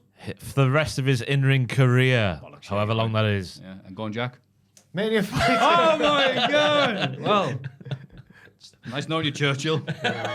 God, wow. It's got behavioural clause. Well, wait. Why would that make him work? Surely he's had a technical behavioural clause in other companies. he's Isn't worked just a at. contract of behavioural? Yeah. Yeah, You have the you're right to get rid of yeah. you if you're a dick. Most places have that. Yeah. I mean, AEW's one was stretched to the very limit, obviously, but still, that was the thing that broke it. Well, I reckon 42. Oh, so you reckon who's going to have a proper fight with first? We can add that if you want. So with your 42, are you saying like that's not the end of his career? His in-ring career, that's just when he'll go. Either. When it'll all I think blow you'll up. be sick of it in 2 years anyway. You might retire anyway. Or you'll just... And I think that 42... yeah, I think that after that Mania, he'll just not bother. It might be his last match. Yeah, I'll go 42. How old is he? 45 or so? I might be a bit. I'm just going end of his in-ring career. Yeah, but they're all like that nowadays, Yeah. aren't they? They're all 50 and, looking better than us, so... Yeah, it's 45. He's 45. He's 45. 2 years. No, not 2 years. 2 years and a few months. Because WrestleMania. Yeah, we'll he'll allow go it anyway. past 50. You think? Yeah. All right, nah. Well, we're using 6 months. 6 months. He might win, He might be right. He had there. 10. He had 10. I counted. He had 10 televised matches. This year, 2023. Sorry. It's gonna get really... That's the same as Roman Reigns had. It's more than Roman Reigns had televised. What happens if... I think that's too much. What happens if WrestleMania 42 passes, but then he retires? Then his last appearance is like a week later. Does Ross still win because it's past mine? We'll have forgotten about it by that point. He's gone indefinite, and I don't know what the parameters are quite here. His in-ring career, the rest of his in-ring career, he will not wrestle for another promotion outside It's of too WWE. complicated. Do you not answer. understand how smart and smug I'm going to be? And we're like, I can't believe CM Punk couldn't last 6 months in the company. January, February, March, April, May, June. So if Keep on going. What happens after that? July. June. Oh, if he June. wrestles his last match or appears for the last time on the Raw after WrestleMania 42, are you claiming you've won? Yes, I am. I don't know if that's... Nah, the closest. Has It has struck to be midnight. Yeah, that's what I mean. It has to be. So it has to be closest, but Ross's guess hasn't got a date on it. So how can we guess the closest? Yeah, We'll have £7.50 each. Yeah, there we go. I'm split it. Lads, what's going on? I'm confused about the... Do you know what I mean? Yeah. I'm putting money on this. I don't know the rules. It's a fiver. It is a fiver. Anyway. That's true. Oh. Let us know in the comments where you Let us think. know our rules. How in the long do comment you section. think CM Punk will last? Is he going to be there forever, like a Terry Funk promo? Or is he going to Kazani All himself? right, I'll change 5 years. I'll change my answer. There we go. Okay, Indefinitely. thank 5 years. This Matthew's going to win. No. He is, he It is. can't go wrong. 6 months, 2 years, or 5 What's years? 6 months from now? June. Oh, the summer of Punk leaving. Summer of discontent, more like. That's a Shakespeare thing. Yeah, it's going to be fun, this now. It's actually going to be fun watching CM Punk. It's already fun watching. We're going to leave the 5... He's my favourite wrestler. We won't watch this for wrestling. We'll have to get I a, watch NXT every week. lockbox to put the old fivers in, Should we won't we? start? Oh, what was in the lockbox? We never found out. No. Our This, fivers here. an old school fiver. Let's see. Yeah. It's going to be fun anyway. It's CM Punk. Yeah, and we'd also like to thank you that this money is sponsored by CM Punk in some way, because suddenly everyone's clicking every single video with his name on it. So from all the wrestling YouTubers out there, thank you very much, CM Punk. Hey, People isn't cannot he? get enough of that gag. That gag. That gag. My voice Norm went. McDonald there. Because yes, the late Oh, don't great mention him. second place Norm Macdonald. That's quite shocking, actually. That I tried to put somebody in who passed the week. It's off. against the rules of the whole Yeah, thing. I put that. That's shocking. disgusting. That you were right to win, Jack. I didn't want to win. And we'll Not be- that oh, one. No, we're not putting Mr. Darling in next week, will we? Or whoever else has died today. Shane. Big Shane. Nelson Mandela? Oh, that's not Mandela effect. Jack, what have you got for us until next week? There's going to be... Right, so there's a weirdest episodes going out on Sunday, I think. And then I've already written the next weirdest episodes, which I'm recording on Monday, so that'll be out over the Christmas period, I think. So 2 weirdest episodes coming up, and a Matches of the Month podcast for November. That'll probably be out not this Sunday, but next. And me and Owen, lads, the Twitch stuff's just... Me and Owen started a new save on Twitch, and it was Owen's idea. And we've lost our first 2 matches, and we're already both sick of it. I told him we should never have left the Fabes. Now we're managing South Shields. Ooh. And so, are you having time to prepare the video for CM Punk's already being fired video that's going to go out over Christmas? No, I'm not answering that rigged question, Mr. Greg. Did you threaten to make the video? Ross, what have you got for us? I've just been doing Christmas content this week, so head over to Hold and Give on the YouTubes if you fancy some soccer content. I'm Luton Town manager, won the Premier League, in the Champions League for the first time. Ooh. Let's go. You got any big LFG. names in the team? Yes, I do. Mark Gehi of Crystal Palace fame. Ooh. Fantastic. Your lad who scored 2 goals, Openda, for Leipzig against Man City. He's my leading man. Very nice. One for the future. But yeah, we're doing Christmas content now, so Up the Luton Town. getting that stock piled. I too am stocking my piles. New Botchamania out with CM Punk's face all over it. I was about to say, is he in the Click it, thumbnail? you hungry bastards. And He'll that's it. probably Then be be on, Tom-related content, Christmas, and then all the malarkey of the Christmas party/drama that we get every year. We'll be filling up the podcast content But next week. You'll probably... It won't just be Punk on his own. He'll be on like the body of Banjo or something like Banjo-Kazooie or something. Whoa. Damn it, who gave you that link? Joel, have you got anything for us? No. Nah. I've been working on a Timeline 1992 video for ages, which is coming out, I think, Christmas Eve. Oh. But that's all I've been working on, yeah. Fair enough. Oh, just an entire year. Yeah, no worries. Thank you for the humble brag there, pal. Fantastic. Well, patreon.com/Cultaholic for the Hall of Fame and mailbag@Cultaholic for everything else. .com. .com. Yes, thank you. This has been Jack. This has been .com. Ross. This has been, this has been Joel. This has been my fiver, which I will be seeing back very soon. Keep it warm. 6 months, maybe. That's right. And you have been wonderful. We're now going to look at this big screen, and what are we going to say? Look in my eyes. I don't know, Maffew. No. Dan Heppel's Winter Wonderland. I'm assuming he put up the tinsel. No, I put it on the telly and then Triple Jump made it look nice. Joel Holland and Triple Jump's Winter Wonderland. Too much? Yes. No, let's do it and then end the podcast. Okay. 1, 2, 3. Joel Holland and Triple Jump's Winter Wonderland. Winter Wonderland. Yeah.